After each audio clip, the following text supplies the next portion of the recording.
progressive politics became the benchmark for success. As we look around the United States, that view is diminishing very quickly amongst even large corporations, amongst even large progressive-leaning corporations. Adherence to these goals was assured at the State Department through a rigid enforcement structure that included senior advisors for DEIA in nearly every bureau and Soviet-style anonymous reporting portals where employees were encouraged to denounce colleagues who would not toe the company line. This must end on day one. We need a return to merit, and I know Marco will right that ship.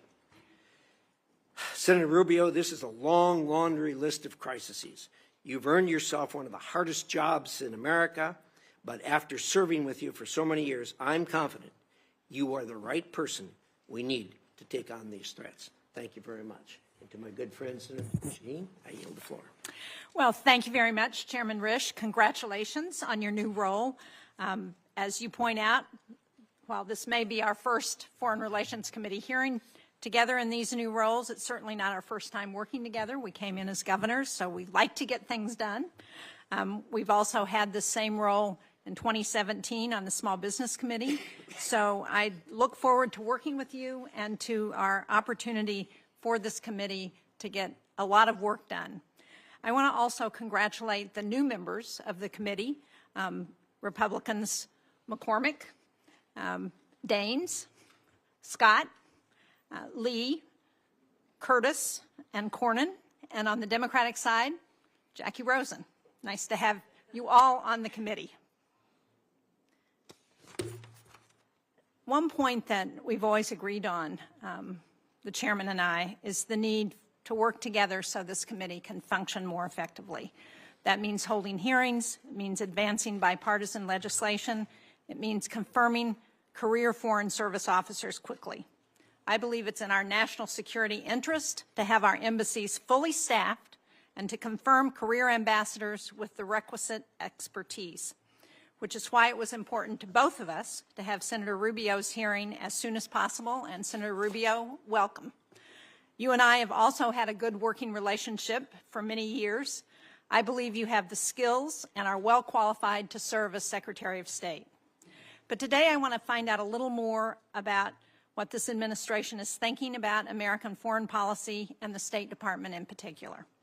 As I said, I believe this committee has a responsibility to get your team out in the field, and we hope you will send us qualified, experienced, and well-vetted nominees. I know you already have an expert group of career foreign service nominees before you that was not considered under the last Congress. I hope we'll see many of those nominees resubmitted to this committee soon.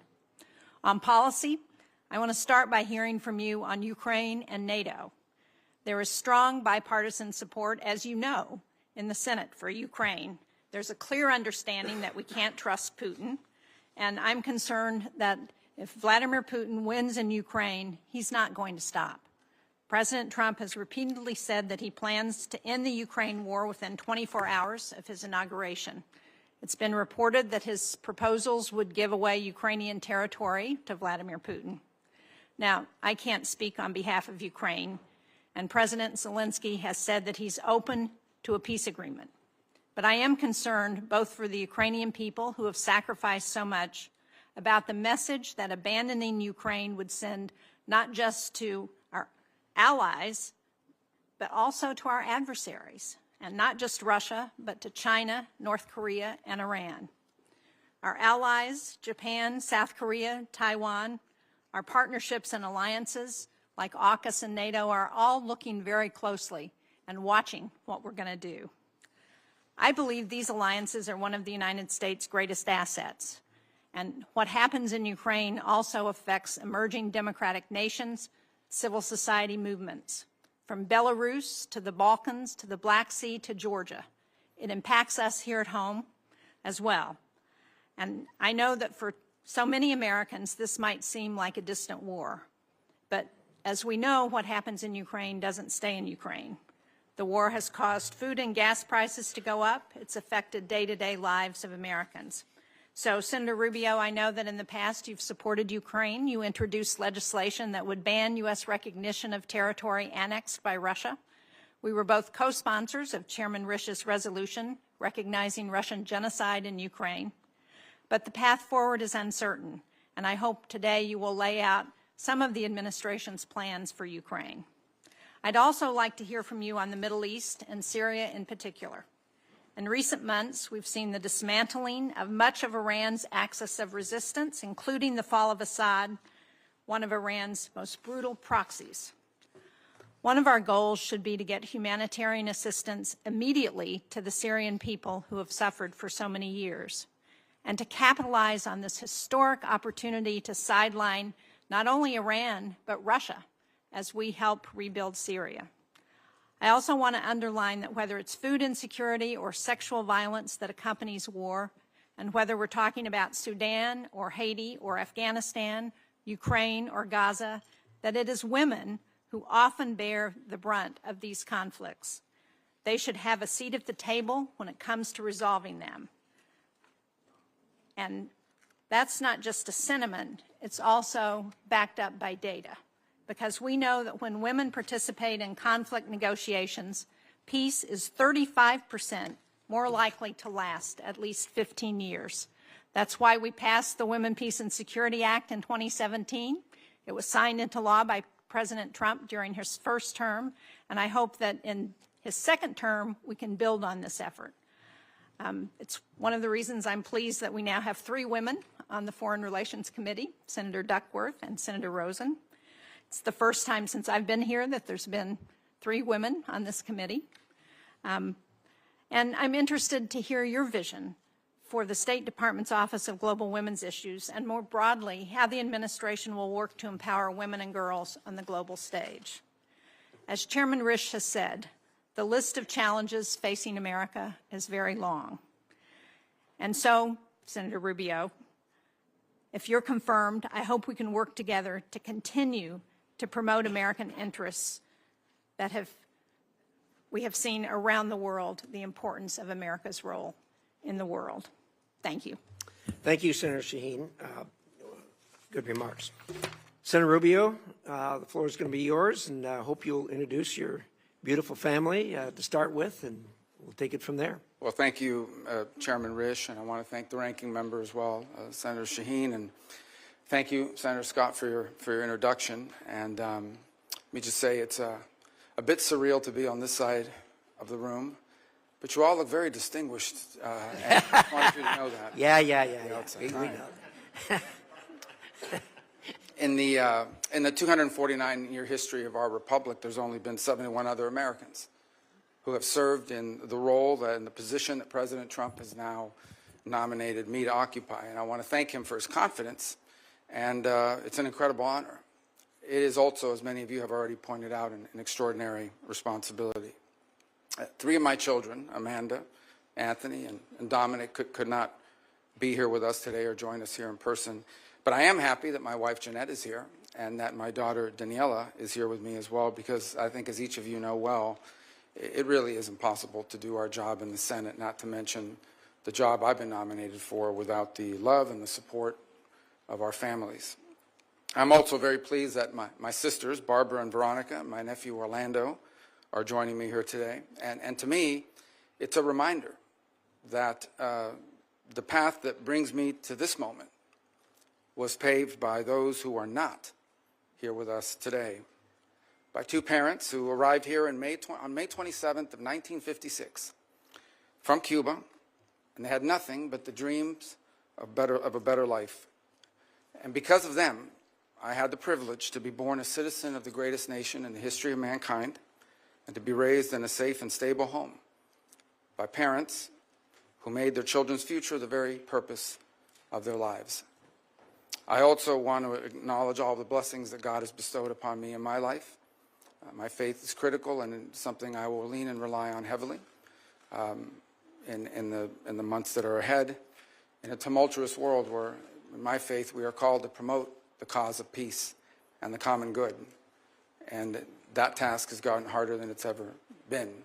And I will rely heavily on my faith and pray for God's blessings, that He will provide me the strength, the wisdom, and the courage to do what is right in these tenuous moments. At the end of the Second World War, the United States was, in the words of then Secretary of State, tasked with creating an order, a world order, a free half, as he quote in his quote, out of chaos, without blowing to pieces, without blowing the whole of the world into pieces in the process. And in the decades that followed, that global order served us quite well. Americans' incomes rose and communities flourished. Alliances emerged in the Indo-Pacific and Europe that led to the emergence of stability and democracy and prosperity in these regions. We've had forever war ever since. Little Marco, keep your hands.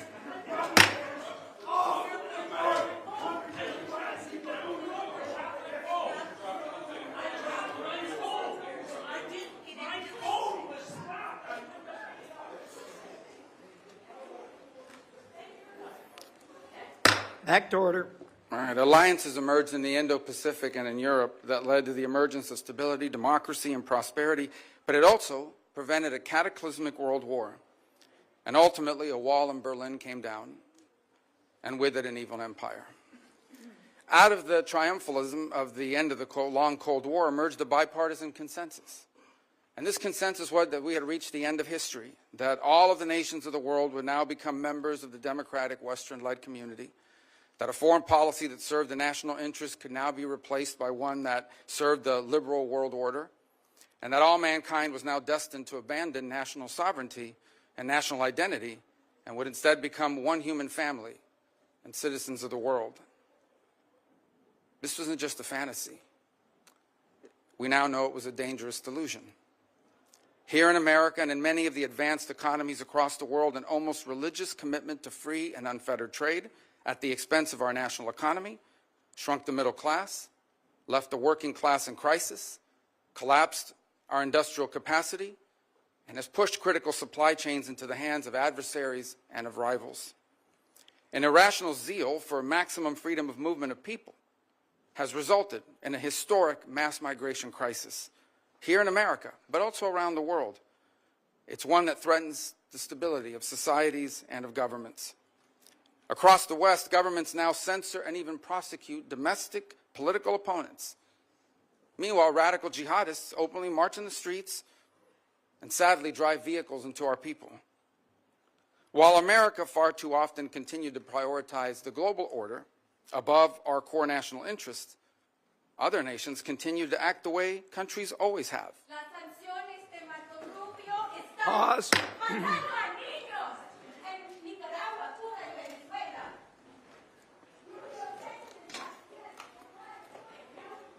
Back to order. I get bilingual protesters, which I think is an entry cool. As you know, that's a first here for us, at least in recent times. All right.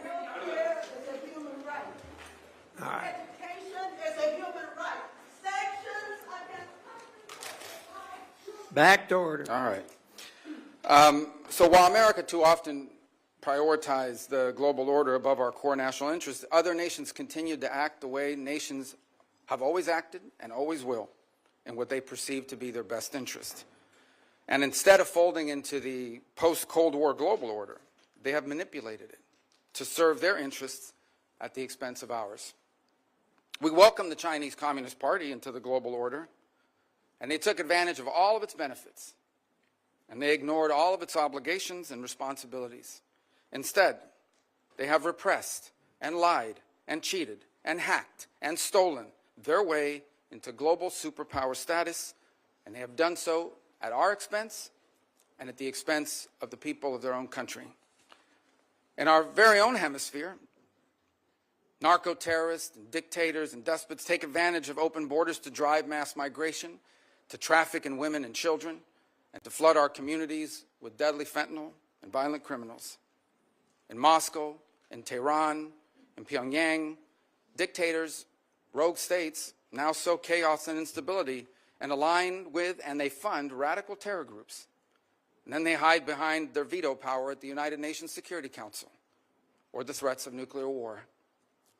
The post-war global order is not just obsolete, it is now a weapon being used against us. And all this has led to a moment in which we must now confront the single greatest risk of geopolitical instability and of generational global crisis in the lifetime of anyone alive and in this room today. 8 decades later, we are once again called to create a free world out of the chaos. And this will not be easy. And it will be impossible without a strong and a confident America that engages in the world, putting our core national interests once again above all else. Just 4 years ago, I believe we began to see the outlines and the beginnings of what that would look like. During President Trump's first term, American strength was a deterrent to our adversaries, and it gave us leverage in diplomacy. There were no new wars. ISIS was eviscerated. Soleimani was dead. The historic Abraham Accords were born, and Americans were safer as a result. Now, President Trump returns to office with an unmistakable mandate from the voters. They want a strong America engaged in the world, but guided by a clear objective to promote peace abroad and security and prosperity here at home. That is the promise that President Trump was elected to keep. And if I am confirmed, keeping that promise will be the core mission of the United States Department of State. Now, tragically, horrifying atrocities and unimaginable human suffering can be found on virtually every continent. And I am certain that today I will be asked about the array of programs and the activities the Department of State carries out to address them. We are a nation who was founded on the revolutionary truth that all men are created equal, and that our rights come not from man or from government, but from God. And so we will never be indifferent to the suffering of our fellow man. But ultimately, under President Trump, the top priority of the United States Department of State will be the United States. The direction he has given for the conduct of our foreign policy is clear. Every dollar we spend, every program we fund, every policy we pursue must be justified by the answer to one of 3 questions. Does it make America safer? Does it make America stronger? Or does it make America more prosperous? Under President Trump, the dollars of hardworking American taxpayers will always be spent wisely, and our power will always be yielded prudently and towards what is best for America and Americans before anything and everything else. Prudence in the conduct of foreign policy is not an abandonment of our values. It is the common sense understanding that while we remain the wealthiest and the most powerful nation on the earth, our wealth has never been unlimited, and our power has never been infinite. And placing our core national interest above all else is not isolationism. It is the common sense realization that a foreign policy centered in our national interests is not some outdated relic. Since the emergence of the modern nation state over 2 centuries ago, countries acting based on what they perceive to be their core national interests, that has been the norm, not the exception. And for our country, placing the interest of America and Americans above all else has never been more relevant or more necessary than it is right now. For in the end, how can America promote the cause of peace on earth if it is not first safe at home? What good is America to our allies if it is not strong? And how can America help end the suffering of God's children across the world if it is not first prosperous here at home? I thank you, and I hope I can earn your support, whether it's because you believe I will do a good job or because you want to get rid of me. Thank you. Either way, the result's the same. Thank you, Senator Rubio. I've always been impressed with your view, particularly on a 50,000-foot level, of the kind of problems that we face in our lane and national security lane, foreign relations and intelligence. So appreciate those remarks. We're now going to start a round. I'm going to allow 10-minute questions since this is a cabinet level position. That doesn't mean you have to use all 10 minutes, but the 10 minutes are there. And what I'm going to do in this hearing and what I'm going to do in future hearings is I will call on people based on seniority on the committee at the time the gavel goes down. And if you come after that, you'll be put in line after that, and we'll go down the list like that. In any event, with that, Senator Rubio, could you talk for a minute about the Russian energy reliance. I think all of us were impressed when the war started that the Europeans knew the necessity of cutting a cord with Russia on their reliance on Russian energy, which had developed since the Iron Curtain came down, all of us believing that Russia would behave itself, which turned out to be a very misplaced view. And now, with the war carrying on, it's going to end, obviously, at some point in time. There are voices in Europe saying, well, we can go back to using Russian energy. My view is that that's not reasonable and it's not appropriate. And indeed, I think that the fallout from this war is going to go on for generations. Your thoughts on the energy relationship between Europe and Russia in the future? Well, I'm reminded, I believe back in 2018, then President Trump, on two occasions, once at the United Nations and I think another time at a NATO conference, pointed, for example, to Germany's reliance on Russian energy as a real vulnerability. And he was snickered at. I remember he was snickered at by the representatives of Germany at the United Nations. He turned out to be 100% correct. In fact, that reliance on Russian energy was a major loss of deterrence. Vladimir Putin, among his many calculations, one of the calculations he took in going in Ukraine was that the Europeans would complain, maybe they'd hit him with a couple sanctions, they'd write some strongly worded nasty letters about him, but ultimately would not be able to do anything effectively because of how much they depended on Russia.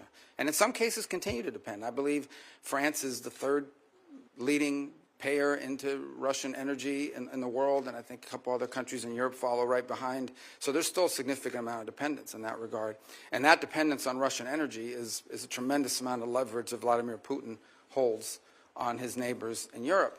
Now, there is some good news. I think, for example, I watched with great interest the German engineering marvel, where they've been able to, I think by the end of this year, after they waived permitting requirements, and within 9 months, we're able to open what is literally a floating LNG terminal to allow and receive exports, including from the United States and other places. So I do think you're seeing movement in Europe now to try to detangle itself from that level of dependence. But it remains a real vulnerability and a tremendous piece of leverage for Putin against his neighbors in the broader world. It's also a reminder, by the way, and I used to be guilty of saying this quite a bit, that the Russian GDP was the size of Italy's, not very large. I think one of the things we learned from this endeavor is that it's not just the size of the GDP, but what it's composed of. And the Russian GDP, while smaller than some other countries, is largely reliant on the production of raw materials, on the energy, on food production, fertilizer and the like. And these are critical components of national strength and a reminder of how important they are for us here domestically as well. Thank you. I appreciate that. I do think, too, we ought to acknowledge that the Europeans did a job that was well beyond our expectations the first winter. As they struggled through, they did really well as far as cutting the cord with Russia, being as how hard they were tied to that. Let's talk about AUKUS for a minute. There hasn't been much discussion about AUKUS. Well, there hasn't been much discussion about AUKUS really since the thing started. A lot of us have been pressing the administration to gear that up. It has not been forthcoming.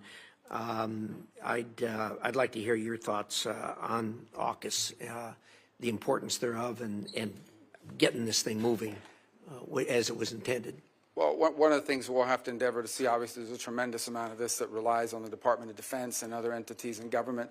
To the extent the Secretary of State and the Department of State is engaged, it's something that I think you're going to find very strong support for in this administration, because it's one of, I think it's almost a blueprint in many ways of how we can create consortium-like partnership with nation states that are allied to us to confront some of these global challenges, be it in the defense realm, in the technology realm, in the critical minerals realm, in the sensitive technologies and critical technologies on, for example, artificial intelligence and advances in even quantum computing.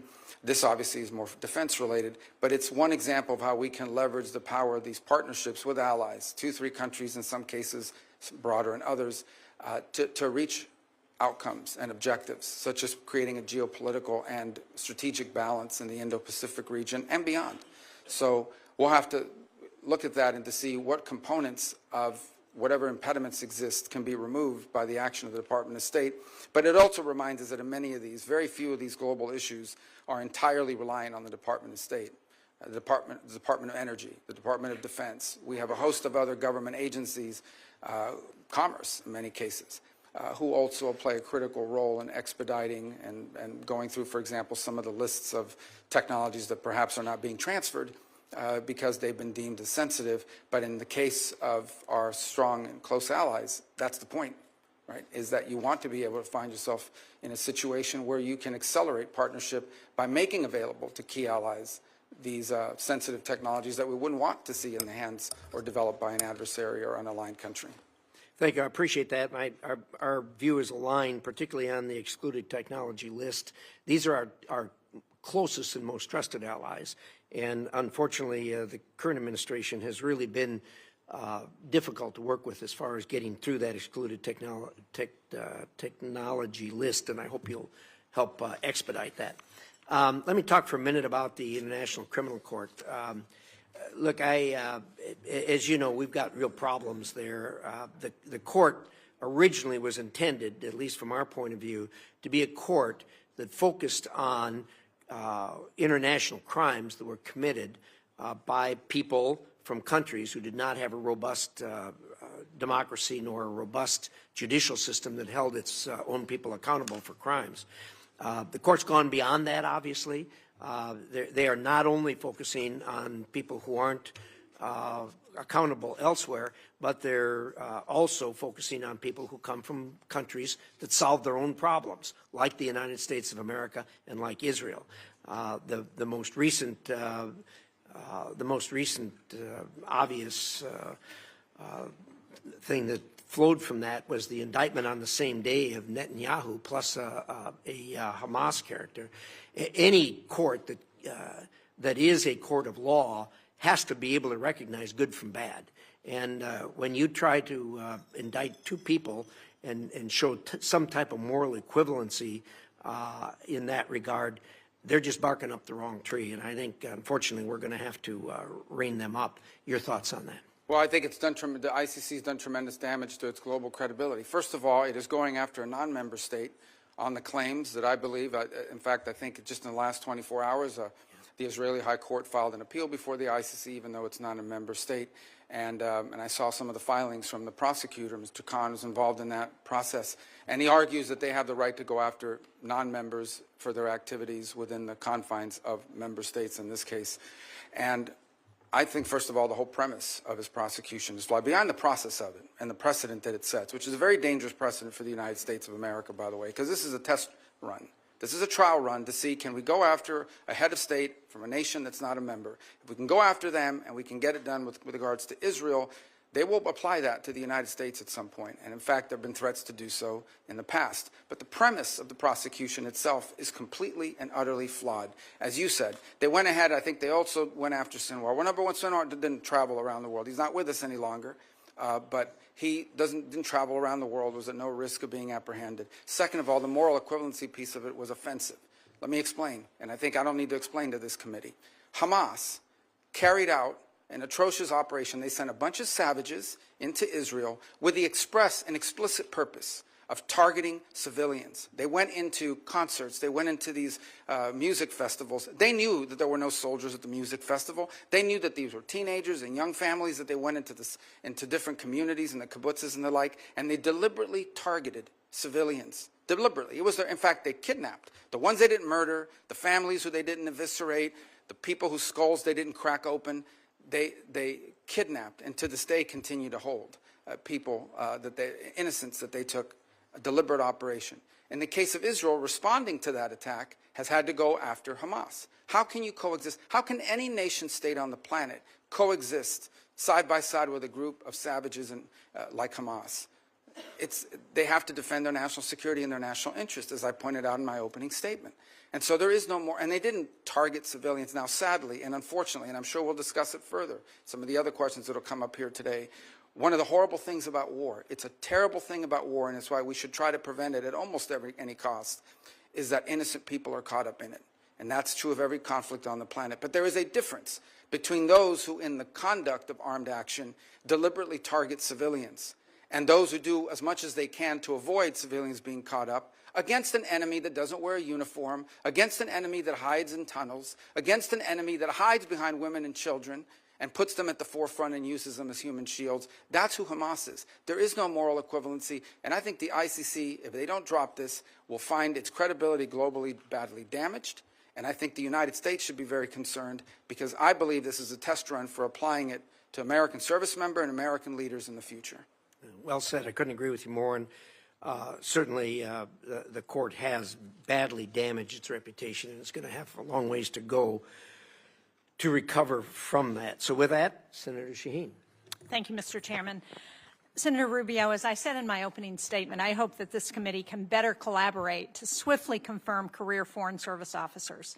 These are patriotic Americans who have served under both Democratic and Republican administrations, and they work to advance U.S. national security interests. Delays and vacant posts hurt America's interest. I know you agree with that because we've had that conversation. But will you commit to working with Chairman Risch and me to prioritize the advancement and confirmation of career State Department officials? Well, the answer to that is yes, but I would also point to this fact that I think we're going to begin by prioritizing. We're going to look at what are the key issues in the world. There are obviously every post in the world is important or it shouldn't exist. And then the question is, which are the ones we bring to you first? And those are the ones that I think are most critical.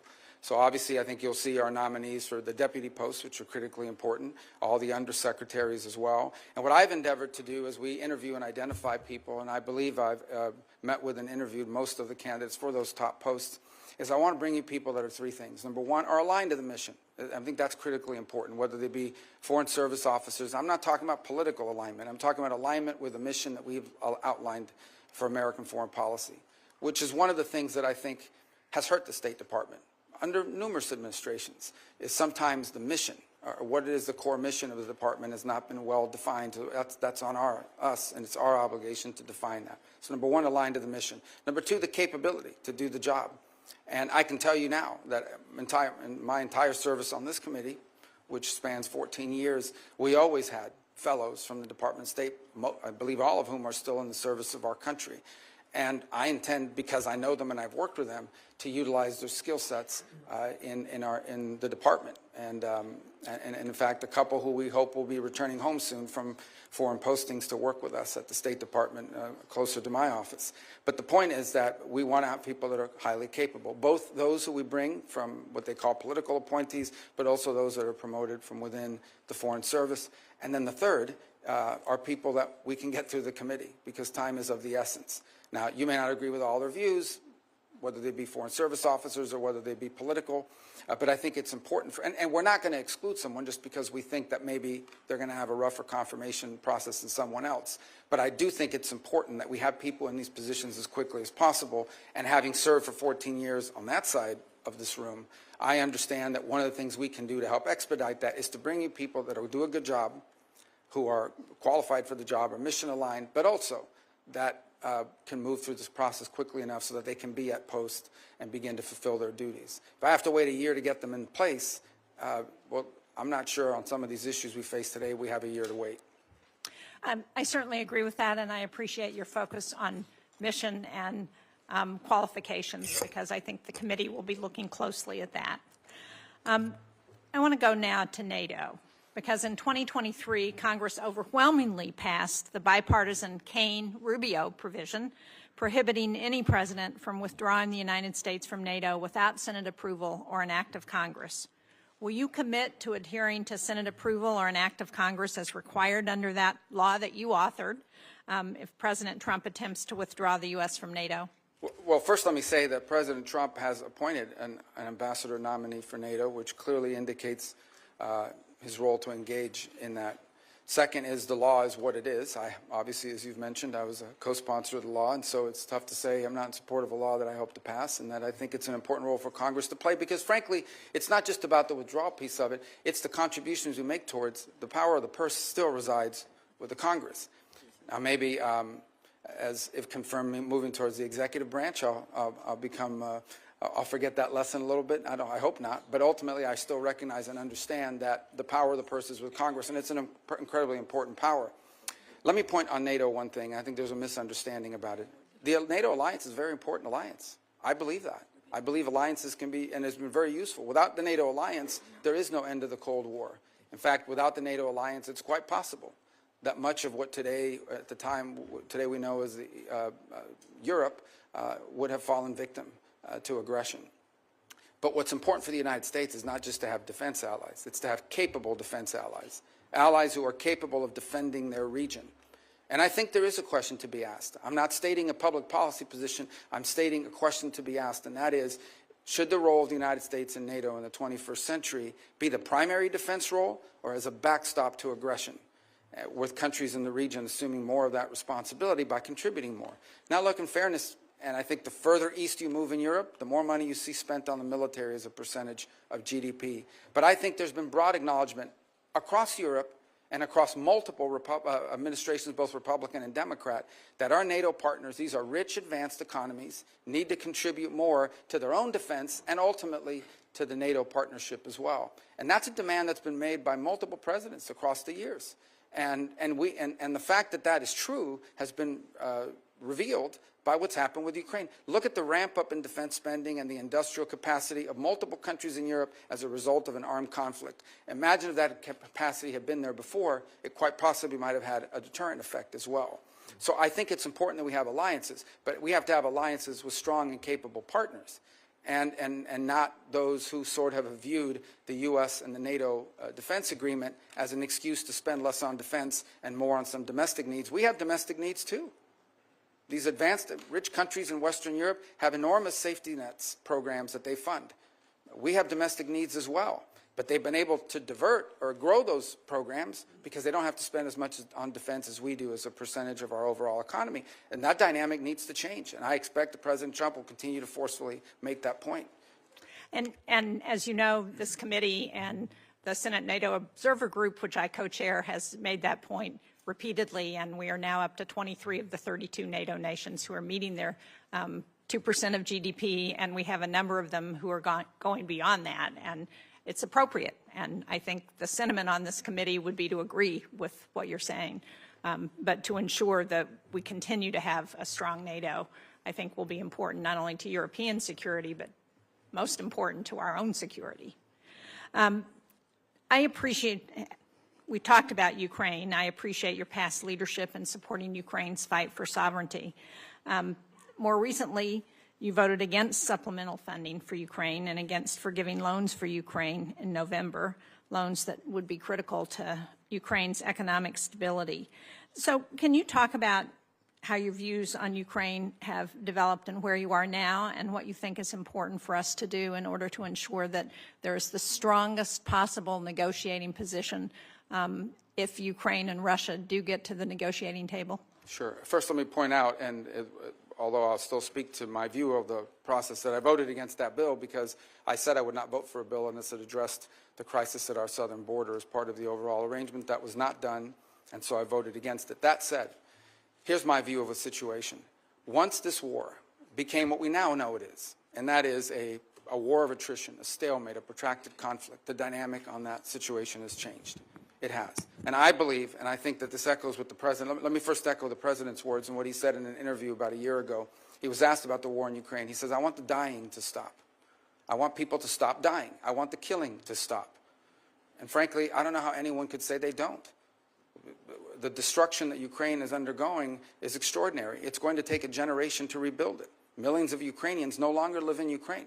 And the disruption, that means how many of them are going to come back, and what are they going to come back to? Even as I speak to you now, the Ukrainian infrastructure and their energy infrastructure is being decimated in ways that are going to cost hundreds of billions of dollars to rebuild over the next decades. So this is an important conflict, and I think it should be the official position of the United States that this war should be brought to an end. And the question becomes, what role can we play? And I think the first is by making that abundantly clear. And my differences with the Biden administration throughout this process is that they never clearly delineated what the end goal of the conflict was. What exactly were we funding? What exactly were we putting money towards? And on many occasions, it sounded like however much it takes for however long it takes. That is not a realistic or prudent position. The truth of the matter is that in this conflict, there is no way Russia takes all of Ukraine. The Ukrainians are too brave and fight too hard, and the country is too big. That's not going to happen. It's also unrealistic to believe that somehow a nation the size of Ukraine, no matter how incompetent and no matter how much damage the Russian Federation has suffered as a result of this invasion, there's no way Ukraine is also going to push these people all the way back to where they were on the eve of the invasion, just given the size dynamic. I saw a quote recently, and I wish I could attribute to who it was, but the quote was, and I think it was very wise, where they said the problem that Ukraine is facing is not that they're running out of money, it's that they're running out of Ukrainians. There's a size differential here that's important. Now, what Vladimir Putin has done is unacceptable. There's no doubt about it, but this war has to end. And I think it should be the official policy of the United States that we want to see it end. Now, what that master plan looks like is it's going to be hard work. This is not going to be an easy endeavor. But it's going to require bold diplomacy, and my hope is that it could begin with some ceasefire, and we're going to have, in order to achieve objectives like the one that needs to occur in Ukraine, it is important for everyone to be realistic. There will have to be concessions made by the Russian Federation, but also by the Ukrainians, and the United States lend itself there. It's also important that there be some balance on both sides. In essence, it will be difficult to achieve this objective of a ceasefire and ultimately a peace settlement unless both sides have leverage. Putin's goal now is to have maximum leverage so that he can basically impose neutrality on Ukraine, retrofit, and come back and do this again in 4 or 5 years. And that's not an outcome I think any of us would favor. By the same token, I think it's important that the Ukrainians have leverage, but they also will have to make concessions to reach this agreement. It's going to be very difficult. This will not be easy. Conflicts of this nature that have historical underpinnings to it are going to require a lot of hard diplomacy and tough work, but that's something that needs to happen. This conflict needs to end. Well, I'm out of time, but I appreciate your last comment about the importance of leverage, and it's important for the United States to do what we can to help provide that leverage to Ukraine so that they can be in the best negotiating position possible with Russia. Thank you very much. Thank you, Senator Shaheen. Senator Ricketts. Thank you, Mr. Chairman. Well, Senator Rubio, congratulations on your nomination to this very, very difficult job. I want to thank you for your previous service in the U.S. Senate and your willingness to take on this job should you be confirmed. And I also want to thank your family as well for their support for you to be able to be a U.S. Senator and to apply for this job as Secretary of State. And I want also to express my gratitude to all the members of the State Department. We have a lot of people who choose to serve our country overseas, spend time away from their friends and family, and I can't think of a more noble calling. You're taking over a department that's very, very important to us. On Sunday, Jake Sullivan, the President Biden's national security advisor, said, quote, "The American people are safer and the country is better off than we were 4 years ago." Let me repeat, the American people are safer and the country is better off than 4 years ago. I don't know who believes that. I don't believe that. I think the election results demonstrate the vast majority of Americans don't believe that. We don't believe it at home. Inflation has hurt average Americans' pocketbooks. Open border policies have put Americans at risk. And I don't believe we see it overseas. In fact, Senator Rubio, should you be confirmed, you're being handed a job at a time when this country is in the most danger we've been in since World War II. It's a very dangerous time in the world, and your opening remarks demonstrate that you know that. We're not better off, and we're not safer. President Biden started this with a disastrous withdrawal from Afghanistan that projected weakness and an incomprehension of what it means to have a policy of deterrence. Vladimir Putin invaded Ukraine and started the largest war in Europe since World War II after that withdrawal. I believe it's because he saw weakness in this Biden administration. It's been the president's fear of helping Ukraine that has contributed to putting them in the untenable position they are today by slow-rolling the weapons that Ukraine needs to be able to defend themselves.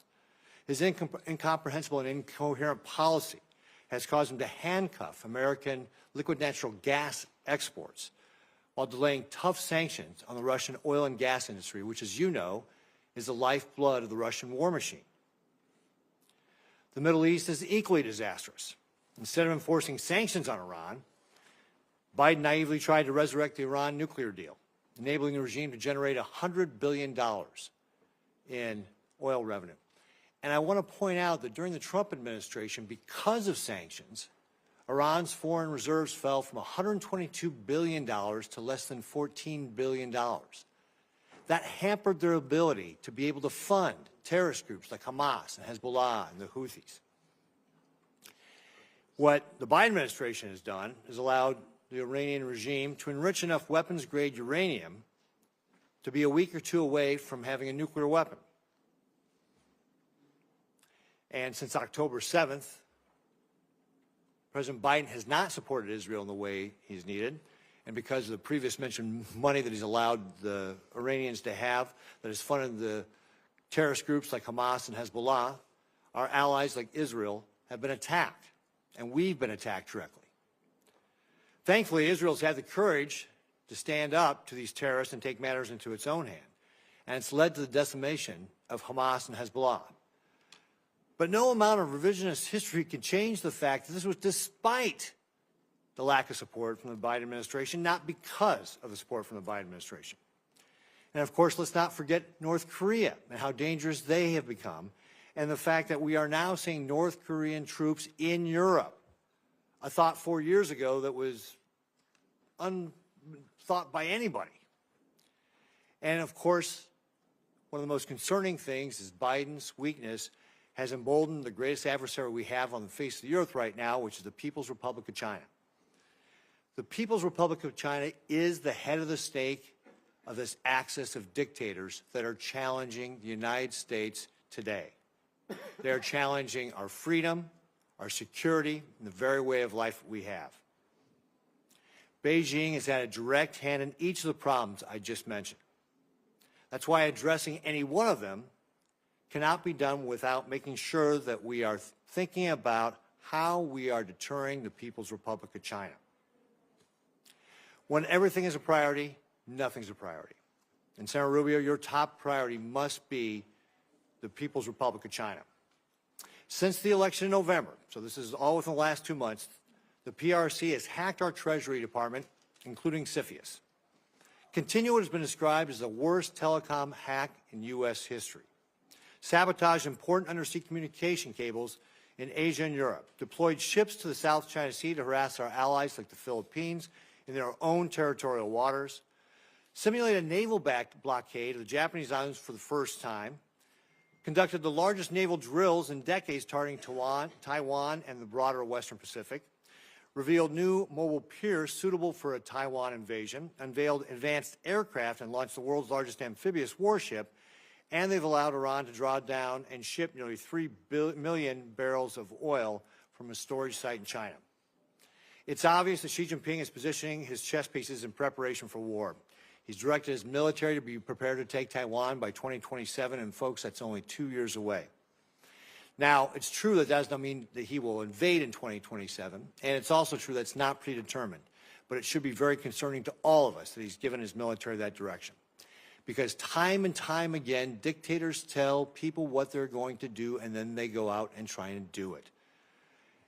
The only thing that dictators respond to is force, strength, peace through strength. This was something Ronald Reagan understood a long time ago, and it's what we have to get back to in the United States.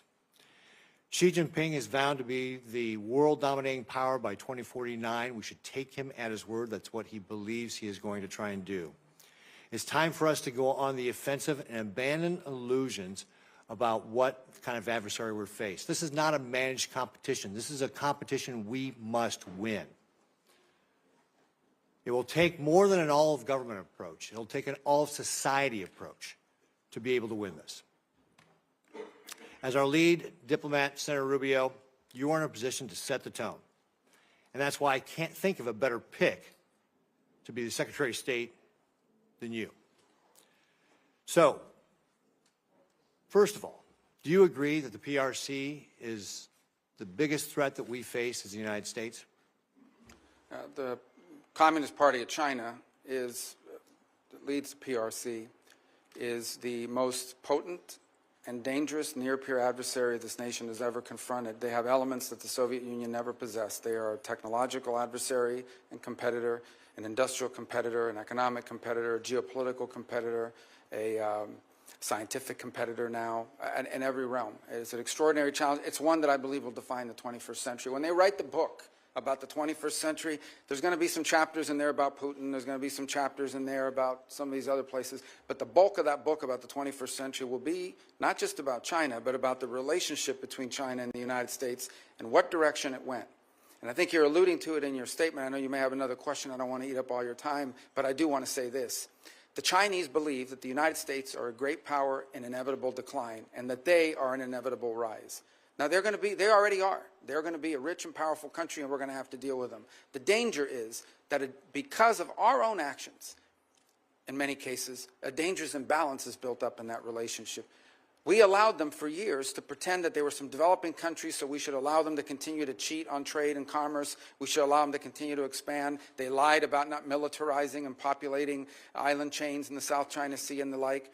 We allowed them for years, before we got serious about it, to conduct grotesque human rights violations against Uyghur Muslims, as an example. One of the most horrifying things happening on the planet. And for years, no one talked about it, which, by the way, not just has a human rights component to it, it allows them to use slave labor to produce goods that, at the expense of the rest of the world. Talk about not just a horrific humanitarian crisis, but an unfair trade practice as well. We've allowed them to get away with things. And frankly, the Chinese did what any country in the world would do given these opportunities. They took advantage of it. And so I think now we're dealing with the ramifications of it. I agree 100% what you said, but I remind you, and I remind everyone, I guess I want to make this point, that much of what we need to do to confront China is here at home. It's not just abroad, it's also here at home. We have to rebuild our domestic industrial capacity, and we have to make sure that the United States is not reliant on any single other nation for any of our critical supply chains. And with 4 seconds left, how are you going to explain that to your average American, that we need this all-society approach, and to your point exactly, that it needs to begin here at home, and so that people from my state, Nebraska, will understand and get on board? If we stay on the road we're on right now, in less than 10 years, virtually everything that matters to us in life will depend on whether China will allow us to have it or not. Everything from the blood pressure medicine we take to what movies we get to watch, and everything in between, we will depend on China for it. They have come to dominate the critical mineral industry supplies throughout the world. Everywhere in the world, they've now established critical mineral rights. Even those who want to see more electric cars, no matter where you make them, those batteries are almost entirely dependent on the ability of the Chinese and the willingness of the Chinese Communist Party to produce it and export it to you. So if we don't change course, we are going to live in a world where much of what matters to us on a daily basis, from our security to our health, will be dependent on whether the Chinese allow us to have it or not. That's an unacceptable outcome. Okay. Thank you, Senator Rubio.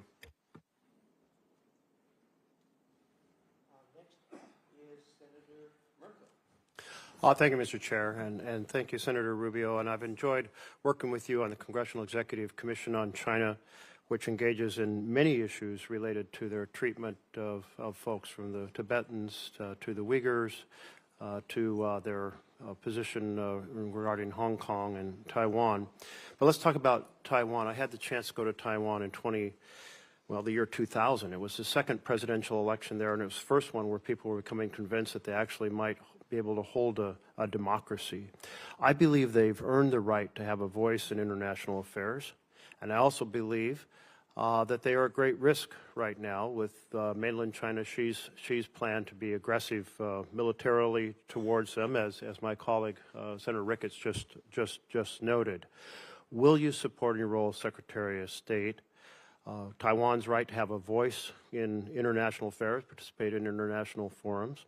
And will you support the porcupine strategy, providing that we will supply them with defense articles and defense services in such quantity as may be necessary to enable Taiwan to maintain a sufficient self-defense capability? By the way, that phrase is from the 1979 Taiwan Relations Act. It's in our current law.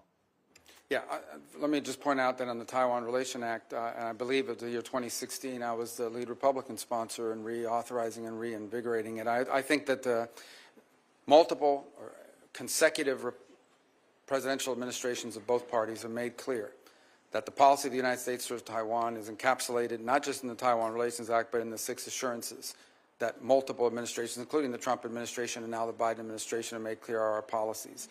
With regards to your second point about international forums, ASEAN is a great example of one in which that's being tested. Last year at their conference, the Chinese were able to prevent participation by the Taiwan, any mention of Taiwan in the memorandum. And then this year they're working very hard to make sure that no one associated with Taiwan was anywhere near it. So this is one more example of how they're being excluded. I would also point to the Western Hemisphere. I know that sounds like half a world away, but you understand this issue. The majority of nations on earth that continue to recognize and have relations with Taiwan, the vast bulk of them, or the plurality, are within the Western Hemisphere. They've undertaken a very aggressive action in just the last 7-8 years to get these countries to flip. They got Panama to flip, then they got Panama to convince the Dominican Republic to flip. They've targeted multiple other nations, and Nicaragua most recently, to flip. So I think that's an important thing for us to keep in mind and make a priority. And I also think it's important to recognize allies in the region like Paraguay that have not flipped, and others who have stayed strong in that regard.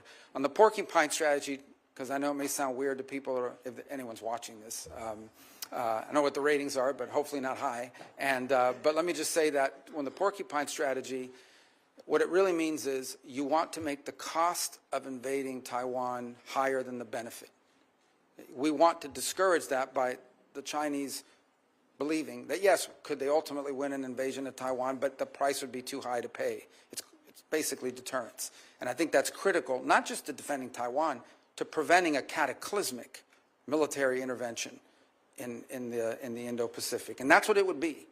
And I would make one more point, and again, I don't mean to want to be alarmist about it, but if you listen to Xi Jinping, and it's important when you listen to him, and I say listen, read, don't read the English translation that they put out, because the English translation is never right. You have to read the real translation on what they actually said in their native tongue. What they're basically saying is that this is a foundational and definitional issue for Xi Jinping personally.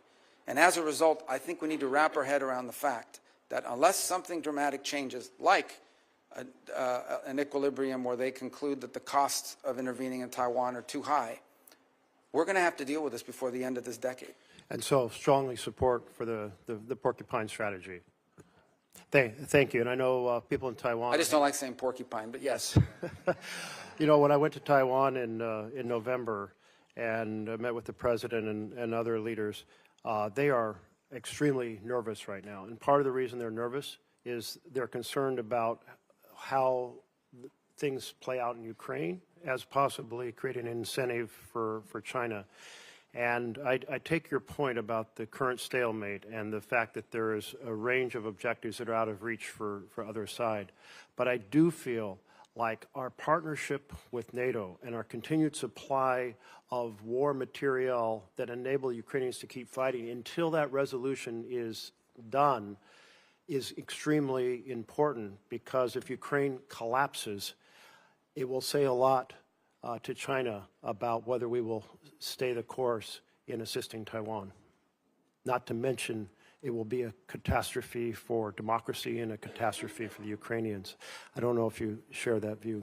Well, I think, first of all, our goal, as President Trump has stated, is he wants the dying to stop. He wants the killing to stop. So it's very difficult to reach an accord or an agreement that begins with a ceasefire and ends with a peace agreement unless both sides have some leverage. Now, there's some leverage that exists beyond military capabilities as well.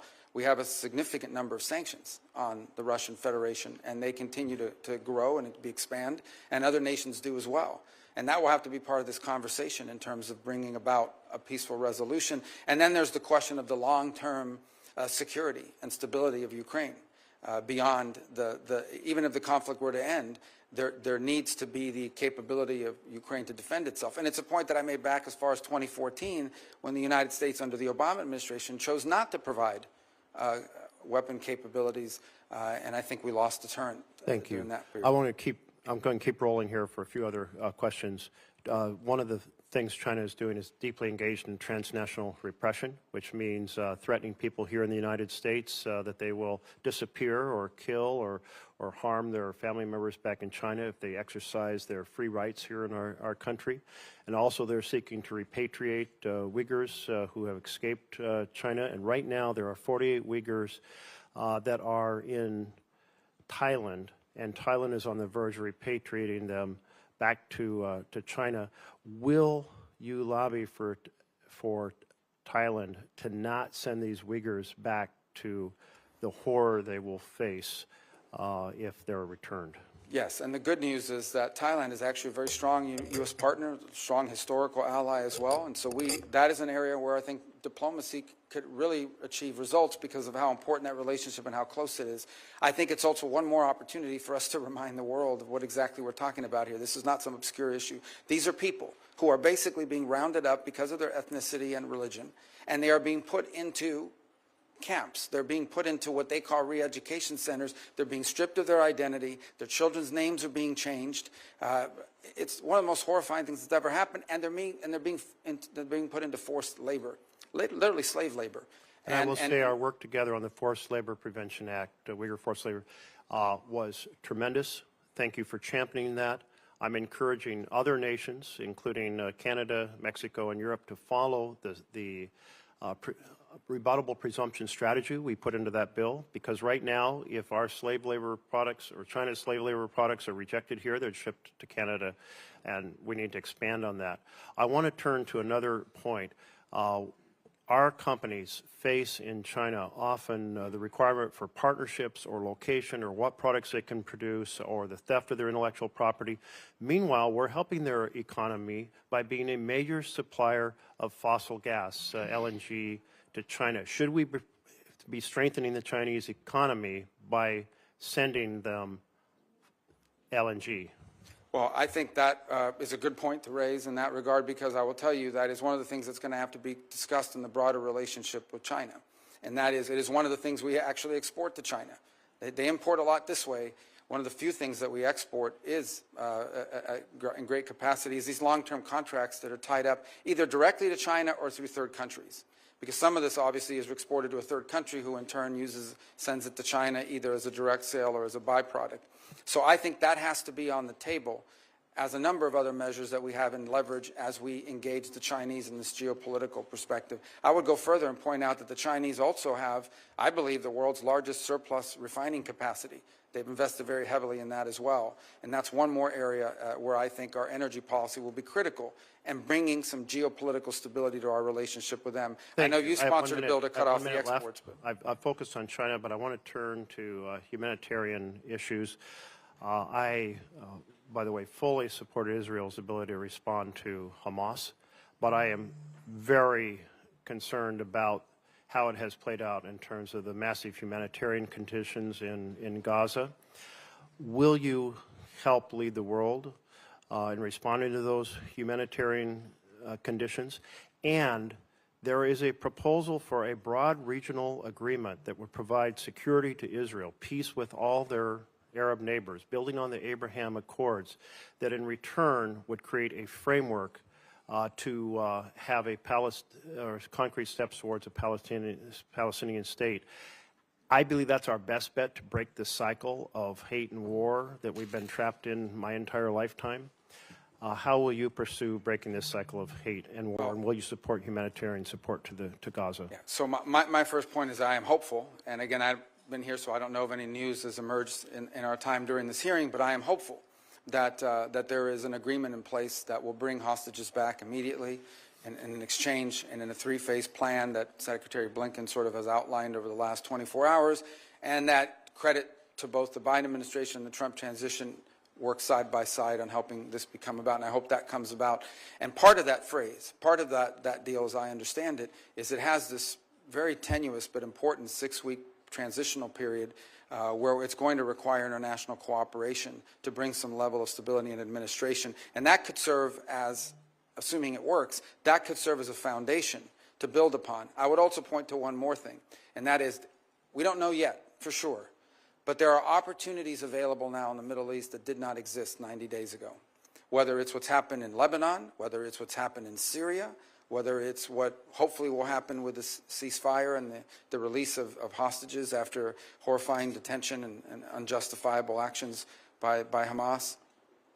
Whether it's any of these few things or all in combination, there are now factors at play in the Middle East that I think we can build upon and may open the door to extraordinary and historic opportunities, not just to provide for Israel's security, but ultimately begin to confront some of these other factors. But these things, again, are going to be hard work, and they'll require us to take advantage of those opportunities if they exist. Thank you. Senator McCormick. Great. Senator Rubio, good to see you again. I'm looking forward to working with you closely on many of the issues we're going to discuss today. As a senator, you've been a strong voice for American leadership, and I'm really confident you'll be a strong Secretary of State on behalf of President Trump and the American people for advancing America's interest. I believe you're the right man for the job. When we met privately, we talked about a range of topics, from China to Israel to the fate of the hostages in Gaza to energy policy. We also talked about something that hits home here in Pennsylvania for my constituents, which is the fate of Mark Fogel.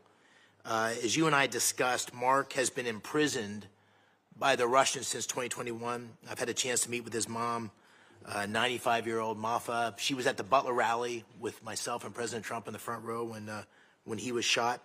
We need to bring him home. It took far too long for the State Department to designate Mark as wrongfully detained by the Russian government, and was really a gut punch to many of us in Pennsylvania that Mark wasn't included in the swap last year. So, Senator, will you commit to working with me and others in our delegation to make Mark's return home a high priority? Absolutely. And in fact, I've been involved already. I've met with those families as well. We've had conversations about this.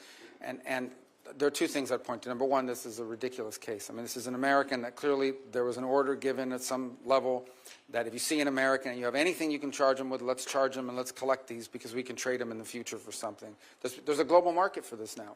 And it's one of the challenges of the 21st century. There is now an active global market for detaining Americans wrongfully in Venezuela, in Russia, in China, or somewhere else, Iran, and then using them to trade for something they want in the future. And so I think there needs to be greater awareness put out about that reality. Although people are still going to travel, and Americans are still a free people that have the ability to travel, this is a real risk. In this particular case, this has nothing to do with politics. No one can claim, nor do they, that he's a spy or that he's involved in a national security threat.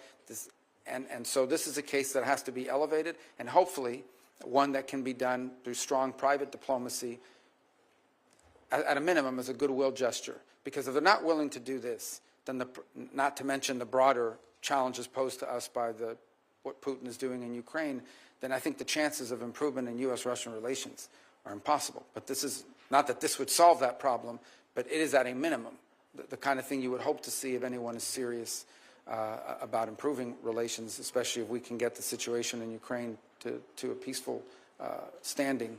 And I hope that this case will be one that we can reach a good result on. Good. Thank you. On the sad topic of hostages, as you know, Dean and I, my wife, live in Squirrel Hill in Pittsburgh. We've been part of a meeting with hostages in Israel and in the United States as recently as last week. Noah Aragami and Ronan and Orna Nutra, who lost their son, sadly, Omer, recently came to visit. And, President Trump said recently that all hell will be to pay if the hostages aren't released.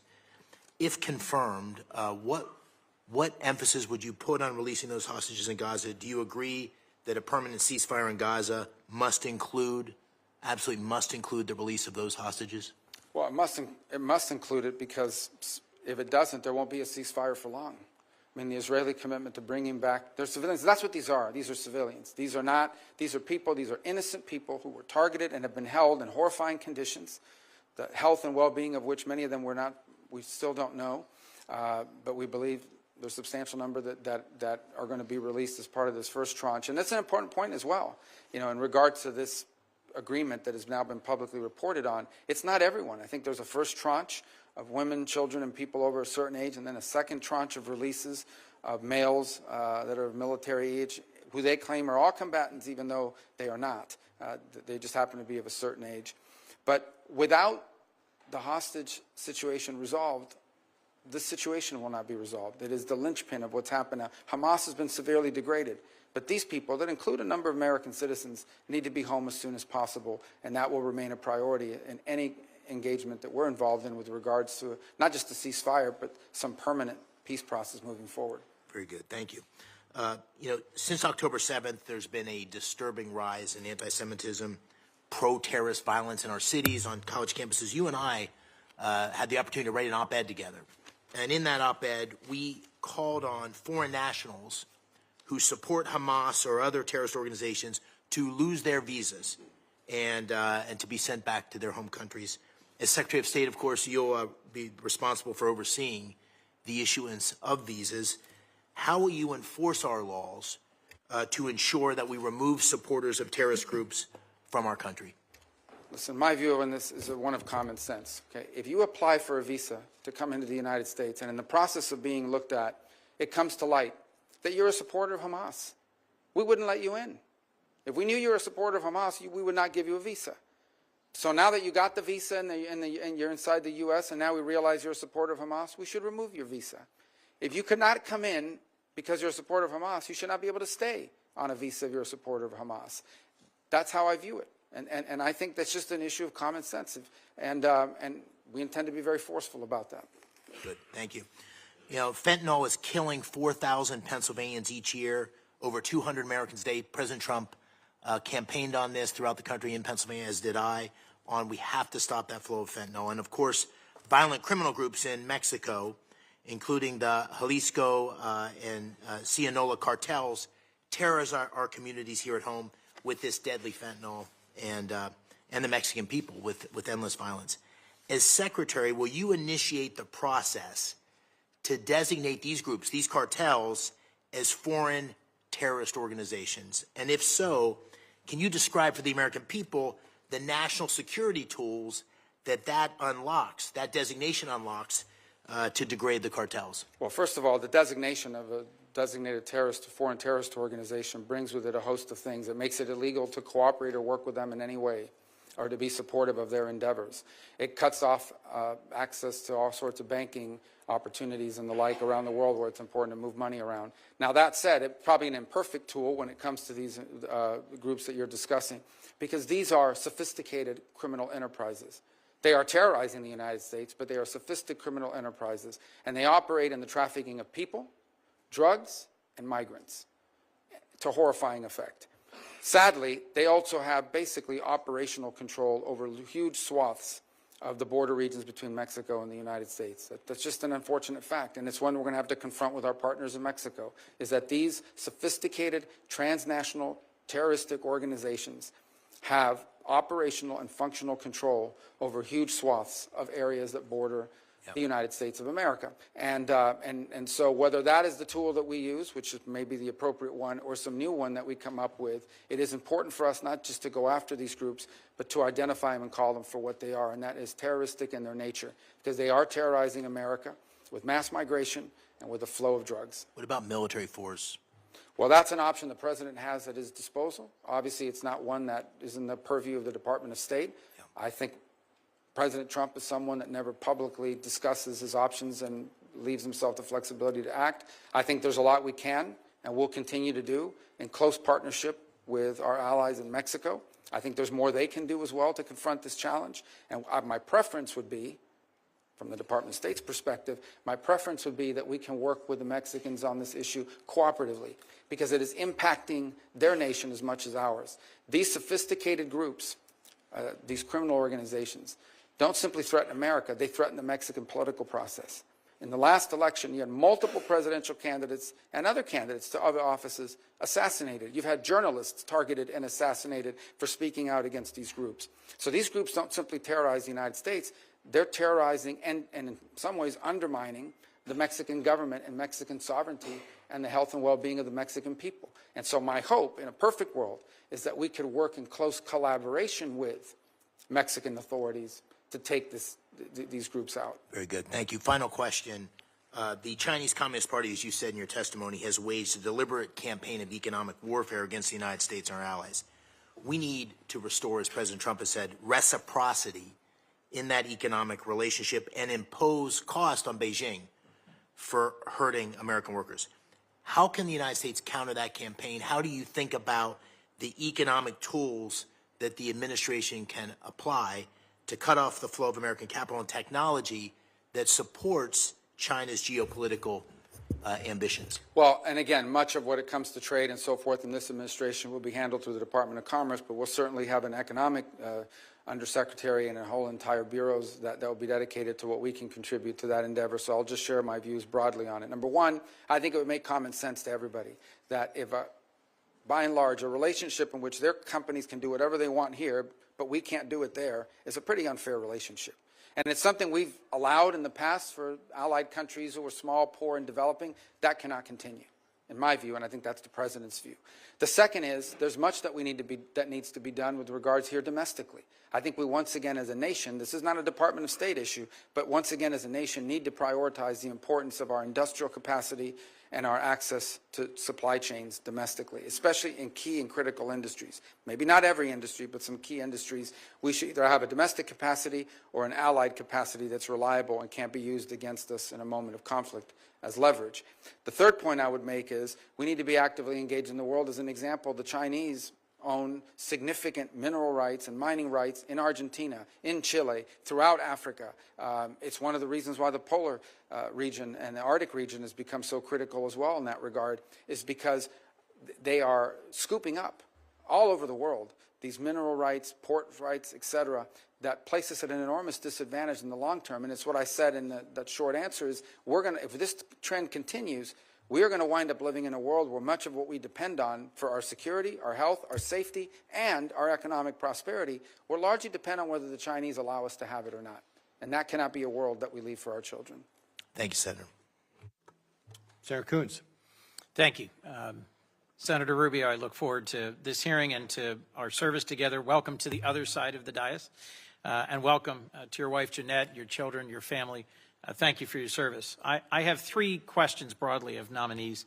Do they have the qualifications to appropriately serve? Do they have a policy alignment with our core national interests? And do they have the integrity and character to serve?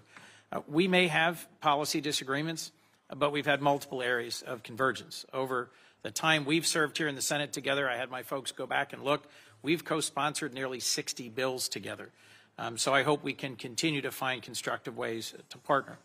I have a number of questions to get through, so I'll try to move briskly.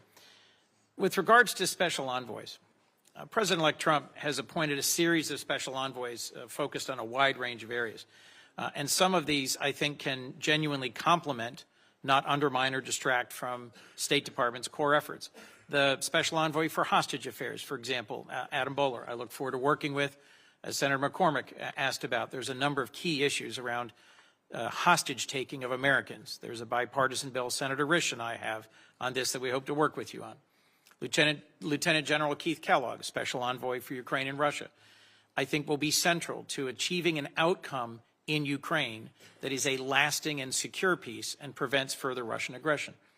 But others like Rick Grinnell for special missions and Masad Boulos for the Arab world concern me in terms of the potential for mission conflict or conflict of interest. How will you work to ensure that state maintains its authority and encourage the administration to conduct a full vetting of any potential conflicts of interest and to ensure there's clarity of alignment with special envoys? Sure. Thank you for the question, because I think it's a valid one. With the exception of Mr. Boulos, who I don't know, may have met once but don't know, every one of the envoys that have been named so far is someone that I've worked with in the past and expect to work well with in the future. To me, the expression of a special envoy is critically important.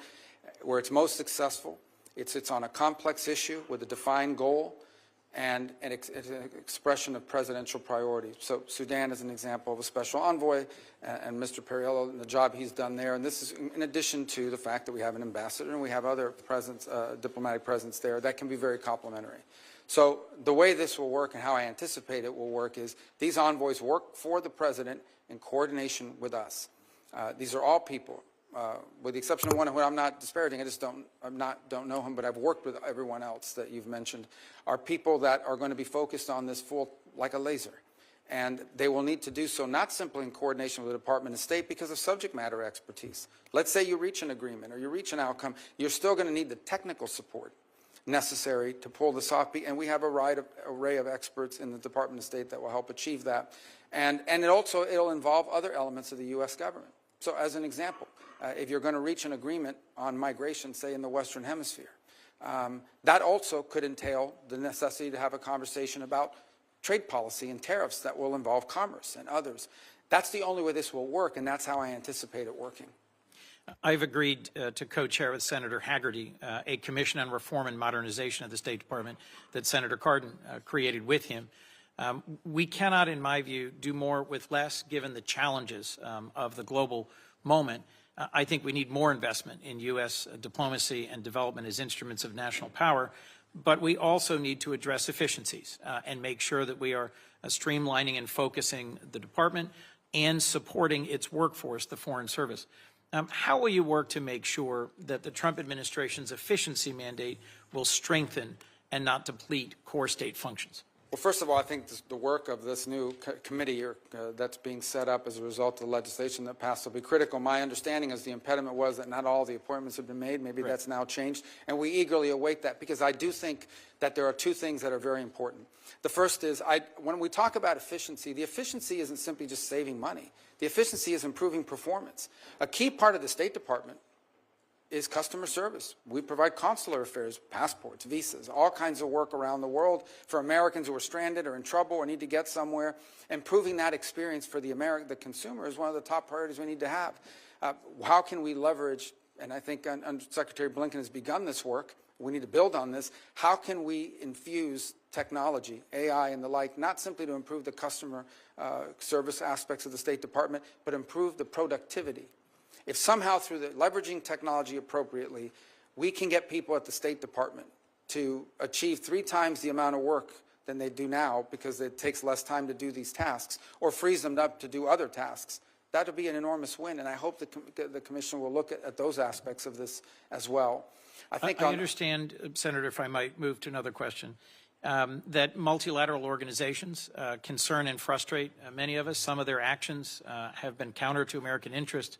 But when we've withdrawn from multilateral organizations, and in particular some UN entities, it's also given an opening to our adversaries. The previous Trump administration withdrew from UNESCO, the Human Rights Council, the World Health Organization.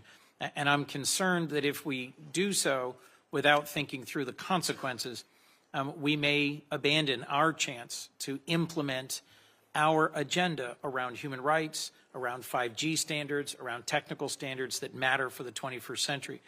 Do you support sustained U.S. participation in multilateral organizations, and how will you work to strengthen our leadership in those institutions in ways that prevent our adversaries from advancing their competing agendas? Well, I want to point back to what I said at the opening, and that is our engagement in any international agreement or any international arrangement or any international organization has to be driven by the answer to one of 3 questions. Will our involvement in this organization make us safer, make us more prosperous, make us more secure? It has to be justified by an American interest. It just does. I mean, we're in an era where we need to really, it should have always been that way, but now more than ever. And so each of these will have different components to it. I think there's a second component of funding, and that is, should the United States be funding organizations who in many cases are pursuing and or achieving outcomes that are contrary to the national interest of the United States. Each of these will require a serious examination as we work through them and a justification to Congress about why we're no longer funding it or we're no longer participating. I think you do point to one that I can tell you right now is one that will be critical for us to be engaged in, and that is the setting of standards. But the setting of standards for people to understand is not simply from these organizations, it also becomes practical. So throughout Africa, we are now seeing the deployment of these safe city programs by Huawei. Now, this isn't just a commercial deal for Huawei. This is the ability to ingrain itself in the telecommunication of these countries and establish itself as the leader in 5G. And now all of the other technologies that depend on 5G, additive manufacturing, the 3D printing and so forth, autonomous vehicles, they will all have to be drawn to the standard set by Huawei. That's not because an international organization set it up. It's because they've established market dominance, and it's a concern we have in multiple parts of the global south and the developing world. We need to be engaged that way as well. I very much look forward to working with you on deploying the full tool set that allows us to compete in the global south, including the Development Finance Corporation, something Senator Corker and I led on this committee, in which I know you see the potential for. As I come to the end of my time, I've worked hard with Senator Graham to get signed into law 2 different bills I wanted to mention. The Global Fragility Act, which presses the Department of Defense, Department of State, AID to have a common strategy in fragile states. And we've really struggled to effectively implement that. And much more recently, the U.S. Foundation for International Conservation Act, something that Chairman McCall and Senator Graham and Congressman Meeks and I worked on. It would create a public-private foundation to address security and conservation in ungoverned and insecure spaces in the global south, in South America, in Africa, and Southeast Asia. Both of these bills address the root causes of instability and facilitate cost-effective uses of American dollars by encouraging engagement of the private sector in philanthropy. Can I count on your support to work, as the Secretary have confirmed in the State Department, to implement these 2 laws more effectively in the coming years? Well, and the conservation one, I believe, just passed, right? Most recently. Just signed into law. Yeah. We're getting there just in time to help you with it, and it's had strong bipartisan support. On the global fragility, this has been ongoing for quite a bit of time, and we'll have to go back and check on the progress. I don't know entirely. I know there's a 10-year plan, and there's the 5 countries that we've identified. And by the way, no country likes to be identified as fragile, so we have to be sensitive about how we do it. But I think that's a component. We got to go back and see where we are on that 10-year planning, because that's an important way of leveraging both economic security and development efforts in the whole of government. And I think key to this is going to be not simply the Department of State, but it's that steering committee that's supposed to meet every 3 months at the National Security Council that coordinates all this work is happening. Look, laws are great, programs are great, but if someone's not in charge of it, someone's not running it, and someone's not measuring at the end of those periods of time whether it's reaching its intended outcome, we're going to have a huge problem. But the goal of that legislation, as I recall, is, and believe still, is we want to get ahead of this before a crisis. This is about preventing crisis, which is, frankly, is a lot cheaper and a lot better than actually dealing with crisis after the fact. And so identifying places around the world that are in danger of becoming chaotic, uncertain, insecure, and getting ahead of it and helping them through a variety of means to prevent that from happening. And preventing those crises from happening is going to save us a lot of headaches, a lot of danger, and a lot of money. In closing, I'll just repeat something I've heard from several of my colleagues. I think that our global network of alliances and partners rooted in our shared values, a commitment to democracy and human rights, is essential to our national security. And how the war in Ukraine ends and whether a peace agreement there lasts and secures Ukraine from ongoing Russian aggression is critical to our credibility and security and to sustaining that network of allies and partners. I hope that's something you strongly agree with. I look forward to working with you towards that end. Thank you, Senator Coons. Next up is going to be Senator Daines, and after that will be Senator Murphy. And about that time, it's going to be noon. We're going to take a short 5-minute break at noon. Not a Senate 5 minutes, but a for real 5-minute break at noon. And those of you who have a seat here, I'd suggest you don't leave, because it's going to be difficult to claim your seat back if you're here as an observer. So with that, Senator Daines, welcome to the committee. Chairman, thank you. Marco, it's good to have you here. I've got a great view here from the dais, seeing your family behind you, seeing Jeanette, Daniela, the rest of the Rubio family. What a moment of great honor, celebration for the Rubios, culminating on Monday, when your family will celebrate the 1-month anniversary of Anthony Rubio's touchdown as a Florida Gator. So congratulations on every front, proud dad. Look, you are charged with one of the most important tasks I think the administration will have, and that is advancing President Trump's agenda and representing the interests of the United States around the world. I can't think of a better nominee for Secretary of State to serve under President Trump than Marco Rubio. You'll have a lot of active conflicts we're working together on as we think of what's going on in Ukraine, Israel, Sudan, ongoing nuclear weapons programs in Iran, the tyranny in Venezuela, the New START treaty that's been completely disregarded by Russia, and not to mention what we have to think about strategies relates to China. I could continue to list the results that we saw from the Trump administration with the Abraham Accords and really moving forward here with significant substantive advancements of American interests abroad. But look, this next administration and the leadership of President Trump and your service will be extremely consequential. This posting could not be more important. Marco, as you know, Iran's the world's leading sponsor of terror. In 2024, Iran exported roughly 587 million barrels of oil, an increase of over 10% over the prior year. These illegal oil sales fund Hamas, the Hezbollah terrorism, the Houthis, the nuclear arms programs, drone technology that's being used right now by the Russians against Ukraine. These oil sales are directly resulting in global unrest, and they're costing innocent lives. Senator, if confirmed, what would be your goals and strategies to think about addressing Iran as an adversary? You asked that question at a very interesting moment. So Iran today, 2 points I want to make about Iran, and it's really important. When we talk about Iran, I'm talking about the radical Shia clerics and not the people. The people of Iran are people of an ancient civilization, an ancient culture with tremendous pride and advances. And I don't know who take great pride in their Persian heritage and identity. And I don't know of any nation on earth in which there is a bigger difference between the people and those who govern them than what exists in Iran. And that's a fact that needs to be made repeatedly. In no way is the clerics who run that country representative of the people of that country and of its history and of contributions it's made to humanity. And it's a point I wish we would continue to make. Iran and that regime is at its weakest point in recent memory, maybe ever. Their air defenses have been badly damaged.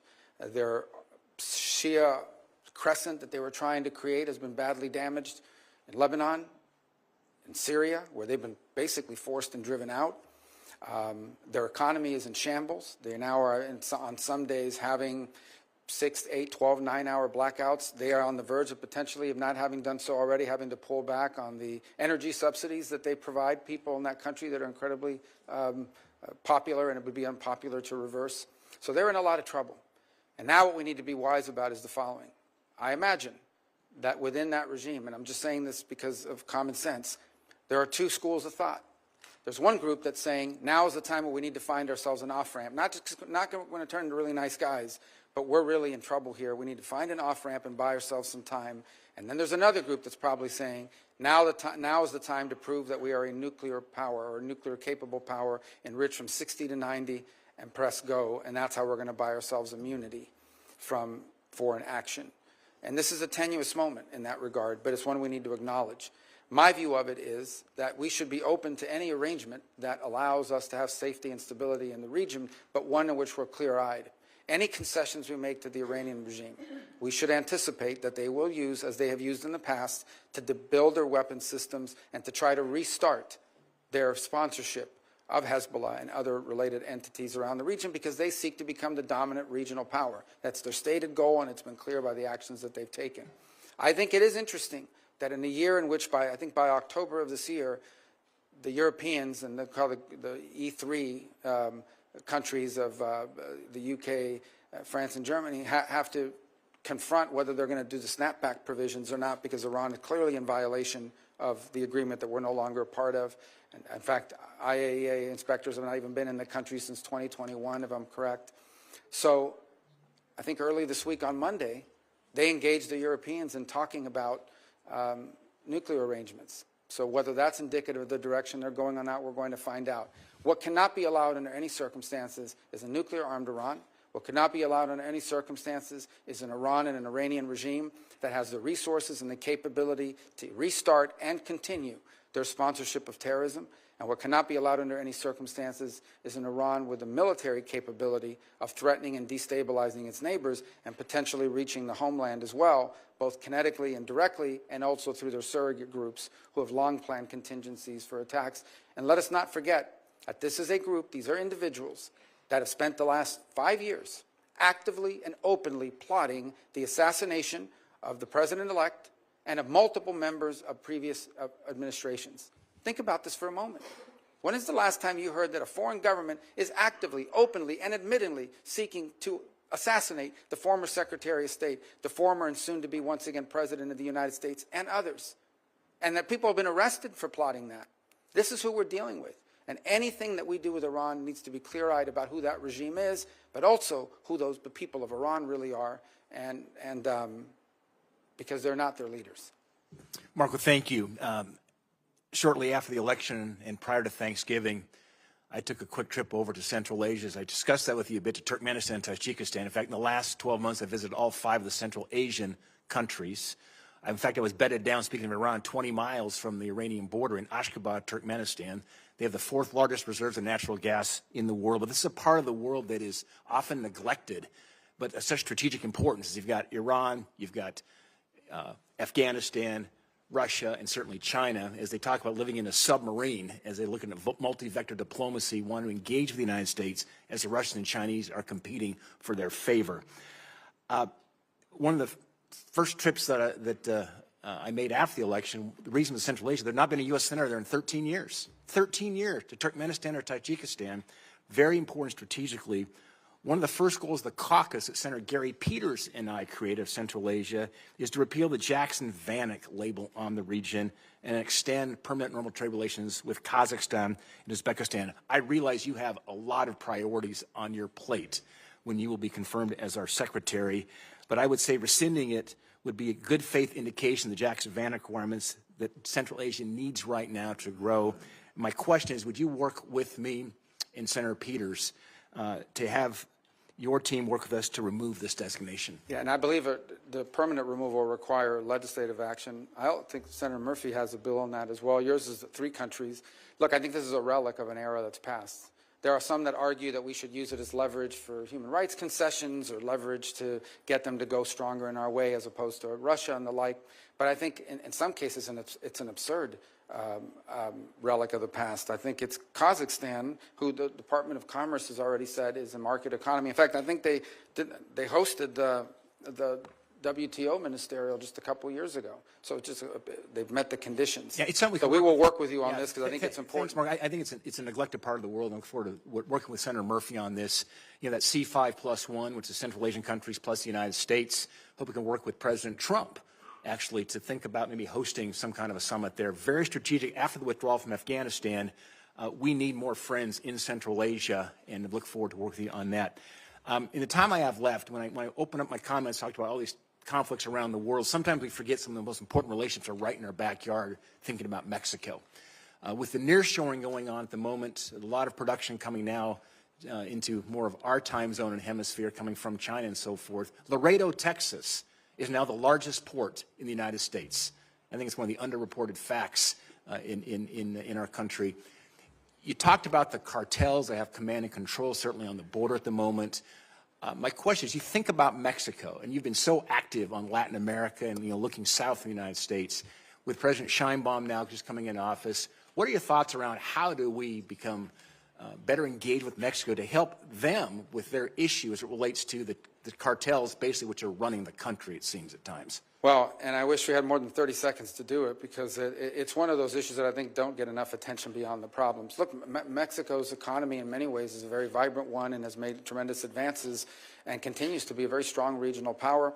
They can become frustrating at times for us because they have enshrined even in their constitution, a sort of non-aligned, non-interventionist foreign policy with regards to some of the abuses. And so it's been disappointing, for example, to see the position they've taken with regards to Venezuela and others. By the same token, our economic interests are so deeply intertwined. I think there are 3 areas of friction. The first is on trade and violations of trade agreements and so forth that have been laid out, and some of the things that I've seen, even as a senator from Florida in the agricultural sector, that are going to continue to be an irritant in our relationship that we hope we can resolve. The second is the security situation at the border. And I think there's great interest and should be on the part of the Mexicans to bring this migratory problem at the border under control. People forget an increasing number of cases. The people crossing the border are not Mexican nationals. They are people that are transiting through Mexico. And in fact, in southern Mexico, you have seen a significant uptick in resentment against migration by Mexicans who are bearing the brunt of the costs of becoming a key element of the migratory path. And the third is the violence. And this violence at our border has to be addressed. I think they pose a threat to the United States, most certainly. The flooding us with fentanyl, the criminal activities occurring within the United States, facilitated by these groups who have become vertically integrated. These are not the Colombian cartels. These transnational groups are now vertically integrated. They are the suppliers all the way down to the street level and all the way up to the production level. They are vertically integrated criminal enterprises, but they are also threatening the sovereignty and security of the Mexican state. And as I pointed, there are journalists and there are politicians who have been assassinated for standing up to these cartels. And it tells you the amount of leverage they have over the government as a result of it. So it is in their interest as well as ours that we work cooperatively to take these groups apart and not allow them to continue their reign of terror, not just in the border region of Mexico, but spilling over into the United States. Right. Thanks, Marco. Thank you very much for the edification of the committee. I've just been advised that there's been a ceasefire announced in Gaza. Before we all celebrate, though, obviously we're all going to want to see how that executes. With that, Senator Murphy, you're up, and then we're going to take that short break. Thank you very much, Mr. Chairman. That is indeed good news. Senator Rubio, I want to talk to you about a topic that I think is going to be real trouble for you and for U.S. national security interests, at least for the first few minutes of my time, and that's the growing personal financial entanglement of President Trump, his family, and Middle East governments. I'll give you an example of what I'm talking about. For nearly 8 years, the Trump organization has been pursuing a real estate deal to build a hotel complex in Jeddah, Saudi Arabia. During President Trump's first term, the Trump organization actually voluntarily committed to refrain from pursuing real estate deals with foreign companies, especially those that are backed by foreign governments. And so the deal didn't go through. And then it remained stalled for the entirety of the Biden administration. And then magically, 30 days after the November election, Saudi Arabia's biggest construction company that's affiliated with the government announced that the deal was going forward alongside an additional $200 million deal for a Trump property in Oman. Now, it used to be that somebody with these big financial business interests would come into government and take actions like setting up a blind trust or divestment in order to make sure there was no connection between their personal financial interests and the business they were conducting in government. But President Trump has just done the opposite, right? Over the last 8 years, while he was in office and since he's been out of office, he and his family have become more deeply dependent on revenue from governments in the Middle East. During his last presidency, Middle East interests sent about $10 million to Trump properties. After he left office, Trump's son-in-law, Jared Kushner, who was his primary Middle East envoy, was handed $2 billion in investment by the Saudis, even though a Saudi investment board said the investment was a bad business decision. That investment actually comes up for renewal in 2026, giving the Saudis massive leverage over the Trump family. And then to make matters worse, right after the election, the Trump organization said that in this term, the president-elect's second term, it would drop its previous prohibition on doing new deals in the Middle East with private foreign companies aligned with foreign governments. So the Trump organization is going to be signing new business deals in the Middle East with private companies that have connections to foreign governments at the very moment that you are going to be conducting sensitive diplomacy in these countries. That's just extraordinary. Never before in the history of this country has a president been, literally receiving cash from foreign governments and from foreign companies that are backed by foreign governments in the middle of their term. If you or I had done this as senators, we would be in violent violation of Senate ethics rules. That's not permitted on the Foreign Relations Committee. And so I guess my question to you is a pretty simple one. Do you see how this fundamentally compromises your diplomatic efforts? Do you have an issue, or will you raise an issue with the president about his growing financial connection with the governments that you're going to be negotiating with? Well, first of all, I am neither authorized nor in any position to give you sort of any insights into any of these arrangements you've pointed out. You mentioned Jared Kushner as an example. He's a private citizen, happens to be a Floridian. I don't know what, if any, engagement he has in the work that's going on now. I can tell you what I know. Obviously, I'm not in the State Department yet, but I can tell you as an example, the president's envoy to that region, who is charged, Steve Witkoff, who is charged with being an envoy towards reaching an accommodation between the Israelis and the Saudis, has been working cooperatively and together with the Biden administration. And in fact, I dare to say that all involved deserve credit for the ceasefire that the chairman's just announced. But Steve Witkoff's been a critical component of it, and he has been involved in it from day one. I think the broader consideration about whether we want to see a Saudi-Israeli mutual recognition and relationship would be one of the most historic developments in the history of the region for all the factors we've discussed here today. It would be, and one of the impediments to it has been this conflict and the ongoing conflict and the lack of a ceasefire. I also think it's going to be important for the Saudis and others to be participants in post-conflict stabilization efforts in Gaza and beyond. So all I can tell you is that what I've said from the very beginning, from the opening statement, and that is our foreign policy is going to be driven, as the President's made abundantly clear, by whether some action makes America is in the interest of the United States and our national security. And that's what it's going to be driven by, and that's how all these policies should be judged by, and that's certainly the job that I believe I've been tasked with executing on. Well, let me then simply ask you this question. Do you believe that the President should refrain from doing new business deals with Middle East governments during his term in office? Well, my understanding, again, I'm speaking out of turn, but the President doesn't manage that company. His family members do, and they have a right to be in the business. I mean, that's the business that they're in. They're in the real estate business. They've been for a very long time, both domestically and abroad. They have properties in multiple countries. So at the end of the day, I don't know, his family is entitled to continue to operate their business. The fundamental question is not whether his family is involved in business. The fundamental question is whether that is in any way impacting the conduct of our foreign policy in a way that's counter to our national interest. And the President's made abundantly clear that every decision he makes and every decision we are to make at the State Department should be driven by whether or not it serves the core national interests of the United States. And that's how I hope our policies will be judged by, not what business his family is conducting while the President is here in Washington working not on his business, but from the Oval Office. You are correct. That is the fundamental question, whether or not a policy is being pursued in U.S. national security interests or due to the President's personal financial interests. That is the reason why, as United States Senators, we are not allowed to have complicated existing financial arrangements with foreign governments, because you do not want to create the impression that there is a conflict of motivation. And I just wished that this President applied to this incoming administration the same rules that we hold ourselves to as United States Senators. Senator Rubio, in the time I have remaining, just want to tackle two other topics. One that I know is of mutual concern to you and I, and that's the need to confront China in non-military ways as they try to exert influence around the world.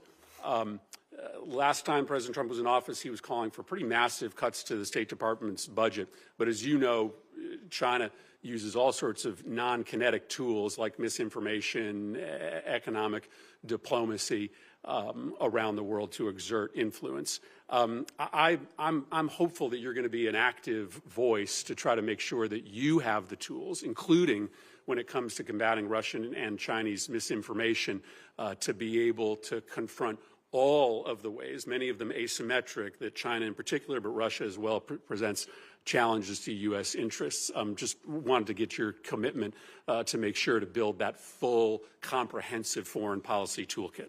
Yeah, not only have I been someone concerned about foreign disinformation, I've been the target of it from multiple nation states. And I've learned over time that the best way to confront disinformation is through a flood of free speech that allows the counterpoints of view to be heard and understood. I think where we get ourselves into trouble, and we've learned this now, and I think multiple U.S. companies are now admitting, is when we get ourselves into a position of determining what's true and what's not, and then using the tools of government to go after that, particularly when it implicates domestic entities. But yes, it is one of the tools that they have in their toolbox. By the way, it's not just disinformation.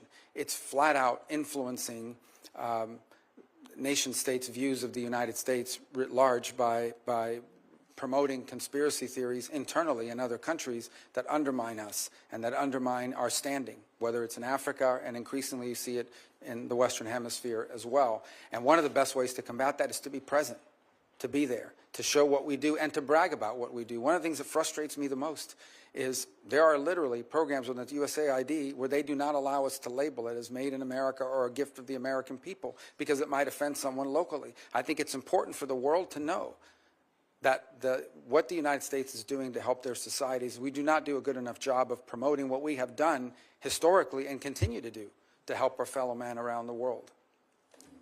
Yeah, China is spending $10 billion per year on that propaganda and misinformation operation. They celebrate when budgets get sent up to the Hill that propose big increases in military spending and giant decreases in the kind of tools that are available to you. So I do look forward to working with you to make sure that we've given you that full suite of tools necessary to confront our adversaries. Thank you, Mr. Chairman. Thank you, Senator Murphy. We'll take this break now. I appreciate everyone getting back here in 5 minutes because we've still got a long ways to go. And so with that, we'll be at ease for 5 minutes.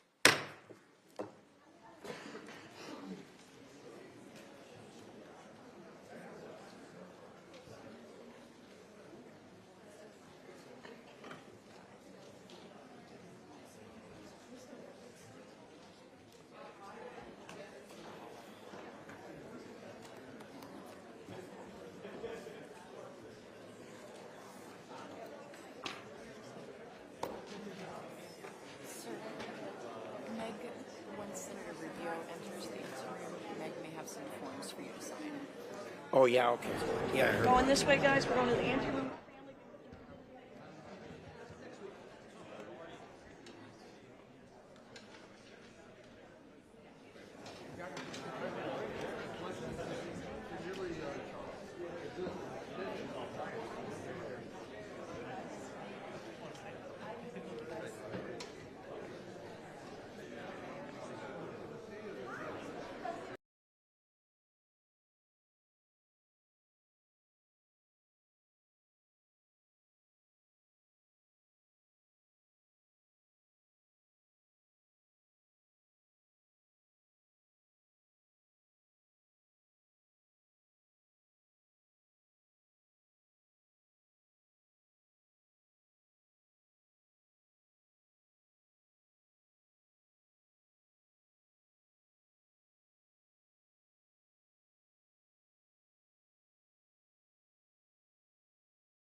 dress in blue.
face many challenges. We've talked about them in the past, so you have my full and unwavering support. I wanted to start with China, because over the years we worked closely together to counter the significant threat that China poses to global security and to stability. The Chinese Communist Party's strategy extends far beyond traditional military conflict. They're conducting an aggressive campaign aimed at weakening American leadership and reshaping the global order to serve their own interests. And we make no mistake, China is challenging our interests all across various domains, diplomatic, economic, technological. They're playing the long game, and I think we have to respond with equal resolve and a strategy. It's essential that we fully recognize the scope of the challenge and develop a strategy to safeguard American interests and the values on the world stage. So could you talk a little bit about your approach in addressing an increasingly aggressive China and how we and our international partners can hold China accountable? Well, and as I pointed to earlier, it's an important question because I think it's definitional to the century. I really do. I think the 21st century will be defined by what happens between the United States and China. The Chinese have basically concluded that America is sort of a tired great power in decline, that they are on a path over the next 20 or 30 years to naturally supplant us, irrespective of what happens. And I think their preference is to not have any trade and or armed conflict in the interim, because I think they might interrupt what they believe is a natural progression. I don't share that view. I think they have some significant domestic challenges. Nonetheless, I do think what we can't ignore is that at the current road that we're on right now is an unbalanced relationship, and that much of their growth and their progress has come at our expense, not because they outcompeted us, but because they frankly have violated the rules that they've benefited from but have lived by none of its obligations. So I think the first begins with a recognition that China is and will continue to be a rich and powerful country, and we will have to deal with them. It's in the interest of global peace and stability that we have to deal with them. By the same token, we cannot find ourselves in a situation in which we allow them to continue to flaunt the rules in order to undermine us economically and or industrially, nor can we allow them to undermine our alliances and our presence in different parts of the world. For example, I think it is clear that on that path towards what they view as their rightful place as the world's preeminent power, they want to establish preeminence in the Indo-Pacific. And that has historical ramifications or historical underpinnings, because they view these smaller countries as tributary states, that basically all roads lead back to Beijing, and they view that. Unfortunately for them, their neighbors do not view themselves as tributary states. And this is particularly true in places like South Korea, Japan, Australia, New Zealand, but also Vietnam and others, some of whom have historical disagreements with China. So at the core of our strategy has to be twofold. Number one, ensuring that there is a proper geopolitical balance between the United States and China to avoid any sort of conflict that could be deeply destabilizing and worse for the world, but at the same time ensuring that it doesn't come at our expense, that we don't find ourselves in a world in which we are dependent on China, or any foreign power for that matter, for the raw materials that we need, for the ability to make medicine, for the ability to fuel our economy, the ability to feed ourselves or our people. We cannot be a country that becomes dependent on foreign powers, and so much of that involves not simply how we engage in the world, but also what we do here domestically. That is not the responsibility of the Department of State, but it is important for us to point to that much of what's happened with China, much of what's happening now, is what we are not doing, whether it's through our own industry and the development of our own industries, or access to raw minerals and raw resources that are critical to fueling and or building a modern economy. You talk about China playing by a different set of rules, and they do the ones that we think of as traditional rules. But and I appreciated your comments to Senator Ricketts about China and even the definition of them as a developing nation. I think it's a big problem. They can't be allowed to continue to play openly with a different set of rules. In addition to the hidden rules, I oppose China exploiting its status as a, quote, developing nation within international organizations. I think it helps them gain an additional unfair advantage in what you described as this unbalanced relationship. China is not in any way a developing country. You just mentioned they're a rich and powerful country. That's not a developing country. It's the second largest economy in the world. Clearly has the financial resources and access to capital to meet its own needs. So I think we need to end China's preferential treatment and hold it accountable on the global stage. I mean, we see it in the World Bank, we see it in other locations. Are there things that we can do and you can do as Secretary of State to try to eliminate this unfair advantage that they have? And it's an open unfair advantage. Yeah, absolutely. I think we need to, first of all, and I mentioned this in my opening statement, we have to acknowledge that many of the global institutions that were created not just in the post-war era, but the post-Cold War era, have been weaponized against us. And I can use a number of examples. The first is, you think about the Security Council of the United Nations, which was created ostensibly for the purpose of preventing global conflict. Sadly, two of the greatest drivers of instability in the world today hold a veto vote at the Security Council. It's basically rendered the Security Council almost irrelevant. By the same token, I would say I am not against multilateral organizations so long as that or any foreign arrangement we have serves the national interest of the United States. I do not believe, and the President has made this abundantly clear, President Trump, that under no circumstances should any foreign entity or multilateral international organization have veto power over the national security interests of the United States of America. The second point that I would point to is that the Chinese have very aggressively played this. They have figured out, and it isn't hard to figure out, that even the smallest nation state has a vote at the United Nations General Assembly. And they have worked hard to not just court, but entrap a handful of votes around the world, and including in our own hemisphere. If you look at the Caribbean Basin, in Grenada and places like that, where they go into these countries, and they don't just provide $1 million to $1 billion to build the stadium, they also give you $5 or $6 million under the table for your family and friends. They do that in place after place. We've seen that practice as well in Africa. So we need to understand that there has to be, in many of these parts of the world, look, we're not bribing anybody. We're not going to do that, and it's certainly illegal for American companies to do it. But it's hard to engage these countries who in many cases have legitimate needs when they say, the Chinese, we prefer to have your stuff, we prefer to have American investment, but you're not offering any, and so we're left with the only alternative, and that is to take the Chinese investment, even though it comes with strong strings attached that include things like debt diplomacy or debt traps and expectations of diplomatic cooperation at these international forums. My final question has to do, because you used the phrase, we need to be able to fuel our economy, and I'll talk a little bit about energy.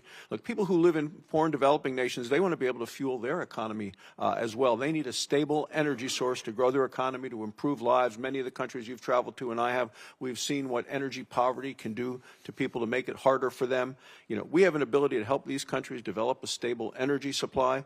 But this current administration, the Biden administration, has put restrictions in place on funding of certain energy resources, such as coal, even natural gas. The United States should be working to promote an all-of-the-above energy strategy and help our friends and allies have affordable energy as opposed to what is the politically correct type of energy to be used. So I believe we should be helping these countries with energy. And are you committed to ensuring the State Department is promoting all forms of energy projects across the globe, including oil, gas, coal, affordable energy that will help people raise their standards of living? Yes, in fact, it should be a centerpiece. One of our centerpieces of our economic diplomacy. We talked earlier, I think it was Senator Coons had mentioned the work on fragile states and the hope of preventing fragility so that states don't collapse into some of the havens that you now see where terrorism takes a hold and so forth. And one of the things you can do to help a country become more stable and then more prosperous is access to reliable and affordable energy. And that is that's not simply for everyday life. That is critical if you want to build a manufacturing sector. It's going to be especially critical in a world in which all these new technologies like AI are going to require a tremendous amount of power generation that's going to draw upon global energy resources to begin with. So absolutely, it needs to be at the centerpiece, and we'll work very closely with the Energy Department in ensuring that it's a centerpiece of our foreign policy. Thank you, Mr. Chairman. Thank you, Senator Barrasso. And next up, we have Senator Booker. Thank you very much, Mr. Chairman. Marco, the President, Senator Rubio, the President made a great decision in choosing you. I'm happy to see you there. You're a thought leader in foreign policy. I, however, don't think most Americans know how great of a thought leader you are in NCAA, NFL, and high school football. And I'm a little disappointed that you're not going to be the head of the NCAA right now. Not yet. We sat in my office recently. I told you about my concerns about Africa right now. Democratic Republican administrations have not prioritized the continent. It is literally the fastest growing continent on Earth. We now see the future. By 2050, 1 out of every 4 human beings on the planet will be in the continent of Africa. And because of the demographic issues we have around the globe, from Europe to the United States to even China, 1 out of every 3 working people on the planet will be in Africa. It is rich with arable land and critical minerals. It has an economic potential that could create tremendous markets for American companies and American businesses. More than this, we know, while it has incredible assets and opportunities, a lack of focus on Africa can endanger the whole planet. We know in the days of infectious diseases, for example, an outbreak of an infectious disease anywhere is a threat to public health everywhere. More than that, we see the climate challenges, migration patterns there threaten to destabilize the Middle East and other areas. Egypt, for example, literally is hosting millions of refugees in Egypt right now. Now, my frustrations in my 12 years here is that we as a nation have not really prioritized it. We do not have ambassadors in some countries where China and Russia, who understand the African opportunities, are investing heavily. I've gone around the world, and in my times in African countries, I often encounter people that saying, hey, the Chinese are here, where are you? And it's not just ambassadorial placements. Other critical positions in embassies just aren't being filled. And therefore, we're being outplayed by the Chinese and the Russians. African countries and leaders have told me time and time again, we prefer you. We'd rather deal with you. We'd rather work with you. And we can see by legal immigration patterns that their people would rather our way of life than the Chinese or the Russians. But we are simply being outplayed in ways that we can counter if we had a real focus and a real strategy for engaging Africa. And the impact of U.S. engagement is real. And the backbone of our diplomacy is that diplomat abroad, is that Secretary of State on down, people saying this is a priority. I said this to you in our office, and I want to make it plain now that we are at a point in this country that what we do in the Senate and in the White House and in the State Department are planting seeds for the future. We could reap a tremendous harvest in 10, 20 years, prioritizing and emphasizing our work in Africa. And not to do so undermines the 3 points that you said at the beginning that I agree. Our foreign policy should be guided by what makes us safe, strong, and prosperous. And the future, in so many ways, is Africa. Could you just talk to me a little bit about how you are prioritizing it, how you understand the critical opportunities and the dangers of not engaging at a higher level than either the Biden administration, Trump administration, Clinton administration, Bush administration have done? Yeah, and I'll preface it by saying that obviously I'm not been confirmed yet. The president's not in office yet. There will be a national security strategy that will frame much of what we do in foreign policy. So what I'm going to share with you basically here today is, as someone who will be at that table, some of the impressions that I would share with regards to our historic involvement in Africa and also some of our challenges moving forward. So the first, and you've already highlighted all of the things about the growth that's going to happen. They'll double in population between now and 2020, 35 or what have you. So it's extraordinary. That isn't just an interesting number. That's also markets. Those are also consumers. Those are also places that I think provide an extraordinary opportunity, properly positioned, for America to become more prosperous. Literally, more people that can afford to buy the things Americans provide, both in services and goods, and vice versa. So I think there's an extraordinary opportunity. Where I think some of our situation in Africa has fallen off has been, it's been, and rightfully so, heavily focused on counterterrorism and solely on counterterrorism in some places. And that's valuable and important. It is very difficult for a country to progress or move forward if they are in fact a haven, for that's open. And so, the freaks come out at night and you've got the terrorist groups that are operating and undermining that country. So it's not that it's unimportant. I think we're also learning from the Sahel how quickly the situation changes. Despite significant counterterrorism contributions, each of those countries have pivoted to their great mistake, grave error, towards the Africa Corps led by Russia. These people are not any good at fighting counterterrorism and unreliable, and I think the moment will come when they'll realize that, and maybe there will be a new opportunity to engage. On the flip side of it, if you look at littoral West Africa, there are real opportunities there for, and in fact, ongoing engagements, not just on counterterrorism, but on economic progress. I look in the north to Morocco, another place where we have already seen substantial improvements because of the accords, but also because phase 2 of that relationship that continues to build.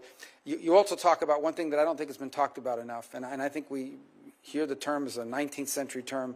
The impact that malaria has is not simply a health crisis or humanitarian crisis. It has deep economic crisis, deep economic implications. It pulls kids out of school for long periods of time and not end their lives. It literally sets people and communities back.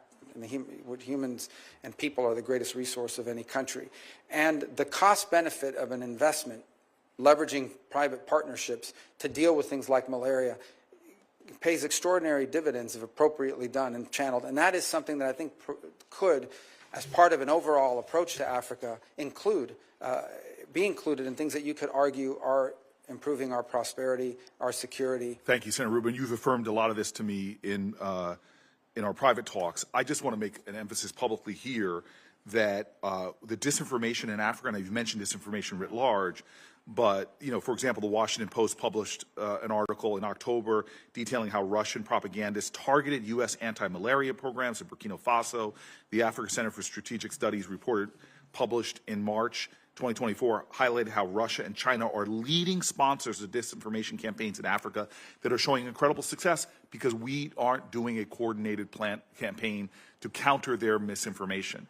And so I'm looking forward to working with you. I hope that you'll prioritize this for the sake of America's future, that you could be the Secretary of State that says we have a vision for Africa and we're backing it up, not just from the Secretary of State's office, but all the way down to making sure key resources are invested in countering disinformation, as well as making sure that we have personnel in there. It's not a popular post, as you know, for many State Department people. We've got to make it that way and let people know that they're helping to define the future of not just the United States, but humanity by focusing on Africa. I cannot let my time expire without talking about the biggest humanitarian crisis going on the planet Earth right now, what is happening in Sudan. It's been called by our country a genocide. There's a famine being declared in areas where you're seeing unbelievable levels of systemic sexual violence going on. I traveled to the Sudan border with Chad and saw humanitarian crises like I'd never seen before, and I've been around the world looking at humanitarian crises. We have a great special envoy who you've already positively name-checked in this confirmation hearing. It is so important and vital that work continue and that we work for diplomatic solutions. There are a lot of our allies who've been implicated in fueling this crisis. This is an opportunity to end this crisis by diplomacy, to bring about one of the most important peace processes there are. And I'm hoping that you and incoming President Trump will prioritize that. Yeah, in an era in which the term genocide has been misappropriated to almost a global slander, an international slander, this is a real genocide. By its very definition, this is a real genocide. This is the ethnic targeting of specific groups for extermination, for elimination, by groups, by the way, that are being funded by nations that we have alliances and partnerships with in other parts of the world. And we should express that clearly. I think in part of our engagement with the UAE, and it'll have to be a pragmatic engagement. I mean, they're important players in what we hope to resolve in the Middle East. And I think as part of that engagement, we also need to raise the fact that they are openly supporting an entity that is carrying out a genocide. And I think for those who are interested in going out and actually protesting a real genocide, this would be the one, and I just don't see it. I don't see people mentioning it. It is morally reprehensible that this crisis gets virtually no attention in our country, especially because of the role we should be playing. And my time is over, but I want to say this, no need to respond. But the other place on the planet that gets no attention, that we are responsible for in our hemisphere, is the crisis in Haiti as well. Correct. I know that you know this intimately. And again, I just want to keep calling out these moral omissions of our country, often, at least in the press, of an inability to focus our compassion, empathy, and understanding of our interwoven destinies with places like Africa and places like Haiti. Thank you, Senator. Thank you, Senator Booker, for that. Those are things that needed to be said. Having said that, you have underlined probably the most difficult crises we have on the planet, and I think everybody's ready to sign up on a path forward. So far, nobody's laid out that path forward. And you're right. We have an obligation to at least try to design a path forward. And when that happens, I have no doubt that we'll pull together Republicans and Democrats and as Americans to do something about this. But I'll tell you, the identifying who are the people there that are the good guys that you can partner with is very, very difficult, as you know. Thank you. Thank you, Senator Rubio, for your comments in that regard. We will move now to Senator Paul. Senator Rubio, congratulations on your nomination. One of the questions that I've asked over time to secretaries of state as well as ambassadors and others from the State Department is, can you name for me instances where sanctions have changed behavior for the better? Now, I'm not going to ask you that question now. I'm going to wait till you come back to ask you. There's a preview of what I'll ask you the next time. But the reason I bring that up is that I think hopefully people think of sanctions as a way of trying to modulate behavior. You want better behavior out of a country. A country's doing something you don't like. You'd like them to change their behavior for better through sanctions. And I think it rarely works. And I think we pile more on. Now, some would say, well, sanctions are just to punish them, and we just want to, you know, Russia invaded Ukraine, we're just punishing them. And so as punishment, they kind of work. I don't think they're deterring Russia's behavior or changing it. But really, sanctions can have effect in a couple of ways. I think the threat of a sanction, the same way the threat of a tariff can have an effect on behavior. But once placed, I think a sanction or a tariff only has effect on someone's behavior if you remove it. Now, you mentioned earlier a little bit about discussing ways to unwind some of the sanctions ultimately on Russia. People mentioned, well, we never want to let them sell energy again. No, you have to let people enter back into the world. That's how you're going to get behavioral changes. And it really will have to be part of the peace. If there is going to be a negotiated peace, the one aspect that makes us part of that war are all the sanctions. And so it really should be offered up of removing that and going back to normalcy when we can find a resolution to the war. I'll give you an example of where I think often the State Department loses its sight of its mission. Instead of being the Department of Diplomacy, which I think it's supposed to be, it becomes just an extension of the Department of War and muscle, and we show how strong we are through the State Department. But really, when bellicose statements come from other parts of the government, I see the State Department as the one that shows up and tries to still have a conversation. In the past, I think because of remarks, you had been banned from travel to China. The ambassador that's been nominated also has had statements that make us question whether or not he'll be received in China if he becomes the ambassador to China. When Blinken and Yellen went to China recently, they decided, and I'm not arguing with the goal was to get China not to sell dual-use parts to Russia to use in the war against Ukraine. A noble goal, I share the goal. But they got to China and they shamed them in public and called them names and told them they're terrible people and they should quit doing it. I would argue that there's another way to try to get behavioral changes. I would argue that the opposite of sanctions is trade. And so we have a lot of sanctions on China. If I'd been the one going to China with a mission, I would have said to China very quietly, we may not be able to undo everything, but perhaps we could undo one bit of sanctions that will enhance your economy by X amount if you'll agree to quit selling dual-use parts to Russia.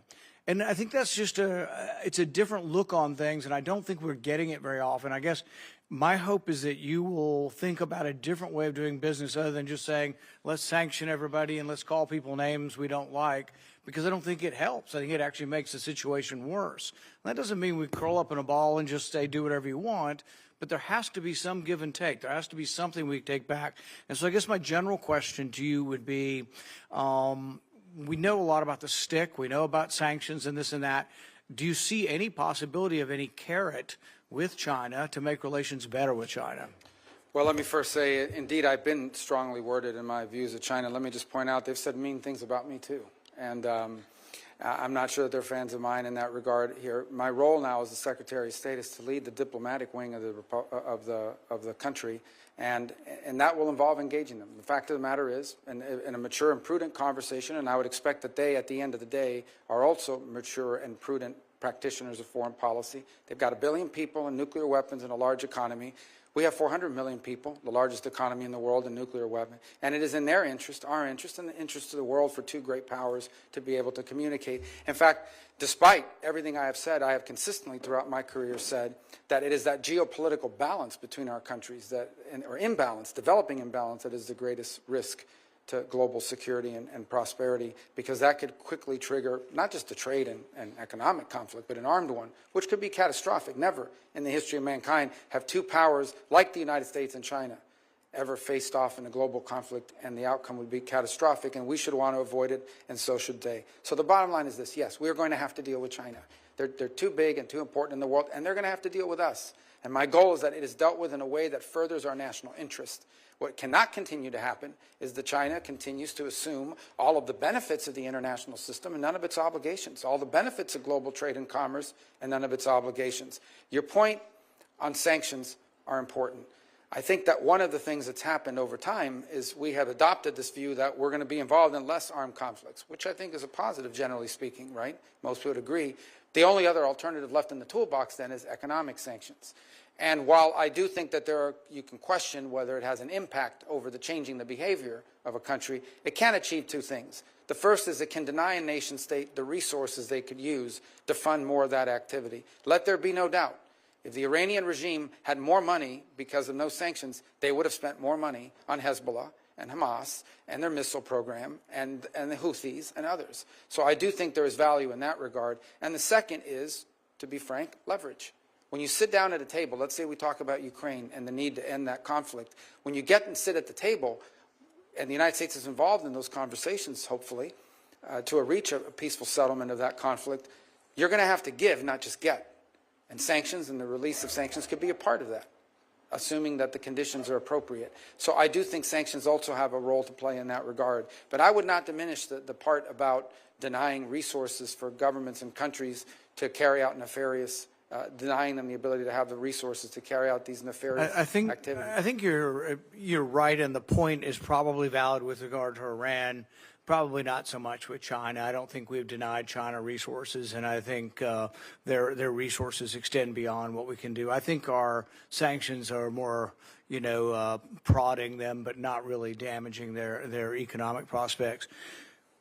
With regard to the concept of diplomacy and how we make things better, or attempt to make things better, I think if we have absolutes, we tend to not understand really the way diplomacy has to work, because it is about engagement, it's about hearing the other side. It's not about accepting their position, but it's about at least knowing what the position of the other side is.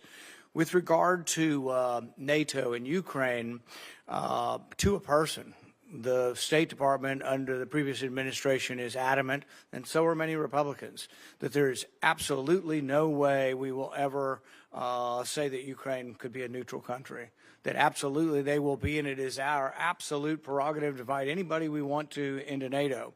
Well, we can say that, and we have the ability to do that, but there are consequences to that, and one of the consequences is that, at least from the Russian perspective, they see that as one of the reasons why the war has developed there. And so I think that if you are looking at peace, you have to look at first you have to get to a ceasefire before you even get to real discussions. But if you had a ceasefire between Russia and Ukraine, I think our sanctions need to be on the table as far as negotiating the removal of them. But I think also the idea of Ukraine being a neutral country as far as a military alliance, if it's not on the table, Ukraine doesn't have that much to offer. I mean, Russia now occupies a good 15-20% of the country. It's been a big bloody war, and they've done it in a sort of World War I fashion, but I don't think they're going anywhere. It is at a stalemate. But the one thing Ukraine has to offer is they won't become part of a military alliance allied against Russia. Just not taking it off the table enhances our ability to negotiate and enhances Ukraine's ability. I think Zelensky's public words have been a little less firm than they had been in the past. But instead, I think we've done the opposite with our diplomacy. Every day, it's Blinken, beating the drums. They absolutely be in Ukraine. Do you think that the concept of a neutral Ukraine, not in NATO, can be part of the negotiations to end the war? Well, obviously, that's something that will ultimately be part of any negotiation. I do agree with your point that if we want to be real here for a second, because I think we've lost the art of reality in some of the foreign policy. These are not outcomes that are rarely are they ideal. Sadly, in many cases, our choices in foreign policy are a choice between a bad outcome and an even worse outcome. And that's been true not in the modern era, but throughout the history of diplomacy and nation-state relations. In the case of conflicts such as these, they invariably require concessions. I don't think it would be wise nor appropriate before we're even in office or even in any public forum such as this to discuss the parameters of what those potential concessions can be for either side. Suffice it to say, I do think, to be honest with the committee and the full Senate, if you want to reach agreements to end armed conflict where people are dying on a daily basis and enormous destruction is occurring and a great potential for escalation exists on a daily basis, if we want to be honest about bringing that to an end, true diplomacy will require concessions from every party engaged in those conversations. That's the nature of diplomacy, and it's best conducted directly and in an appropriate forum and not in public. And that can be done, by the way, without abandoning our core principles as a nation or our feelings as a people about what's happened and transpired in that conflict to date. Senator Van Hollen. Thank you, Mr. Chairman, Ranking Member Shaheen. Senator Rubio, good to see you. It was great to sit down with you and talk about some of these important issues yesterday. Let me just say at the outset that I appreciate your response to Senator Booker's question about what's happening in Sudan, specifically as the Biden administration just found that the RSF under Hamedi is engaged in a genocide, and we need to do everything we can to stop what's happening there. You referred obliquely to some of our sort of Gulf partners who have not done what they should be doing. One of them is the UAE, and I've been very clear that the United States should not be providing military assistance to the UAE when the UAE is in turn providing military assistance to a group like the RSF that is committing a genocide in Sudan. And I'm expecting a briefing from the Biden administration by the end of this week as to whether or not their commitments to President Biden to stop doing that have been fulfilled. I want to pick up on a couple of the issues we discussed yesterday. One, as you know, Senator Sullivan and I are the co-chairs of the Bipartisan Foreign Service Caucus. We've passed a number of pieces of legislation through the United States Congress, most recently the Foreign Service Families Act. As you know, and we discussed yesterday, you know the importance of supporting the men and women at the State Department, including the Foreign Service, and I appreciate your willingness to work with us in the caucus to continue to make sure that they have what they need to do their jobs effectively. We also discussed the ongoing war in Ukraine and the importance of supporting the Ukrainian people against Putin's aggression, and I just want to say for the record I support and endorse everything that Senator Shaheen said on that score, so I don't have to go into great detail.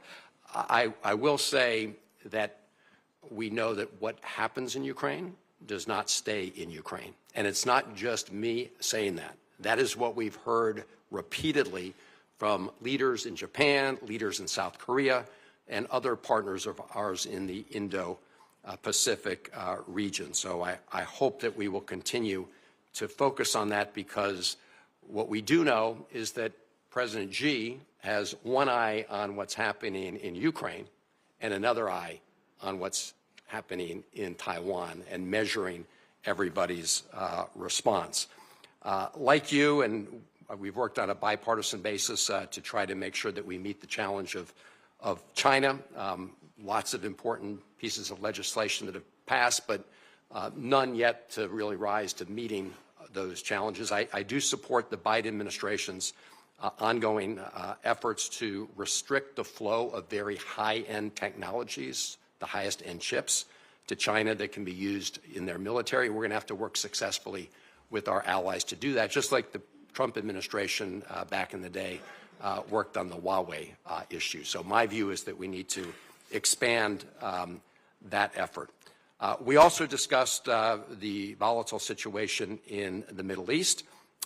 You know, we often talk about the importance of shifting our focus to China and the Indo-Pacific, but we always seem to get dragged back into conflicts in the Middle East. I want to start with Syria. Good riddance to the murderous Assad regime. Obviously, we have a stake in what comes next in Syria, given the fact it's a very volatile part of the world. I support the very cautious engagement of the Biden administration with HTS, but we should acknowledge their very poisonous genealogy, beginning with al-Qaeda morphing into al-Nusra. The other issue, of course, in Syria is that when you've got a situation like we see today, there are opportunities for ISIS to get further back on its feet, to provide it more oxygen. And as you know, the tip of the spear in our fight against ISIS has been our Syrian Kurdish partners, the SDF. But at this moment, President Erdogan of Turkey has been backing attacks of the so-called Syrian National Army, which Turkey largely controls, against our partners, the Syrian Kurds, which opens the door to a revival of ISIS. Because of the actions of the United States government, Turkey has so far paused that effort. Senator Graham and I have introduced legislation to impose sanctions on Turkey should they renew those attacks in an aggressive way.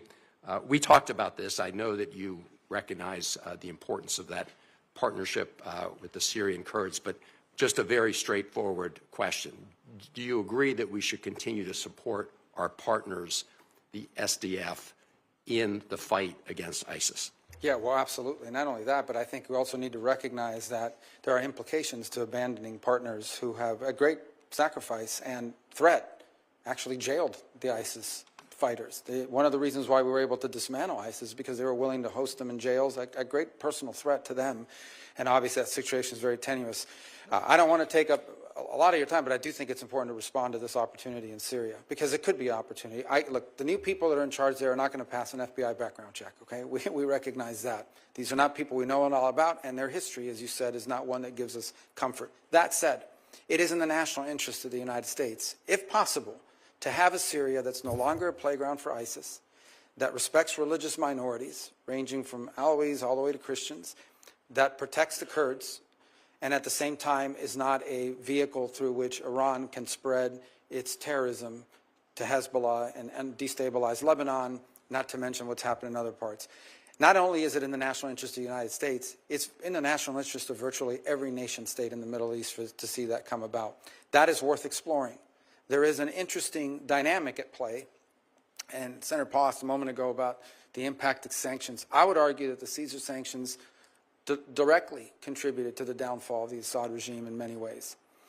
We find ourselves in this interesting situation now where, because I think it was reauthorized as part of NDAA, we now have these sanctions in place against the government that no longer exists. But nonetheless, it's an opportunity for us to explore how we could use that tool, the removal of it, and others, if in fact the territory is fertile for these outcomes. There are impediments to this that go beyond simply the new people in charge. And one of them, as you pointed out, is Erdogan and what his intentions are. Right now, there's a very tenuous ceasefire with regards to the Kurds. It's important for that to be maintained. I think it's important to signal to Erdogan early, including through this hearing, that they should not view a transition in power in the U.S.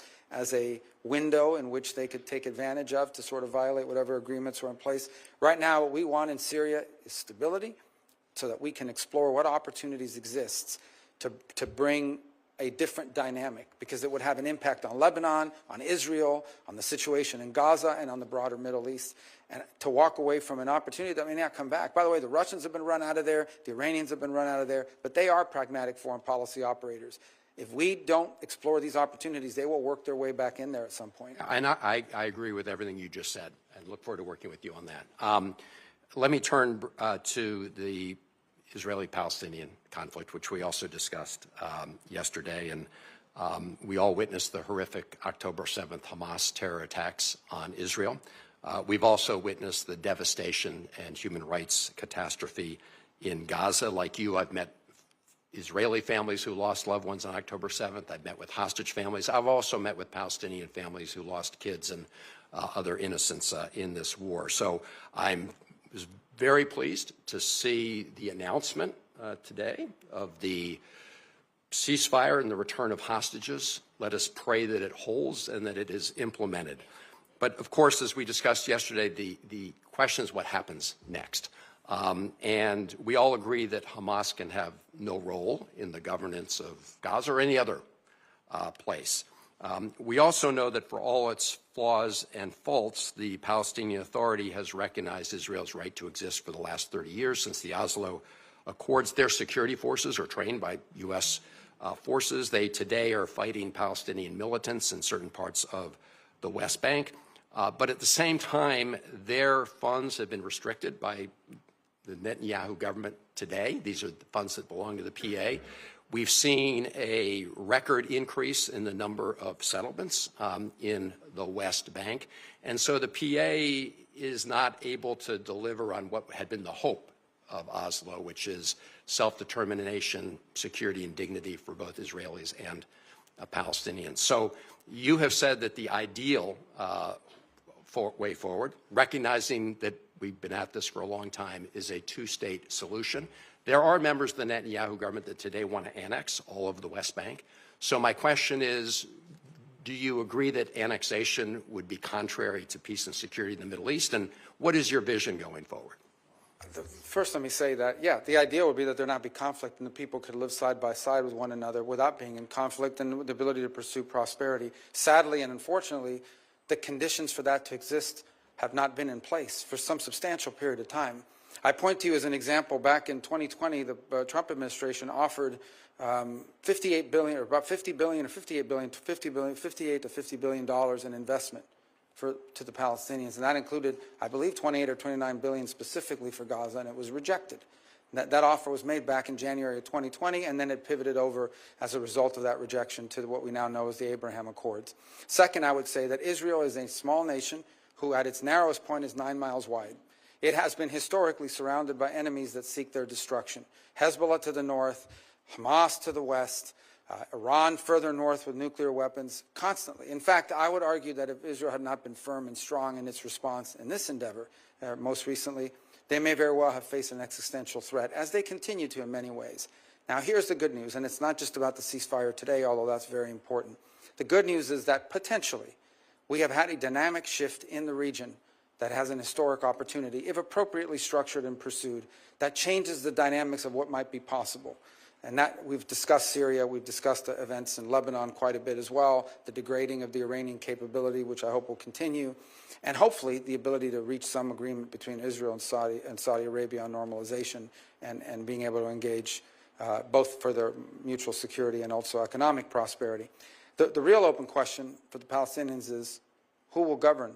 Who will govern in Gaza in the short term, and who will ultimately govern? Will it be the Palestinian Authority or some other entity? Because it has to be someone.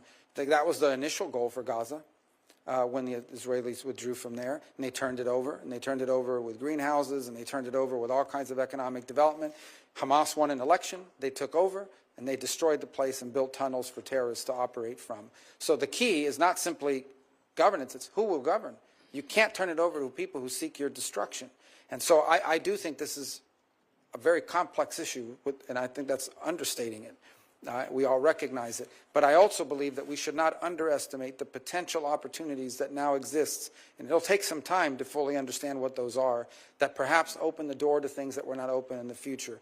But from the Israeli perspective, which I fully understand, it begins with their existence, because you cannot coexist with armed elements at your border who seek your destruction and evisceration as a state. You just can't. No nation on it. We wouldn't tolerate it, and they can't either.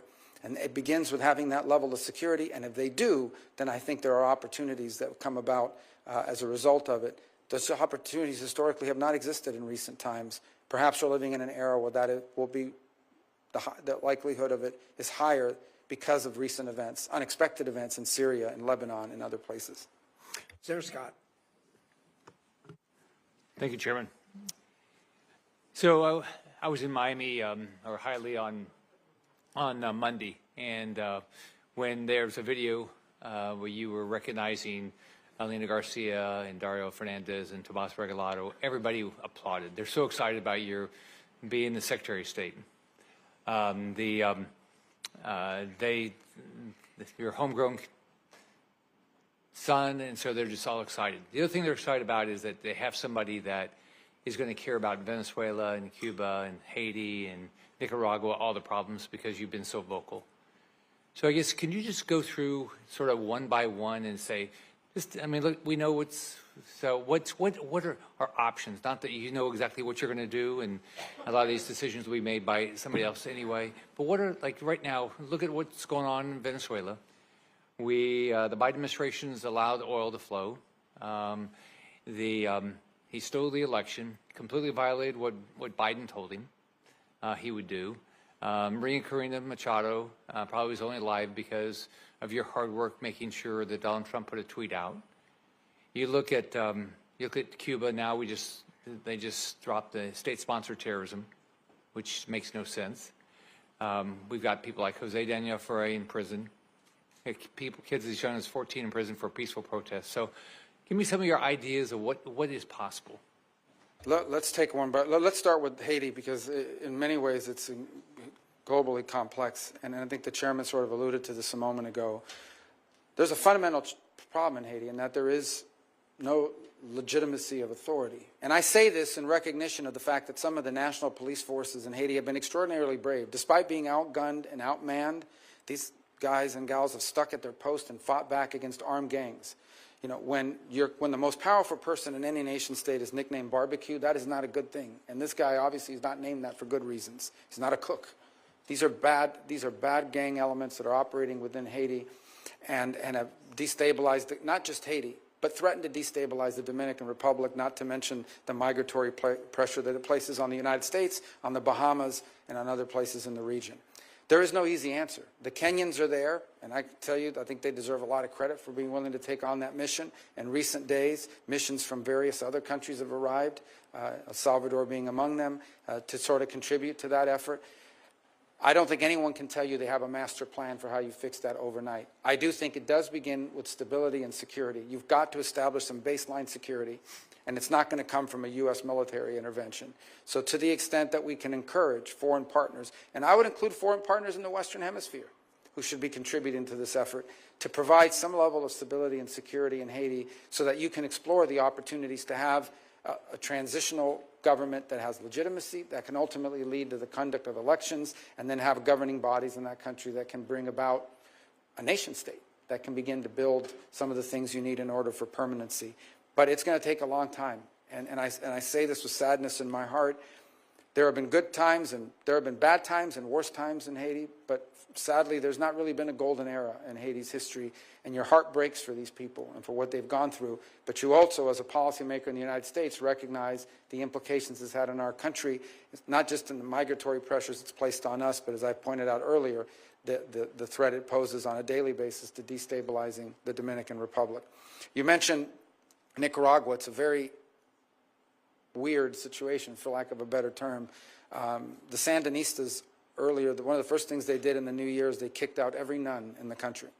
They've gone to war with the Catholic Church, which was the last institution in the country capable of standing up to them. But now they've begun this process of amending their fake constitution to basically create a family dynasty, so that Ortega and his wife will now be co-presidents.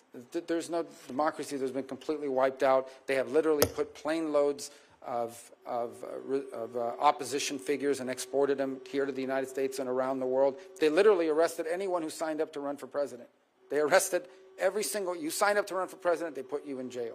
So it's a big challenge, but our national interest is most challenged.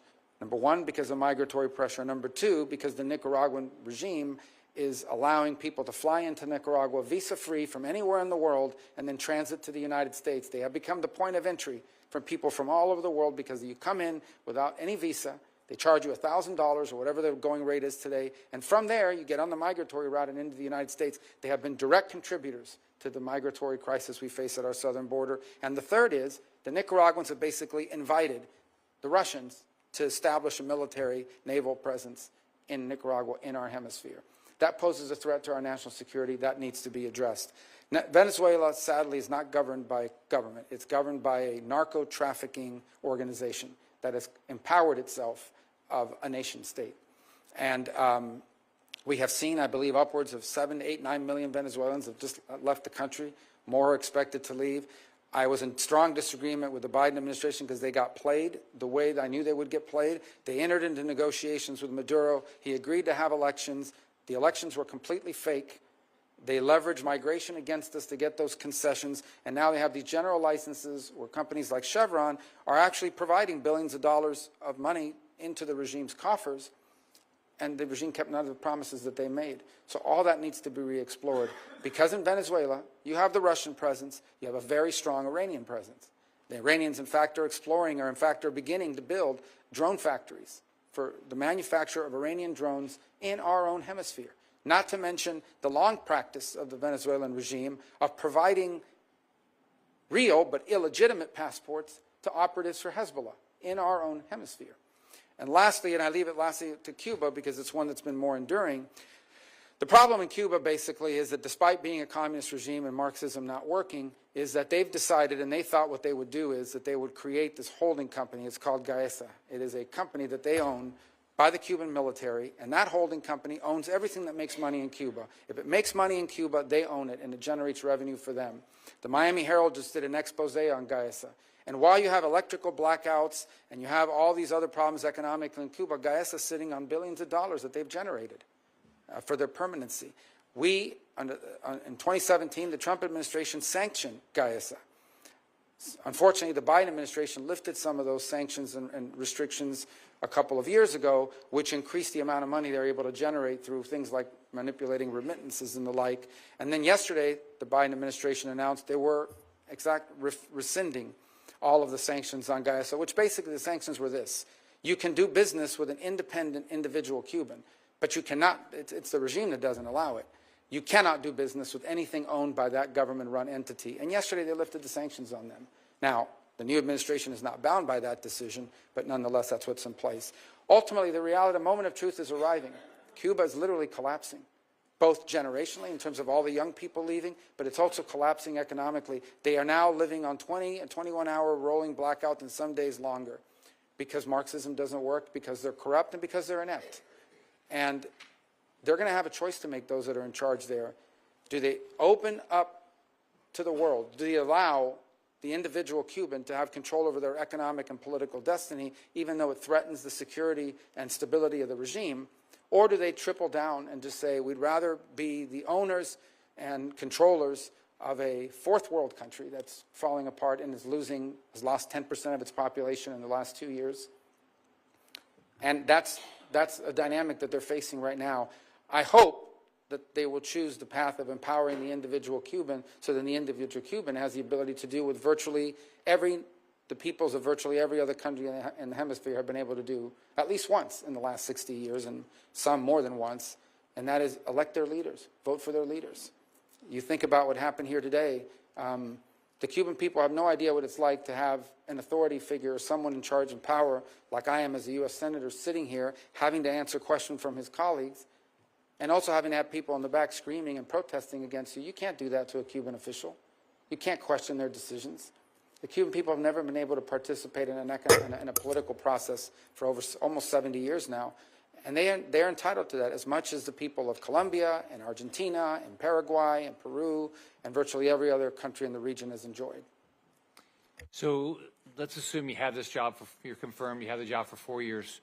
What would your definition of success be? With regards to generally? Your job. The alignment of our foreign policy to our national interests has been defined the security, prosperity of the American people. And that's, and by the way, I would define that as success for the country. What I would define as success for the State Department is not just that alignment, but making the State Department highly relevant again. Sadly, and I think I've shared this with you in some of our meetings with many of my colleagues, what has happened over the last 20 years under multiple administrations is the influence of the State Department has declined at the expense of other agencies and also at the expense of national security councils, because it takes so long for the State Department to take action. And so increasingly you stop getting invited to the meetings, and they stop putting you in charge of things because it takes too long to get a result.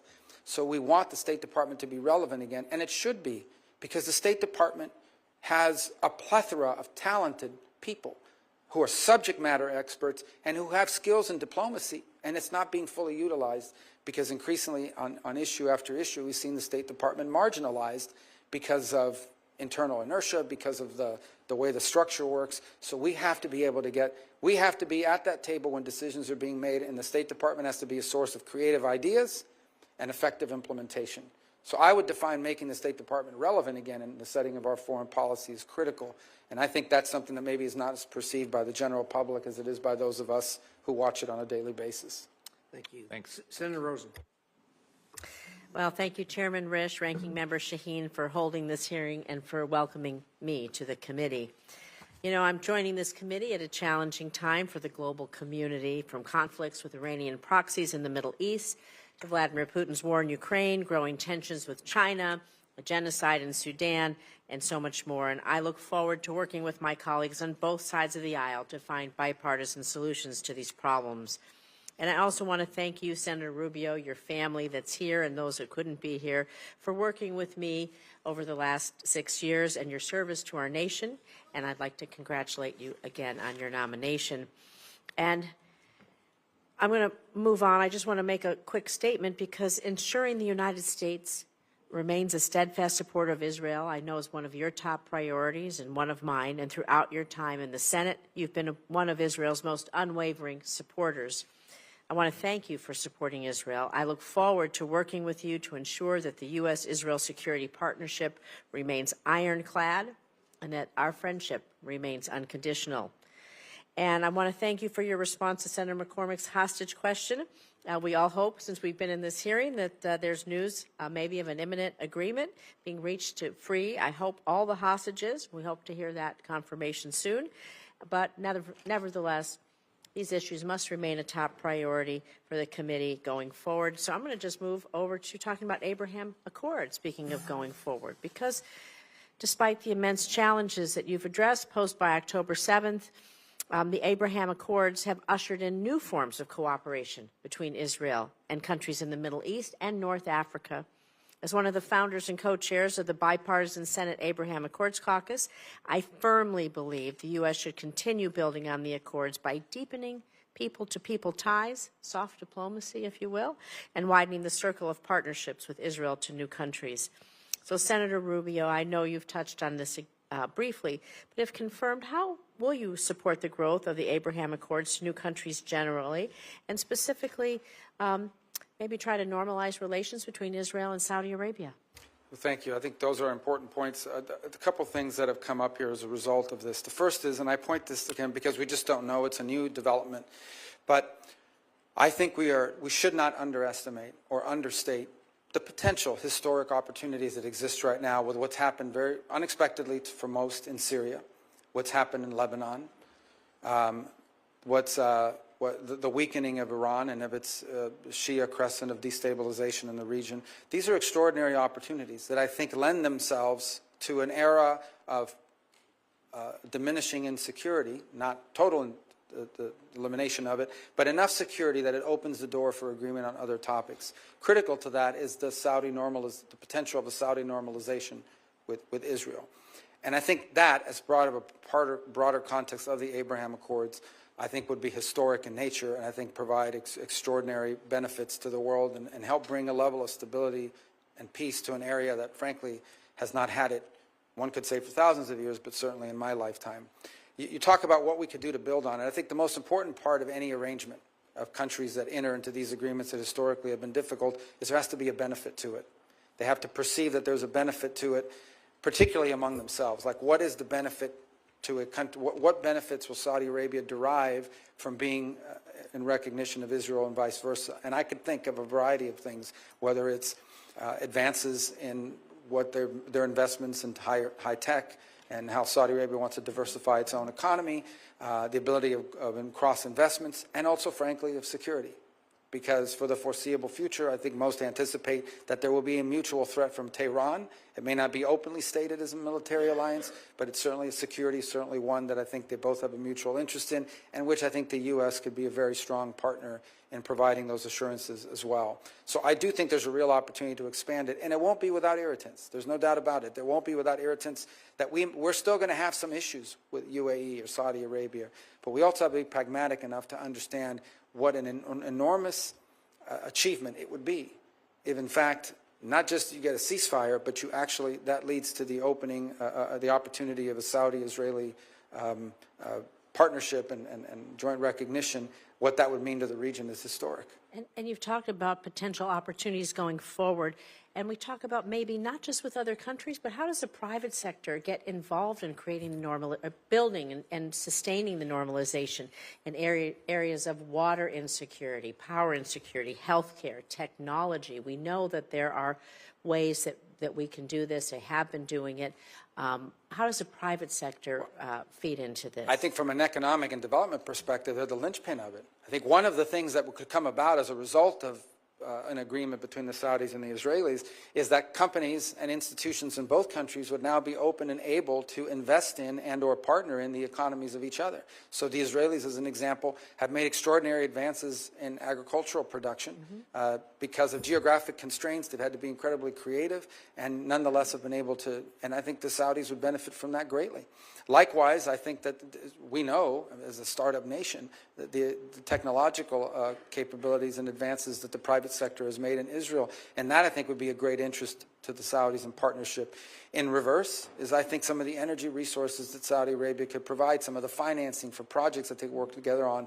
The linchpin of all of these is private sector engagement. But without the governmental imprimatur, or without the government creating the pathways for that to be possible, because of recognition, because of diplomatic relations, that's what opens, that because those don't exist, that hasn't been able to happen. This would open the door for that, and I think be transformative.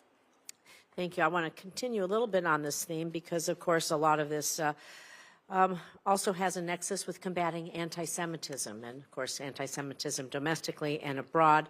I probably founded the Senate, the first ever Senate bipartisan task force to combating anti-Semitism. You and I have done a lot of work there.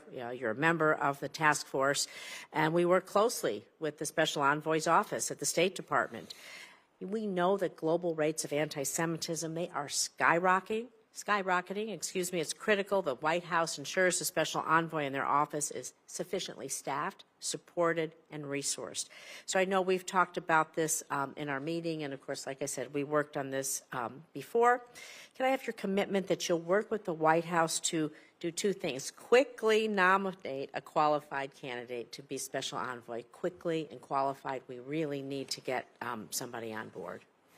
Yes, and I think it needs to be someone that, as we've discussed, also enjoys broad support across different sectors. But the key ultimately is, there was I don't know if it was a study or a survey or something that came out yesterday, but it showed something that's really disturbing. I think it said 60% of people on Earth hold anti-Semitic views, according to this poll, or in 60% of the countries, but I think it's at 60%. Look, unfortunately, bigotry and hatred has been a part of human nature from the very beginning, but anti-Semitism is a unique danger. The suffering that it inflicted on the world historically, but in the last century, is unimaginable and can never be allowed to be repeated. And it's something that we should make sure we're constantly speaking out against and identifying for what it is. I think the U.S.'s role as a leader in speaking out in that regard is indispensable. And we need to be forceful about it. One of the things that's most troubling is what seemed to me that one of the things that's undermining the legitimacy of many of our international organisms is they've become havens for anti-Semitic activity. That oftentimes is disguised as anti-Israel, but I believe is frankly anti-Semitic. And of course, we've seen incidents of that in the United States as well. We cannot ignore what anti-Semitism has cost humanity in the past, because if that lesson is forgotten, it will very quickly repeat itself potentially in every region on the planet. Thank you. I want to just quickly, a yes or no. We know you've talked a lot about how important deputies are in mission sets of different things. We know that if we don't have a deputy envoy in place, they keep the wheels turning. They keep the organization going for the waiting for the special envoy to be confirmed. Do I have your commitment that we'll quickly put in a deputy envoy to make sure that the work can continue until? Yeah, we'll work to do that as soon as possible. Thank you. I wanted to, I only have 56 minutes. I do not have 56 minutes. I have 56 seconds. That would be a little crazy. I know that the first Trump administration created the Women's Global Development Prosperity Initiative. It was the first whole-of-government initiative to promote women's economic empowerment, dedicated global resourcing for these activities. As Secretary, will you commit to continuing to expand on the WGDP initiative, and if so, in what ways? Yeah, and that was a high priority of Ivanka Trump, who's no longer going to be in government, but was at the time, and she worked on that very much. And I was a supporter of it then, and look forward to being a supporter of it now, if confirmed. Thank you. And we got that 56 minutes went awfully fast. There you go. I yield back, Mr. Time Chairman. flies. You yield back all 8 seconds? Yes. Senator Cornyn. Thank you, Mr. Chairman. I can barely see you down there. I know. I was there one time. They had to extend the dais so Senator Curtis and I could actually sit with at the big boys and girls table. So, Senator Rubio, it's great to see you. I have complete confidence in your ability to lead the State Department. I think it's an inspired choice, and you couldn't be better prepared for that job. I do want to ask you a few questions, some of which I know Senator Cruz is here as well. He and I share a concern about Mexico.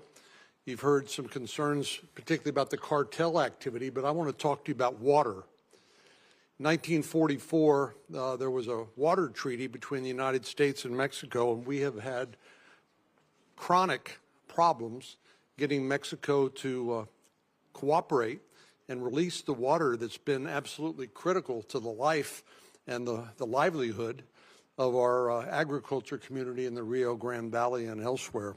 We've had I've talked to Secretary Blinken about this. We've written letters. We've done everything we know how to do, but I would just like to get your commitment to work with us to try to just simply get Mexico to live up to its requirements under the treaty, and if they won't do it voluntarily, to look for leverage and ways we can persuade them to do what they already have a legal obligation to do, which is to release water on a timely basis.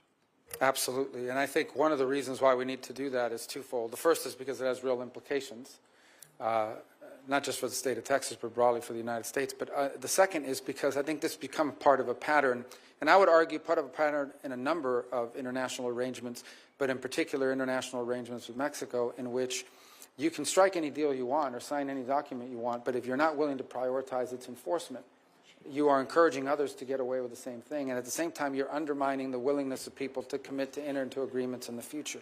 And this has become we've seen it with USMCA, frankly. We've seen it with a variety of other commitments that have been made by partners in other parts of the world, and we're seeing it with this treaty. Where there is a treaty, they have obligations under it, and they don't seek to meet it. And it's part of the broader challenge that I alluded to in my opening statement, which is we've entered this era where we've entered into all these international arrangements, but oftentimes they've been weaponized against us, either through noncompliance or through a creative reinterpretation. And that extends to trade all the way down to treaties such as this.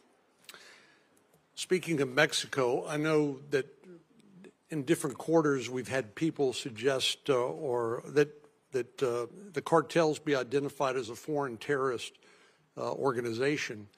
And as I've looked into that, it feels like the right thing to do because, of course, the cartels are wreaking havoc and misery and death and destruction, not only here in the United States, but also in Mexico.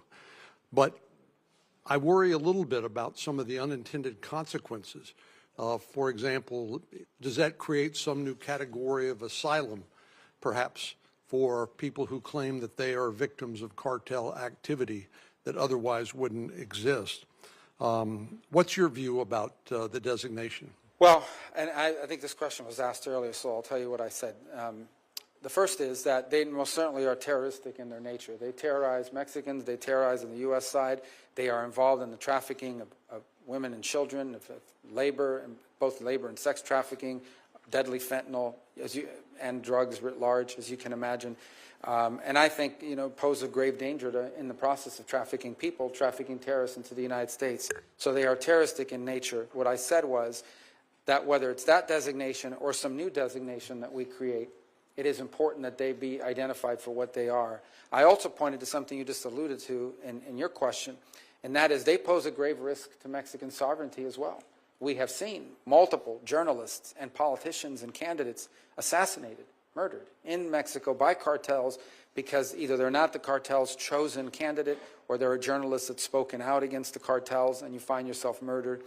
And I don't think we should underestimate, and I hope the Mexicans do not, the amount of leverage that they have created over the Mexican government. And in some parts of Mexico, they are, in fact, have operational control of territories, particularly near the U.S.-Mexican border. So this is something that I hope we can work with jointly and cooperatively with the Mexicans to address, because it's in their interest as well as ours. Ultimately, I do not think I speak out of turn when I say that you can expect President Trump will do whatever it takes to secure the United States of America and the American people from the threat that they pose. But it is my sincerest hope, and frankly, I think the most productive outcome would be if we could do so in partnership and cooperation with the government of Mexico, who I know shares many of our concerns. Well, that certainly is should be our first choice, but I have the same confidence you have that President Trump will send a very clear message and follow that up with decisive action to persuade Mexico to do what it is in its best interest, and because it's an intolerable situation right on our southern border. We can't get a divorce. We got to make the marriage work somehow, and but it's a troubled marriage, shall I to continue the analogy. Let me talk to you briefly about the Foreign Agent Registration Act, which is within the jurisdiction of this committee. This is something I've been concerned about for some time, because we have lobbyists that work here in Washington, D.C. that actually represent foreign nations that, unbeknownst to members of Congress, they're actually advocating not on behalf of the American people and American interests, but on behalf of the interests of foreign nations. Now, there is a loophole called the Lobbyist Disclosure Act, which is frankly weak sauce when it comes to providing the kind of transparency that we need. Anytime somebody shows up in your office and is advocating for something purporting to represent American interests, but in fact is there motivated by and being paid by a foreign interest to advocate their interest, is that something that you would be willing to work with us to further reform and refine? Yes, and as you know from our time serving together on the Intelligence Committee as well, it's something we spend a lot of time talking and thinking about as well. And I would raise 3 points. The first is, look, the straight up, some foreign government hires a lobbyist. You know that because they're registered and we're aware of it. The second is more nefarious, and that is that you hire someone through a cutout, a third party, without aware of the fact that they are in fact being paid by a foreign entity, and sometimes dressed up as an American interest, when in fact it's furthering the interest of a foreign entity.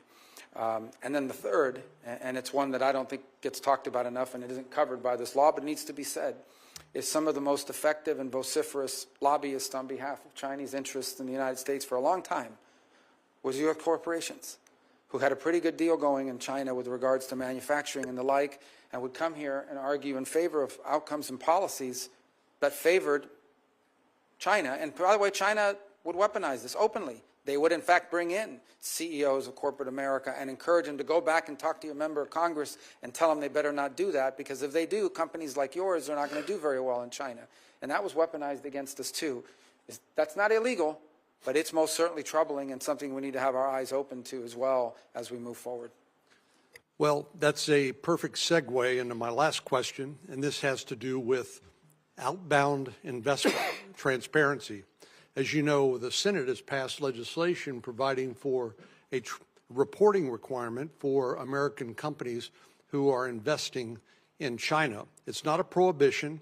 It's merely a disclosure requirement because the unique circumstances that you're well aware of that China provides. There is no division between civilian civilians or the private sector and government. Under Chinese law, the private sector, so-called private sector, is required to share any and all information that might be of use to the People's Liberation Army or to the Chinese intelligence agencies. And it is not a stretch to say that due to the tactics of people like, or strategies really, of people like Deng Xiaoping, who said, hide your motives and bide your time, we've seen massive U.S. investment in China, which has not only helped them rebuild their economy, which is fine, but more ominously rearm their military, modernize their military so that they become a threat not only to their neighbors in the region, but to world peace. We can all imagine a nightmare in which China decides to take Taiwan, which President Xi said he's committed to do. So I think it just makes sense for us to have more transparency so that as policymakers, we can then figure out what is the right policy. I could care less whether American companies want to build more Burger Kings or Starbucks in China, but I do care if American companies are investing in dual-purpose technology or in ways that would undermine the national security of the United States. Do you share that concern? Absolutely. And in fact, I shared it beyond just simply what you've discussed. This was a few years ago when the thrift savings plan, the retirement, 401k basically for federal workers, was investing in funds that are going directly to Chinese military use. So you think about it, there were people serving in the armed forces of the United States whose retirement funds were being invested in companies that were building the weapons designed to one day blow the ship that they served on, even the Indo-Pacific. And in the case of other private sectors, you're right, every sector is not created equal in terms of the threat they pose to our country.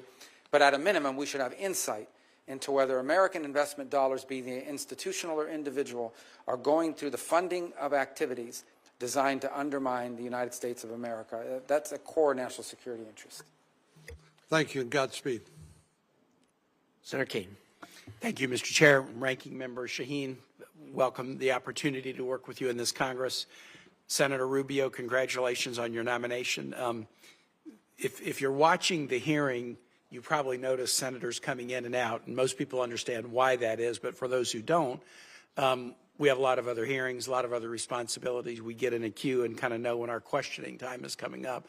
I decided that I would show up, albeit 11 minutes late, and stay because this is so important to the country and to me. But I think for those of you who have watched this hearing that was gavelled in at 10, what you've seen is a nominee who is extremely well prepared. We're used to seeing nominees who know a lot about a couple of things and sometimes who know very little about virtually everything. But I think you've seen a hearing with a nominee who agree or disagree with the points he's made. He's not talking out of a briefing book. He's not having a thumb through a binder to decide how to answer a particular question. I've always been struck in working with Senator Rubio on this committee since I came to the Senate in January of 2013 that he has a very well-developed sense of the world and a passion and interest in all corners of it.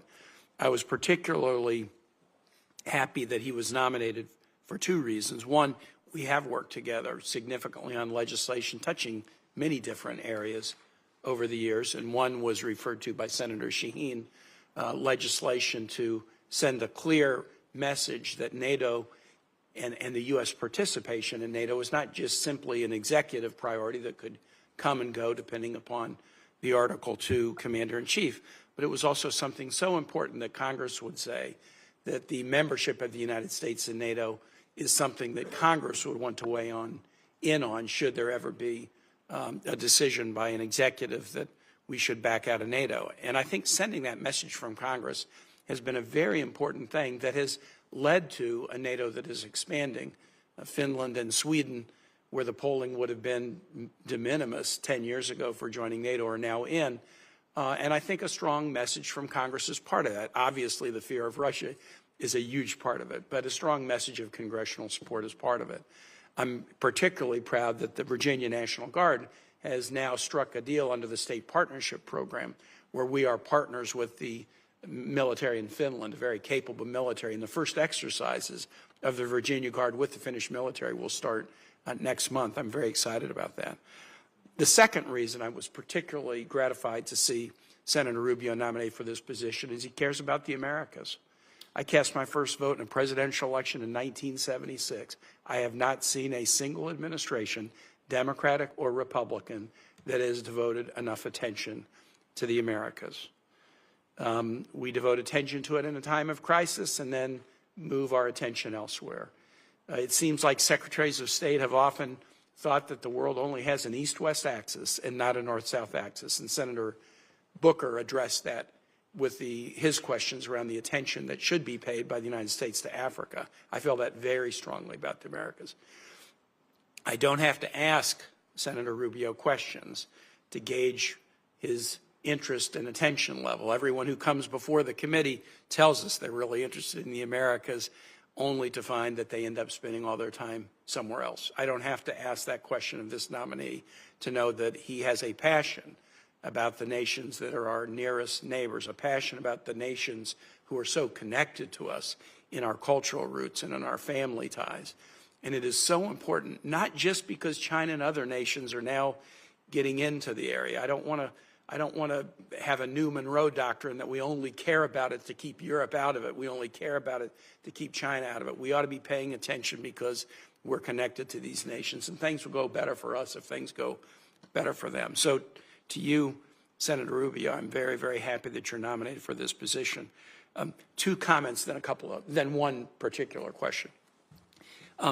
One, the status of career ambassadors.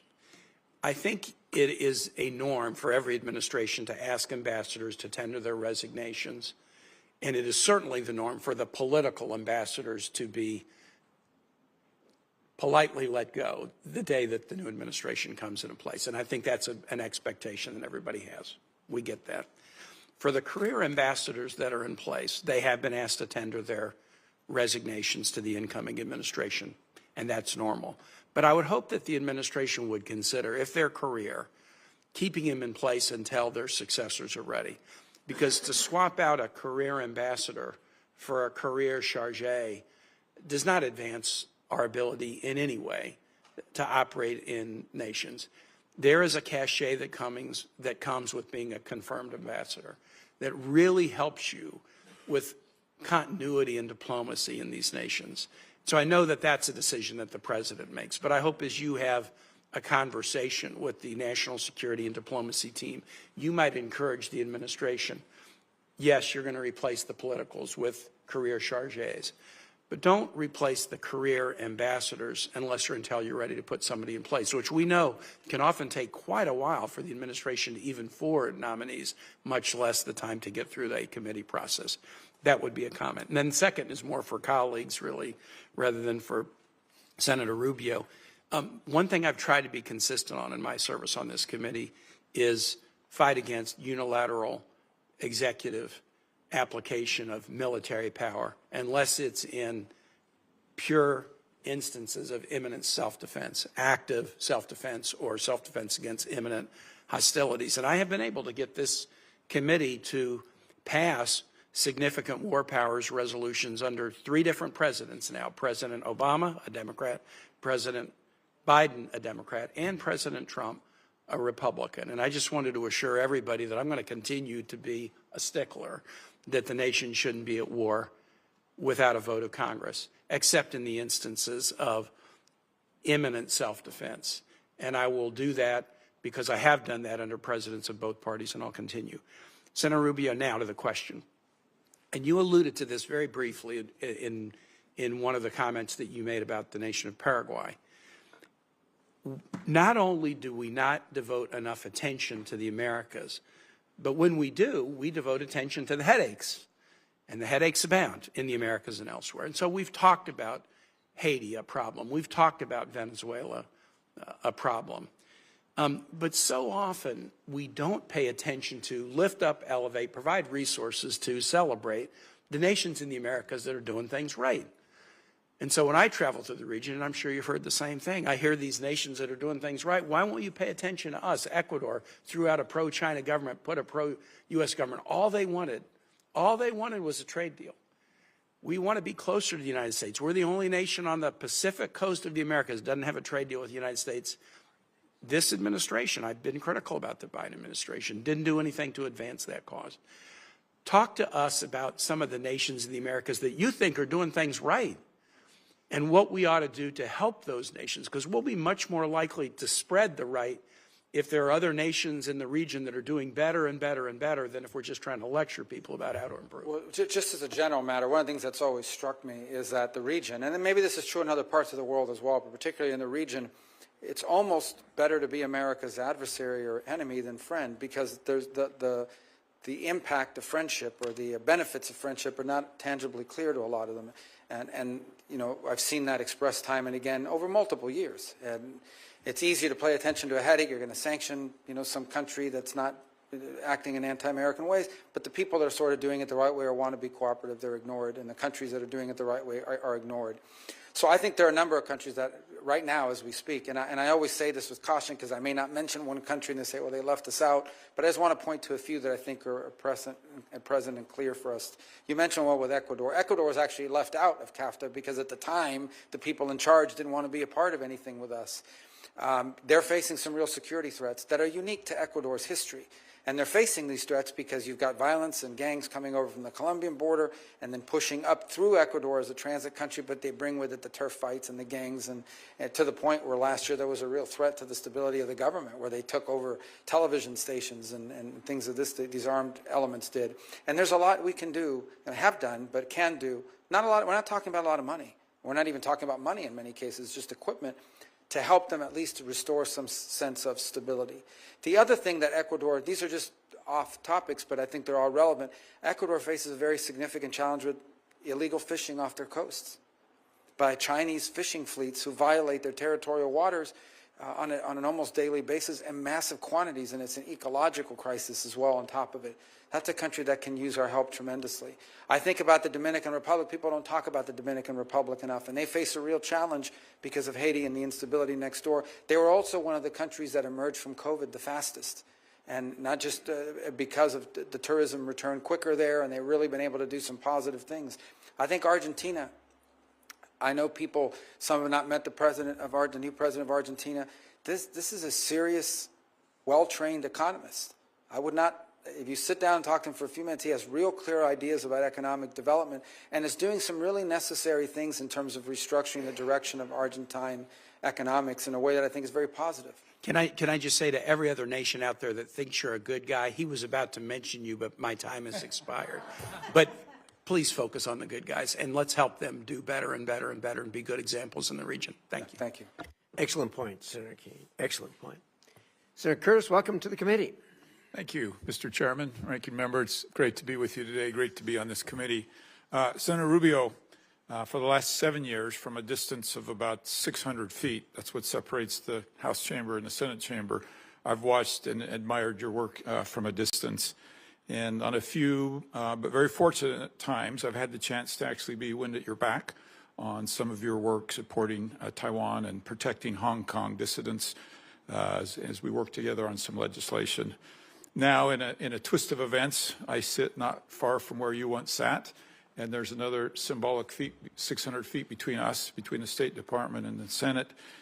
And I'm excited to work with you in your new role. And I would like to continue to be wind at your back on a lot of issues, and none more important to me than China.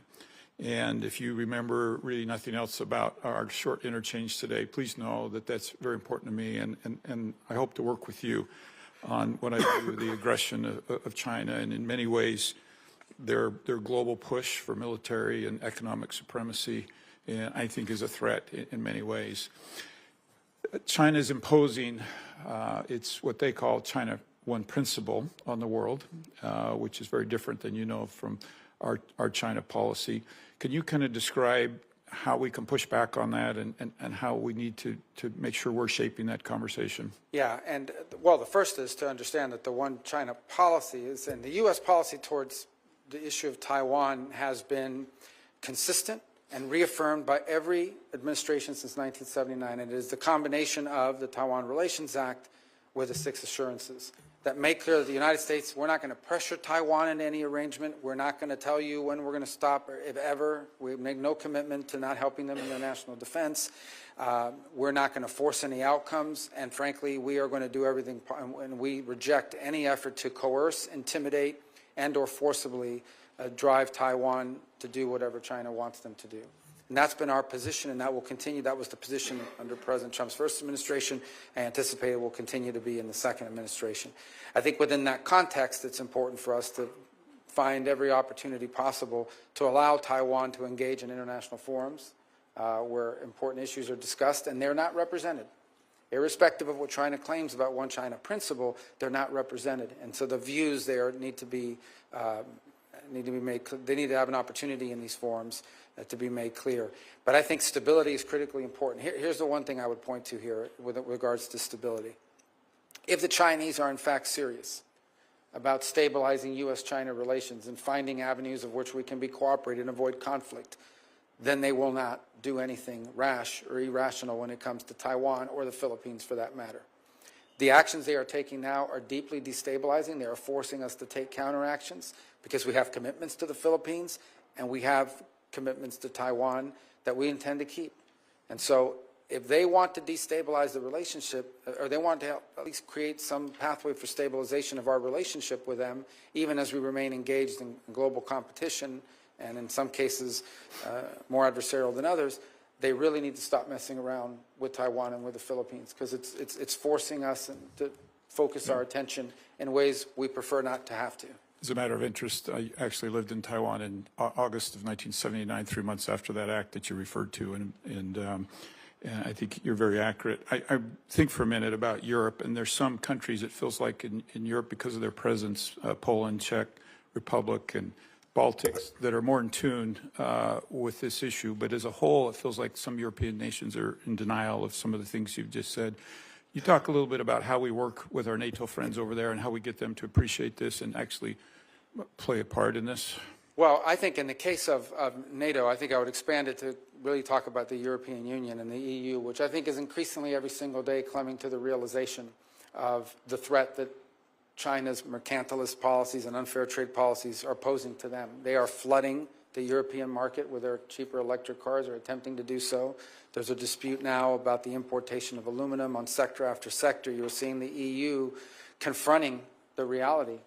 By the same token, you know, they're like many countries around the world, including ours to some extent, there's a quandary involved. There is an intermeshing economic relations that you can't just walk away from, but you also recognize the long-term threat that Chinese practices are having on your economic lives. And so I think that's an area in which the Europeans are, some more than others, are increasingly aware and willing to be more forceful. Italy has been willing to lean into it more than perhaps some other countries in the region. Hopefully that will continue to change. On the security front, look, an event in the Indo-Pacific, say, let's leave Taiwan out of it for a moment and say it's the Philippines. Okay, in the last 48 hours, there's this massive, I don't even know how to describe it, but this massive ship that the Chinese have built that's like headed towards the Philippines, and the Philippines feels threatened by it, rightfully so. We've seen this on a daily basis with the harassment and so forth, but on a daily basis.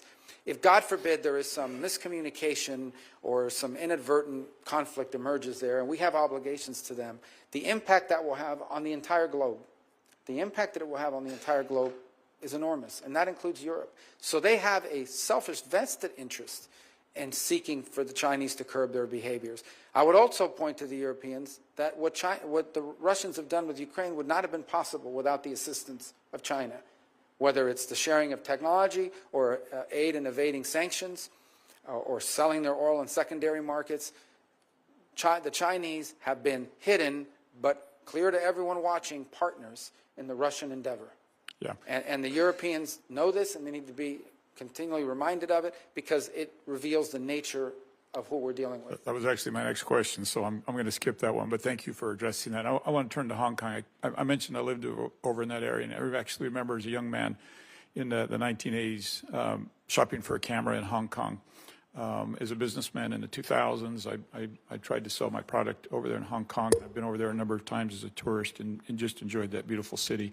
And unfortunately, today, none of that is possible. As a matter of fact, I actually have a warrant for my arrest over there because of the work in the House that I've done over there. Can you talk a little bit about the role there, and what's even worse is Hong Kong's now playing a role in facilitating sanctions evasion and money laundering. And can you address that issue? And Well, I think it's important to take 30 seconds down memory lane. Hong Kong was turned over by the UK with a strong set of assurances that it would remain autonomous and independent.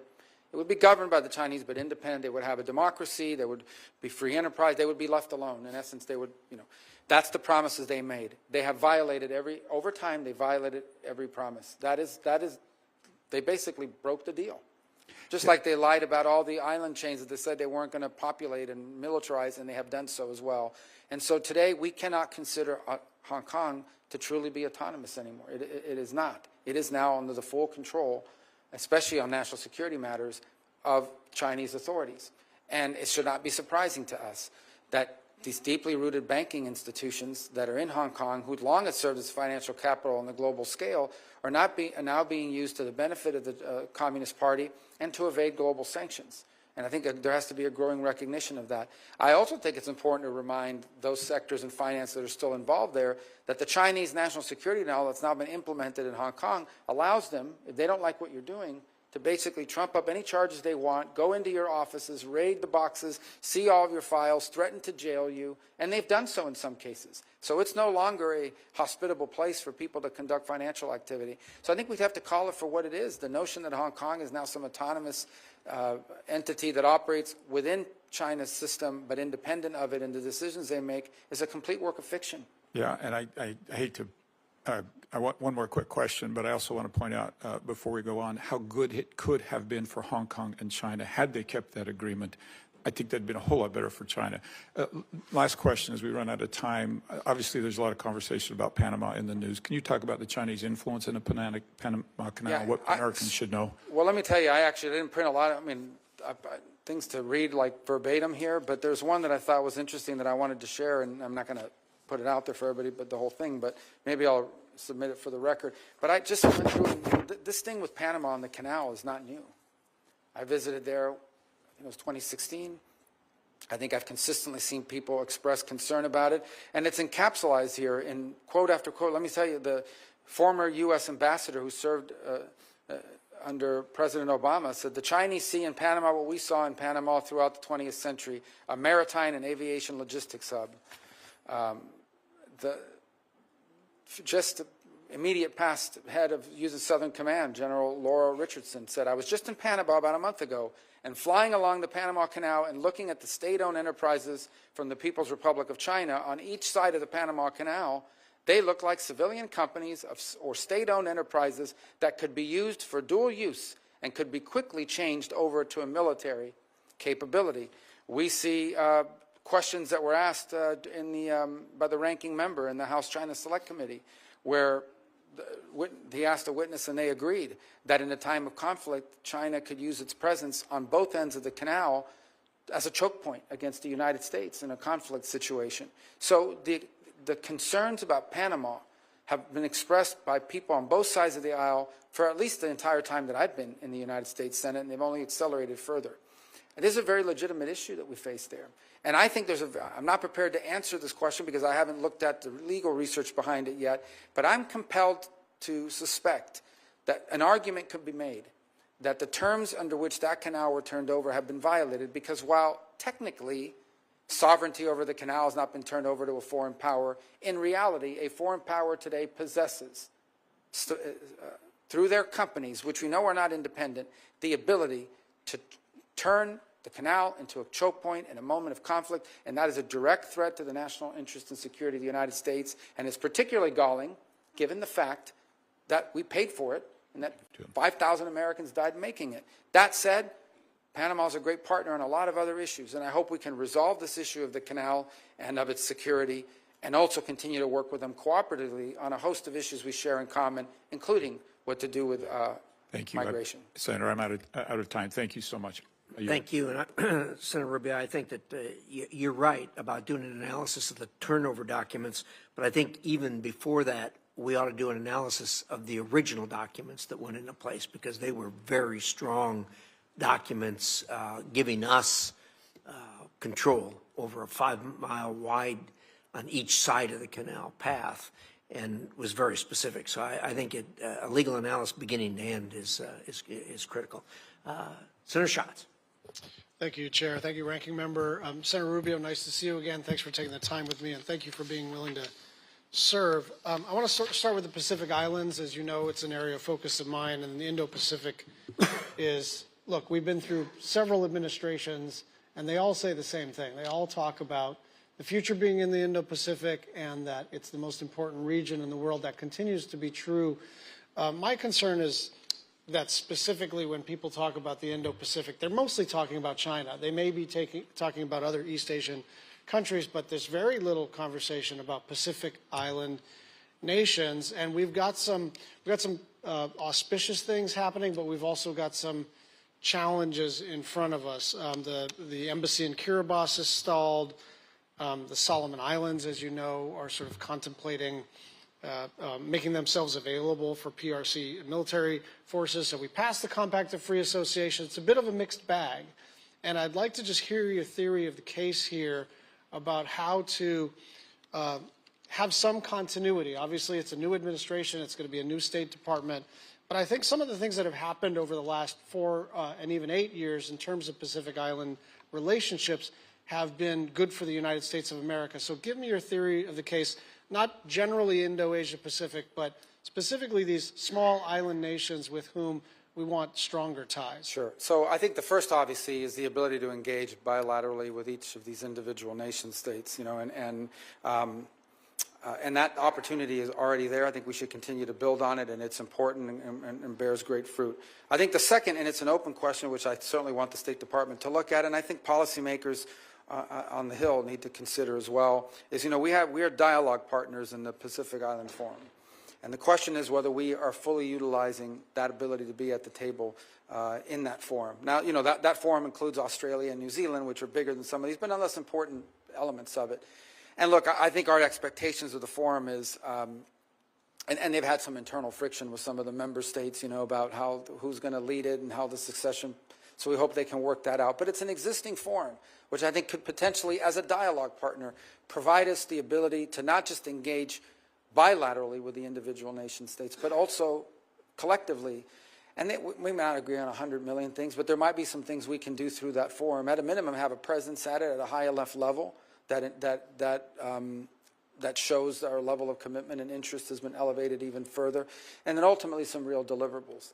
I do think that given, again, we keep saying they're small, but they're important, both because of geographic location, their presence in international forums, and I do think that whether it's the Millennium Challenge Grant, whether it's through the successor to OPIC, there are opportunities as well to leverage some private sector engagement from the American side and the U.S. side or the broader North American side on some of the, whether it's energy needs or resiliency needs or other development projects that they may have. So I think we have to explore that both bilaterally with individuals by ensuring that we have people there, but also explore whether we are fully utilizing the Pacific Island Forum as a dialogue partner to its full effect. And you know that China engages in debt trap diplomacy, which can be effective for their needs, but it's usually, you know, people get figured out eventually. And I think one of the areas where we can provide something that there's no other country that can provide is in the resilient space. In a severe weather context, we're really the only folks that really know how to prepare for, respond to, and rebuild from disaster. So, you know, the United States Navy has always been helpful in this context, but that's something we should continue to focus on. So, staying in the Pacific, and I'm glad you mentioned the Philippines. You know, my theory of the case here is that not that China has decided that its risk appetite is higher, but rather that the things that they are doing are not so risky at all. And that's because we have not been in a position to impose consequences. And I think one of the places where we have a good and growing partnership, and obviously bilateral economic and treaty obligations, is the Philippines. And in addition to the Enhanced Defense Cooperation Agreement, and in addition to the Luzon Corridor economic partnerships, I'm just wondering how you see that growing democracy one of our best allies on the planet, how you see that as strategically important for the United States. Well, I think it's important. First of all, it's always been strategically important for the United States. Obviously, our military presence there diminished greatly as a result of some of the decisions that were made within the Philippines, but now you see a willingness to see us return. Look, we're not looking to militarize the Philippines, and this is not, I think it would be a mistake to solely view it as a security arrangement. There are long ties between the United States and Philippines that date back to 1899 in the Spanish-American War. And, so I think it's important to build on that as well. I think there are real economic opportunities that we should be exploring. And so it's one that we need to show us commitment. If I'll be frank, I think where this kind of fell off was, and I'm not getting involved in internal Filipino politics, but I'm telling you, during Duterte, it was a little tougher to work with them. And obviously there's some issue going on there internally as well. I'll leave that to their electorate and their politics to solve. So I think to the extent that over the last few years, you have seen a reinvigoration of American interests, it's not simply driven by the fact that the Chinese are harassing them. It's also driven by the fact that there's been a more welcoming attitude towards our posture and our position there. And that's one that when that opportunity presents itself, we should embrace, but then we need it to show results so that it becomes enduring. In essence, when your engagement with a country leads to economic development, whether it's outbound U.S. investment in the Philippines or what have you, then that becomes enduring. Then it makes it difficult, no matter who's in charge, to walk away from the alliance, because the alliance is more than just military and a military presence. It also involves jobs and businesses and investment and economic opportunity. And we need to look for ways to emphasize that. I think it would be a mistake to simply view it as a military or defense alliance. Absolutely, and coming from Hawaii, it's the people-to-people ties that is the foundation of the relationship for sure. I want to talk to you a little bit about our approach on the Korean Peninsula, and I'm going to say something rather provocative. I think our North Korea policy is broken. I think it's broken on a bipartisan basis. I think CVIT is a fantasy. I think that the non-proliferation community wants to hold on to it for reasons related to other countries and non-pro priorities. But it's clear to me that it's not working. 10 years ago, you would have been laughed out of the room for suggesting that North Korea was able to develop maneuverable hypersonic warheads, solid fuel ICBMs, submarine-launched ballistic missiles. But all of that has happened. 40 launches in 2024 and more launches yesterday. So I just like you, I know you're a hawk. I know you've been a strong supporter of sanctions. I never have opposed a sanction against North Korea in my life. But I just think that we need to look at this thing realistically and say, whatever it is that we have been doing, it's not working. These guys keep getting more and more capable. And whatever sacrifices they are making internally in terms of the suffering of their people, they got the technical capacity. Like I remember 10 years ago being told, well, they can do this, but they can't do a nuclear tip. Oh, they can range Guam, but they can't range Hawaii. Oh, they can range Hawaii, but they can't range the continent. They keep meeting and exceeding every technical mark that we think they can't make, and we are attached to a policy that is basically, it doesn't appear to be slowing them down in the least. So is there an appetite for a rethinking of this, in my view, totally failed policy? Well, I think there has to be an appetite for a very serious look at broader North Korean policies. And so I think it would be difficult for me today to come here and tell you this is going to be the official United States position on it moving forward, because I do think, because of the factors you've just pointed to, there's some things we have to look at in a broader perspective. Now, to his credit, President Trump, and look, I'll be frank, I was one of the people that was very skeptical about it. But he sort of reached out to Kim Jong-un, walked away from negotiations twice, ultimately didn't reach something enduring. But here's what he did able to achieve in that engagement, is he stopped testing the missiles. Now, that didn't stop the development of the program, but at least it calmed the situation quite a bit. I think what you're alluding to, and I'm not saying this is going to be the policy of the United States, because that policy is set by the president, and ideally set through a process that involves a bunch of stakeholders rethinking and being creative about it. But I do think what you're pointing to is the following. You have a 40-something-year-old dictator who has to figure out how to hold on to power for the rest of his life. He views nuclear weapons as his insurance policy to stay in power.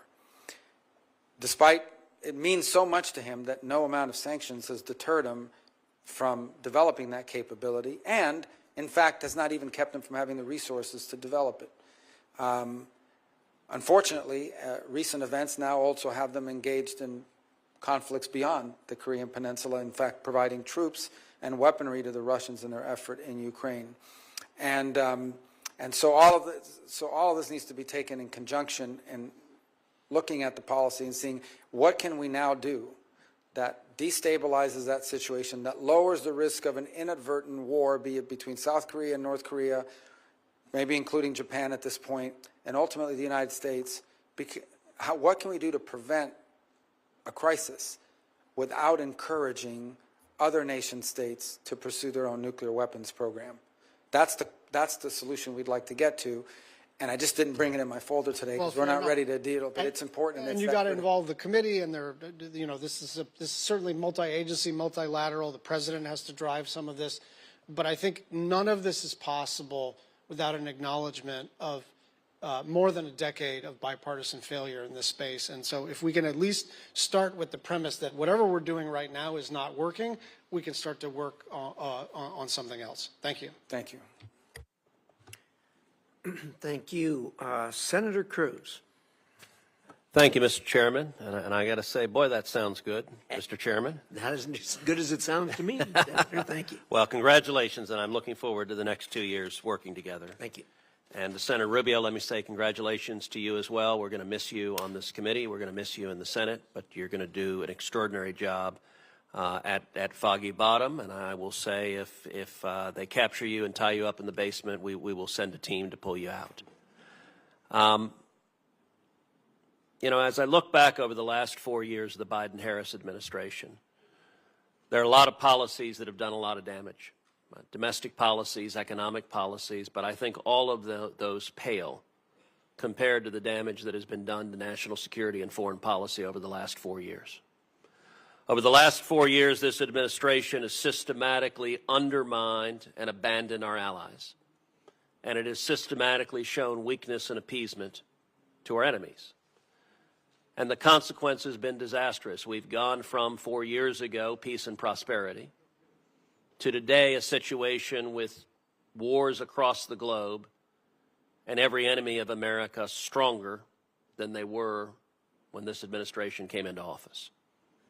I am confident the incoming administration is going to change that direction. I am confident that President Trump and the White House and you as Secretary of State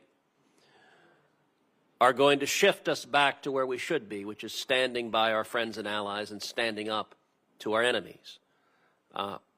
Do you agree with that assessment? Is that what you intend to do as Secretary of State?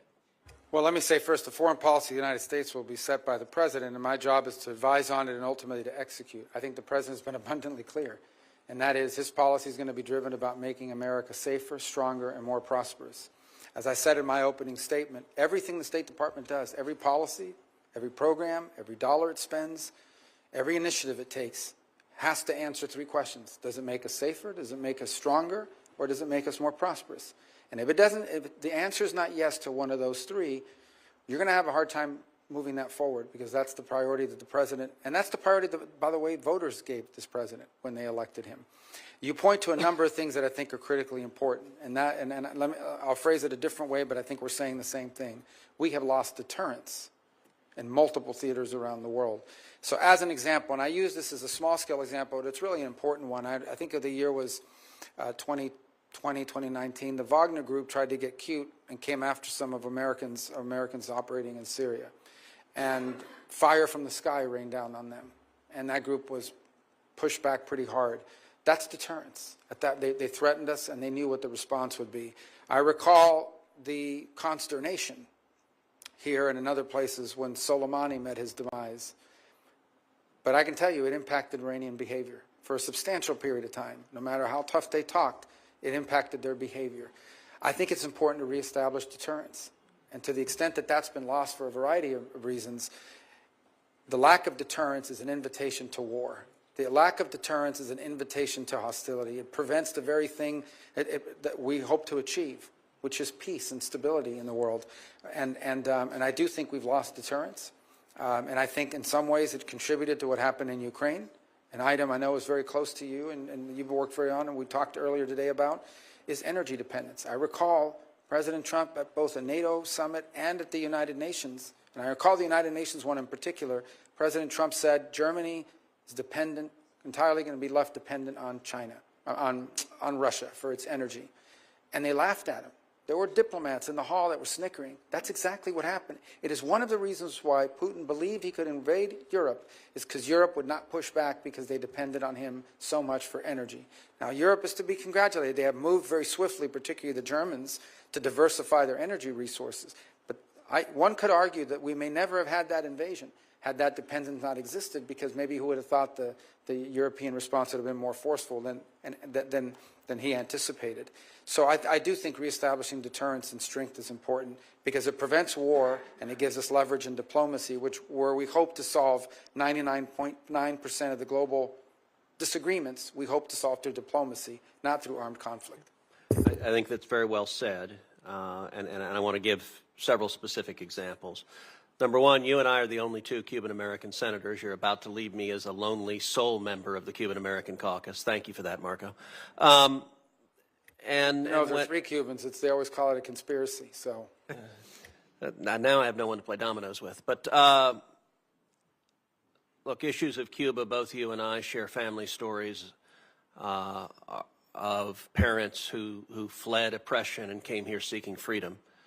As you know, as you talked about earlier today, this week the administration delisted Cuba as a state sponsor of terrorism. I think it was an absolutely shameful and reckless decision. I think it was a political decision on the way out. I think it was designed to hamstring the incoming administration. I am unequivocal that I think the Cuban government are evil communist bastards. Given your new job, I suspect you might be slightly less forceful in saying so and slightly more diplomatic, but I know you're hard on the question. But let me ask you this. Do you believe Cuba is a state sponsor of terrorism? Without a question. And I'll tell you why.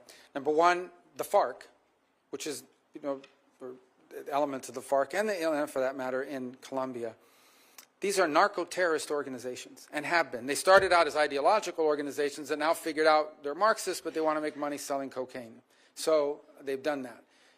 They have had the full support of the Cuban regime throughout their entire existence. We know that Cuba has been friendly towards Hamas and Hezbollah, openly friendly towards Hamas and Hezbollah.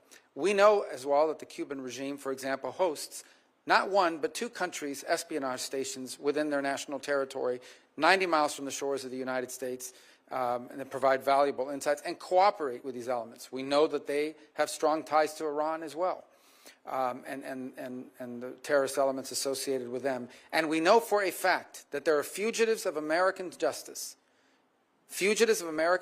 including cop killers and others who are actively hosted in Cuba and protected from the long arm of American justice by the Cuban regime.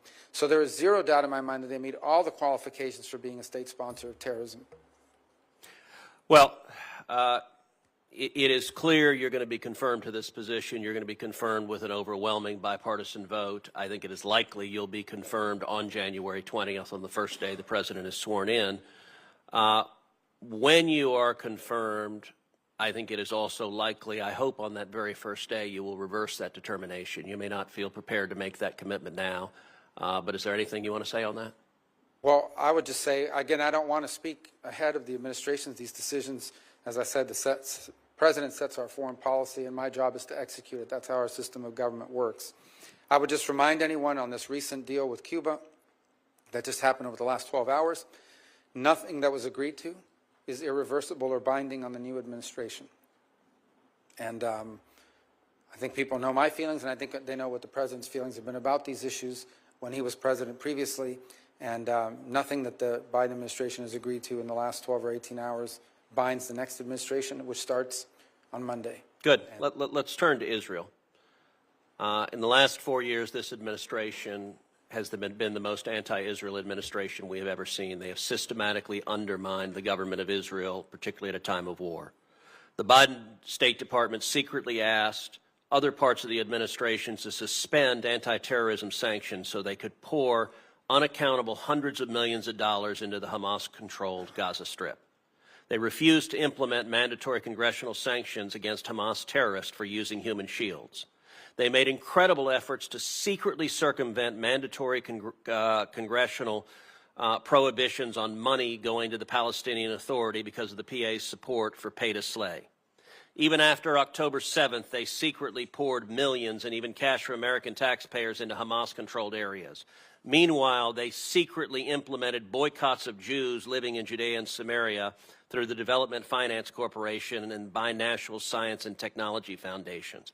They secretly manufactured files used to impose crippling financial sanctions on Israeli Jews and refused to provide those files to members of Congress. Those sanctions were renewed just yesterday. I have every confidence that President Trump and you will reverse these policies broadly and specifically, but I'd like to ask you about some of them quickly. Can you commit to ending anti-terrorism sanctions waivers related to Palestinian terrorism and implementing sanctions against those terrorists? Yes. Can you commit to ending discriminatory policies, including Biden administration's secret boycott policies against Jews in Judea and Samaria? Yes. And can you commit to reversing the discriminatory sanctions against Jews living in Judea and Samaria? Again, yes. I think that the policy of, again, without speaking out of turn, I'm confident in saying that President Trump's administration will continue to be perhaps the most pro-Israel administration in American history. And the final question, you and I talked at great length about the 1944 water treaty with Mexico. Mexico is in violation of that treaty. It is doing enormous damage to South Texas. Farmers and ranchers there are experiencing drought. As the Secretary of State, tell me what the State Department can do to encourage and incentivize Mexico to comply with the treaty and provide the water that they are obligated to provide to the people of South Texas. I think raise it in every engagement. We will be engaged with Mexican partners. We have to engage with the Mexican government, and it's important to elevate it and raise it at every one of those engagements. And I don't just mean like sending a letter or somebody sending an email or just mentioning it. I'm saying making it a priority, and it's a priority not just because it matters to Texas. It's a priority because these international agreements and arrangements only work if they're complied with. And if they're not complied with, and it becomes habitual, other nations believe they can begin to violate them as well. It undermines this entire commitment to multilateral agreements and so forth. And I think it's in the crevices of those agreements, whether they've been in place for a long time and no one's paying attention anymore, or it just doesn't matter enough and you ignore it because you don't want to destabilize the rest of your relationship, but it encourages it to happen more and more. It is not the only irritant we have in our bilateral relationship with them and in our agreements. I imagine they have some with us as well. But it's one that needs to be prioritized and raised consistently as a priority, not just as an asterisk or a footnote. Thank you, and you're going to do great. Thank you. Thank you, Senator Cruz. Senator Duckworth. Thank you, Mr. Chairman. I just want to say, Senator Rubio, I want to start off by noting for the record that when I first got to the Senate and I was in my first year and you just run for president, and I didn't think you would know who I was. I was pregnant with my daughter and trying to change Senate rules so that I could bring her onto the floor so I could do my job and vote, because I can't come through the normal back door to vote because there's stairs there and it's not accessible for wheelchairs. And I remember in the middle of that battle, rolling through the Senate floor to vote, and I heard, "Tammy Duckworth," from across the Senate chambers, and you came running down from the top back of the Senate chambers to tell me, "I'm with you, I will support you, you have the right to vote, and I will support you being able to bring your daughter, your child onto the floor when she's born." And I want to thank you for that kindness, because you did speak to your leadership about it. And it was a moment of true bipartisanship, but also as parents and as someone who was new to the Senate, I was extremely grateful to you for that kindness. I think what I exactly said is, what's the big deal? This place is already full of babies. Exactly. So I want to touch on a topic we discussed last month. Thank you for sitting down with me. I always appreciate the opportunity to sit down with nominees. I appreciate also your earlier response to Senator McCormick about Americans detained abroad and your commitment to tackling this head on. As you and I also discussed last month, I appreciate your attention and commitment to addressing the case of Illinoisans in particular that we discussed as well. Thank you for that. Another topic, you already touched on some of the issues in the Indo-Pacific, particularly around the PRC and the DPRK, but I'd like to dive back into the issue of ASEAN and the ASEAN nations. Since coming to the Senate, I make a point of visiting Southeast Asia annually to reinforce our friends and partners there and those that we want to become our friends and partners there, that the United States, and particularly those of us in the Senate, care deeply about these longstanding historic relationships and making sure that those relationships live up to their potential. And as you know, respect for ASEAN centrality has been a core part of our foreign policy in that region. In fact, the first Trump administration's Indo-Pacific strategy correctly emphasized ASEAN centrality as an important principle. Unfortunately, not all of President Trump's nominees this time seems to grasp the importance or in fact know what ASEAN is. Yesterday, I was distinctly unimpressed when questioning Secretary of Defense nominee Hegseth that he could not mention a single nation in ASEAN, particularly shameful when we have at least two major non-NATO allies in the bloc, one of which, Thailand, is the longest treaty alliance that the United States has at over 190 years long. What can you share with us today about how you would approach ASEAN as a whole and with individual member states to capitalize on some of the key opportunities and challenges facing the region? I know you've spoken about the Philippines, but can you build on that? Sure. ASEAN, the first thing is, the group's utility begins by the fact that through its 10 members, they've also, I believe, have 5 or maybe it's 6 free trade agreements now with neighboring countries as well. Look, we have to be very pragmatic in our approach and how we prioritize it. I think the group will always struggle to coordinate unanimity on the issue of their relationship with China. Okay, if you look at the continental, Laos, Myanmar, Cambodia, because of their geographic presence, because of history, they lean a little bit more in the Chinese direction, and other countries do not. I think it would be a mistake for us to sort of make it as a condition of our engagement with ASEAN to say, you must pick a side and you must pick a side now. Are you with them or are you with us? I think what I can safely say is that the overwhelming and vast majority of the nation states in ASEAN, if not maybe all, do not want to live in a region in which China is the predominant power and they are viewed as tributary states to Beijing, and welcome U.S. engagement in the region as both an economic and defense counterweight. And so I think we need to view this as, it would be a mistake to go in with sort of a Cold War mentality of pick a side and pick a side now. I think the broader approach is to say they have a vested interest in us being involved. We have a vested interest as an Indo-Pacific nation in involving ourselves through this forum and finding opportunities, both holistically through the 10 nations and individually through whatever bilateral opportunities present itself. Earlier, you may not have been here, but I was asked a question about Thailand, and there is a group of Uyghurs that are in Thailand that they're saying may be deported. And I said, this is one of our strongest, longest relationships in the region, and maybe one of the longest and strongest in the world. And that's where these relationships really come to bear, not to browbeat them in a public forum, but through strong diplomacy and using the benefit of that relationship to go to Thailand and see if we can't get them to not deport these people into the hands of Chinese authorities, knowing the atrocities that have been committed. So that's a value added to this relationship. That is a bilateral relationship we have with Thailand.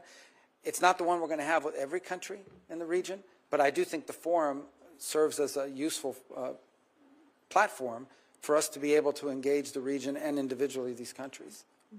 So you would agree with what the first Trump administration emphasized, which is that ASEAN centrality. And I think this is something that the new ASEAN chair, Malaysia, under Prime Minister Anwar Ibrahim, is saying with the Mandani concept, which is growing that cohesion within ASEAN itself and in dealing with the organization while we continue to pursue those bilateral relationships. What the stronger ASEAN can be cohesively as a unit allows them to better deal with countries like Myanmar, for example, and allows us to better have those relations with them and also for them cohesively to try to stand up to outside forces. One of the things that I think, and I think you saw this in the first Trump term, and we'll probably see again, is to the extent you see production sort of moving from China to other countries, some of these countries stand to benefit from that, assuming they themselves are not the target of some tariff or what have you. But I think there are benefits there in that regard. I would imagine that there are also some concerns they would share with us about maybe some of our other policies, economic or otherwise. But I do think it's an opportunity that provides some real economic development benefit opportunities for a number of the countries in ASEAN. We would hope all of them, but certainly some more than others because of alignment of interests. What I do think is we have to be realistic, and I just want to reiterate this because I think sometimes we go into these things viewing them with the lens of NATO or something else. The key component to understand is we are probably never going to have sort of a overwhelming majority consensus on the role China is going to play. But I do think you could argue that the vast majority of countries in this forum, if not all, do not want to live in a region in which China is the predominant, overwhelming power, and they all are viewed as sort of tributary states. They are not interested in that, and they view the United States as a very logical and welcome economic and defense counterweight to that. And I do think that even the mainland ASEAN nations that, as you, in your words, are lean more towards China, have suffered. If you look at what happens with water, we talked a lot about Mexico and water into Texas, but also with the Mekong River in ASEAN, with the 10 dams that China has built upriver is now affecting water and also arable lands further down the river. And initiatives like the Two Rivers Initiative, which marries the Mississippi River, which is 2/3 of the border of my home state, along with the Mekong River, is a way for us to build some of these relationships and bring in American expertise.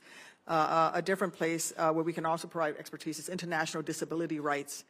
We have been working with ASEAN on developing disability rights and a cohesive approach to it in ASEAN. But I think on an international scale, whether it's ASEAN or Ukraine as they rebuild, I do think that disability awareness, rebuilding Ukraine to become more accessible, promoting disability rights around the world is something that is a way that we can engage with the rest of the world as well. Love to hear from you. Yeah, and I your say this, commitment to disability rights around the world.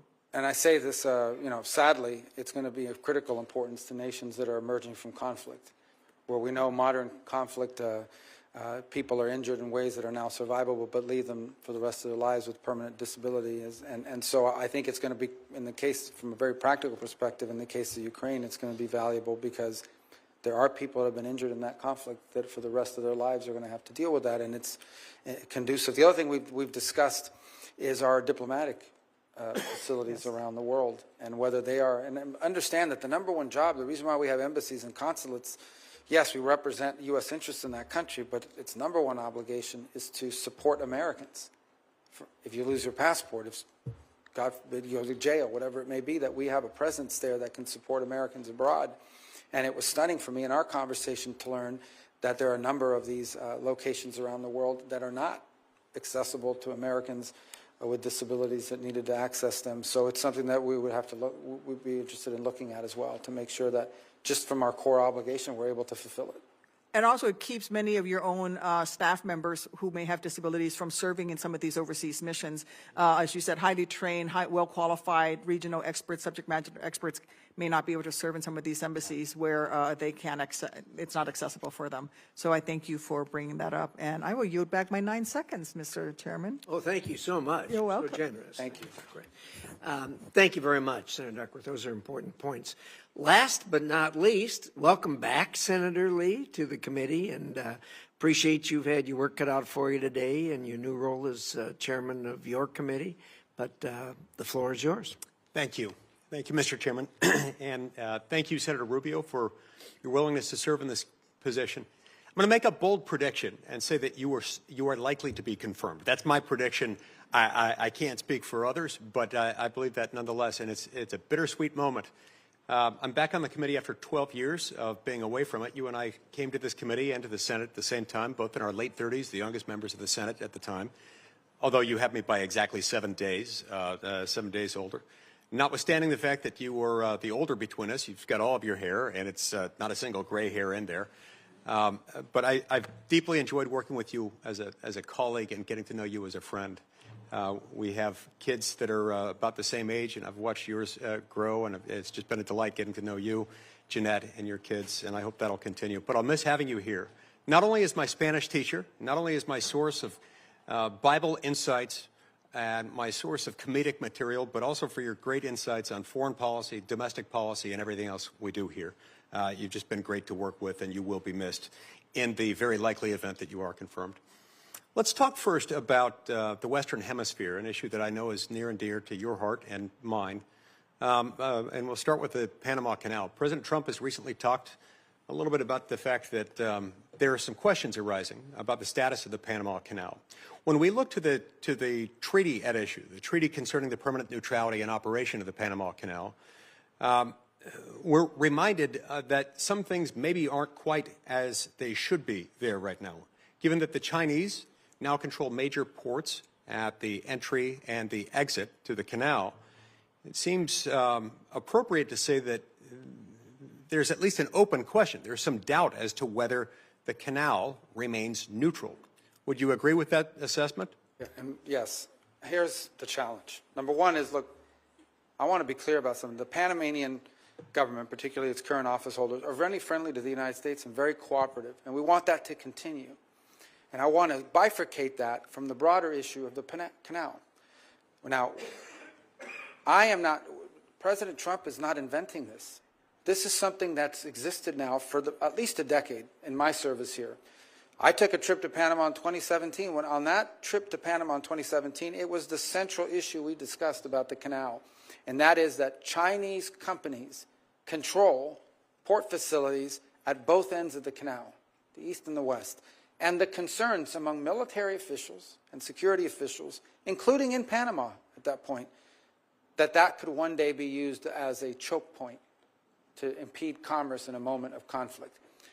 That's going back to that. But before you got here, and I don't want to have to dig through this folder to find it again, but basically cited that how the immediate past head of Southern Command, just retired General Richardson, said she flew over the canal, looked down and saw those Chinese port facilities and said, those look like dual-use facilities that in a moment of conflict could be weaponized against us. The bipartisan China Commission over in the House last year had testimony and hearings on this issue, and members of both parties expressed concern. The former ambassador to Panama that served under President Obama has expressed those concerns. This is a legitimate issue that needs to be confronted. The second point is the one you touched upon, and that is, look, could an argument be made? And I'm not prepared to answer it yet because it's something we're going to have to study very carefully, but I think I have an inkling I know where this is going to head. Can an argument be made that the Chinese basically have effective control of the canal anytime they want? Because if they order a Chinese company that controls the ports to shut it down or impede our transit, they will have to do so. There is no independent Chinese companies. They all exist because they've been identified as national champions. They're supported by the Chinese government, and if you don't do what they want, they find a new CEO and you end up being replaced and removed. So they're on the complete control of their government. This is a legitimate question, and one that Senator Risch had some insight as well. He mentioned that in passing, that needs to be looked at. This is not a joke. The Panama Canal issue is a very serious one. And so the mere potentiality of that, the ability to exercise that control, even until such time as they do it, as they do shut it down, is a concern, is it not? Well, I listened 48 hours ago to FBI Director Wray in one of his exit interviews he gave to the press, and he said the Chinese are embedded in our utilities and critical infrastructure. Now, he didn't say every single day they're shutting off the power in the United States. He said that if there's a conflict, they're embedded and they could shut off the power in key places. We've all identified that as a threat. The fact that you can do it, you don't have to do it every day. No one's claiming that the Chinese are shutting down the canal every day. What the claim is, the very legitimate concern is, that if these companies control both ends of that canal in a time of conflict and the Chinese tell them, shut it down and don't let the U.S. go through there, we got a big, big problem, a big economic problem and a big national security and defense problem. The ability to do it alone is a threat. We shouldn't ignore it. It isn't a joke. It's a legitimate issue, and it needs to be solved. Excellent. And that feeds right into the next thing I wanted to ask you about, which involves areas of dual-use capabilities throughout the Western Hemisphere. Ports, infrastructure, critical minerals, and so forth. We've had policies from the Biden administration involving the supercilious use of untargeted foreign aid and sort of cultural coercion in order to persuade them to, or in an effort to coerce some of these countries to adopt policies that are contrary to their established cultural norms, abortion rights, LGBT policies and curriculum, and so forth. That probably hasn't helped in this conflict, in this still somewhat soft conflict in which many of these countries are opening their doors to China. I can't imagine that will have helped. How will your approach to Chinese incursion in the Western Hemisphere be different from those of the current administration? Well, there are a couple points. The first is the Chinese incursion in the hemisphere involves, number one, investment of dollars. Like, as an example, They go into some country, they say, here's $5 million or $10 million to build a stadium, but in exchange, you have to let us build out your 5G network using Huawei, safe cities, and the like. And by the way, here's a couple $1 million for you and your friends as a bribe. Okay, that's their first level of engagement. They go in and then in some ways they create deals that you can not possibly pay back. So now you've got a debt that you can't pay back, and they have you trapped. And now they've got your vote at the UN and your cooperation on X, Y, and Z. And that happened in Panama, by the way. In 2016, 2017, that was well understood that part of the investments they made in Panama were conditioned upon Panama's ability to convince the Dominican Republic and other countries to flip their recognition away from Taiwan. That happened. So that's number one. The second element of their involvement is they go into a country and a Chinese company will buy up the lithium mines or access to the rare earth minerals in these long-term contracts. And that exists in allied countries. The Argentines will tell you there are a number of business deals that the Chinese and Chinese companies have gotten a hold of in Argentina that even if they wanted to back away, they can't get out of the deals because of the way they were structured. So that's number two. And then number three is their presence. The Chinese are actively involved in military installations in the Western Hemisphere on the island of Cuba, 90 miles from our shores. Only a few hundred miles from where Space Force operates and NASA and Cape Canaveral. Only a few miles from MacDill, where we have Central Command and Special Operations Command. Only a few miles from Southern Command. Only a few miles from Eglin Air Force Base and the test range we have out in the Gulf of Mexico. All of these things, this is real, and it's operating right off the coast of the United States. They have a presence in our region. So we have to acknowledge that this is happening, and then we have to be present and have counters to each of these, and/or there has to be consequences for each of these. Fortunately, the United States has strong relationships in multiple key countries in the region, and I think we have the opportunity to build upon that and in ways that can attract the sort of investment that they would rather have than the Chinese investment. But right now it's not available. It's not happening. There is no American alternative to what the Chinese are offering. So hopefully we can provide the openings for that. Indeed, and I appreciate your enthusiasm and thoughtfulness in providing that answer. Now, you touch on another issue when you reference the significance of agreements made by prior administrations. Obviously, the Javier Milei administration in Argentina wouldn't have been as likely to enter into those arrangements as his predecessor was. In the United States, we have to keep this in mind. The Constitution, of course, allocates the treaty-making and binding power and spreads it out between two branches. The president can enter into a treaty, can sign a treaty, but that treaty isn't ratified unless two-thirds of the Senate does it. So it flips the usual legislative process because it's a different type of legislation. Would you agree with me that that type of arrangement, which is submission of a treaty after the president has entered into it, after the president has signed it, the submission of that treaty to the Senate for ratification and the ultimate ratification by the Senate is a necessary precondition for an international agreement to be binding on the United States of America?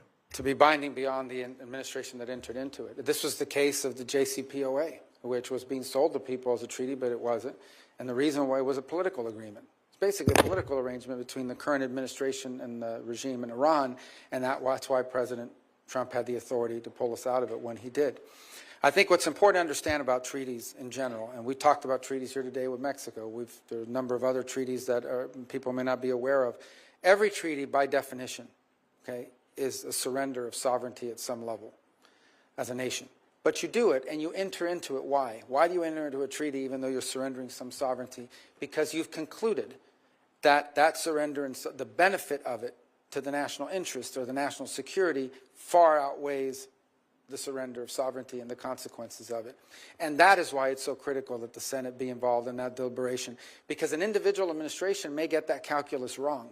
But when you have this overwhelming majority that concludes that it too agrees that that surrender of sovereignty is exceeded by the benefit of the treaty, now you know you've increased your chances of having something that's good and makes sense.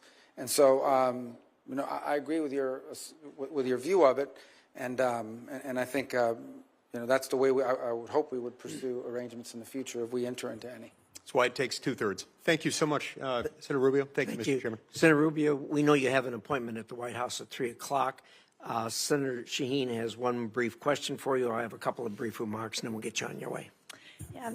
Thank you, Senator Rubio. I think that was a very impressive display of your knowledge of the global situation. But the one area that you mentioned, but we haven't really talked about, is the Arctic. And given what's happening in the Arctic and China's designs on the Arctic, can you just speak to what you think our posture ought to be with respect to the Arctic? Well, we're an Arctic power. The Russians, legitimate Arctic power. The Chinese are not. Whether they're near Arctic power or I don't know what the term they came up with to give an excuse for them to be up there. Crazy. I think, frankly, I know you didn't ask me this question, but it's one I welcome the ability to talk about in some of this discussion with Greenland, putting aside all the things that are going on in the media. I think we need to understand that Greenland has been strategically important to the United States and to the West for a very long time. In fact, in 1941, at the outbreak of World War II, the United States was signed up as a protectorate, even though the Denmark had been occupied.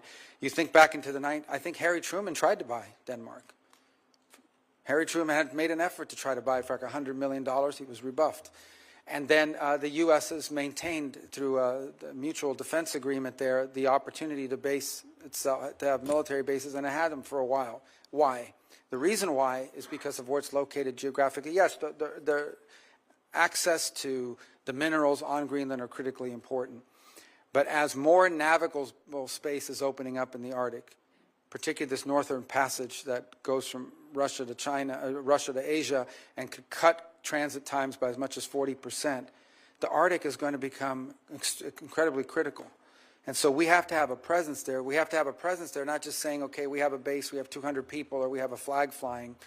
We have to have the ability, for example, to have the ships that can navigate on the naval level and keep those shipping lanes open if, in fact, they're being threatened. We have to have partners along the Arctic region that will join us in ensuring that the Arctic region is open for free and flow of navigation as these passages open up, because global trade is in many ways going to be infused by it. We have positions within the State Department that I think in the past have been diminished or people just haven't paid a lot of attention to. And I just had this conversation the other day with Senator Murkowski that all of a sudden I think people are interested in serving in Arctic affairs and in Arctic posts, because this issue of Greenland has opened our eyes to the broader geographic importance of the Arctic region, which long has been a curiosity or something people have not talked about. But I think now we have the opportunity to see it for what it is, and that is one, if not the most important, one of the most critical parts of the world over the next 50 to 100 years will be whether there's going to be freedom of navigation in the Arctic and what that will mean for global trade and commerce. Thank you. I'm going to order that Senator Rubio's responses, written responses to the questions regarding his relationship with this committee be filed for the record. I'm also going to order that the letters in support of Senator Rubio's confirmation be entered in the record. And finally, I want to say thank you, Senator Rubio, for providing us with the benefit of your testimony, your responses, and your knowledge. It was outstanding. This committee takes oversight of U.S. foreign assistance extremely seriously. You know well that transparency and accountability are paramount. To that end, I want to flag for you my work with the Office of the Inspector General on the State Department's Bureau for Global Health, Security, and Diplomacy, PEPFAR, and the Biden administration's failure to uphold long-standing United States laws protecting life in global health assistance.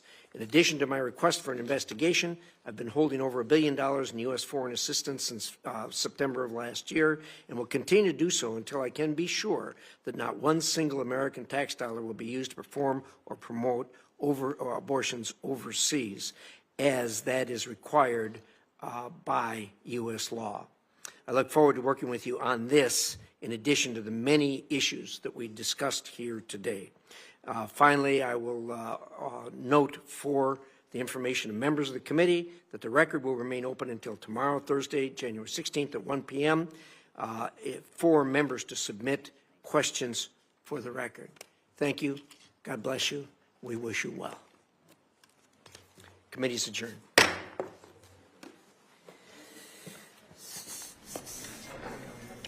This way.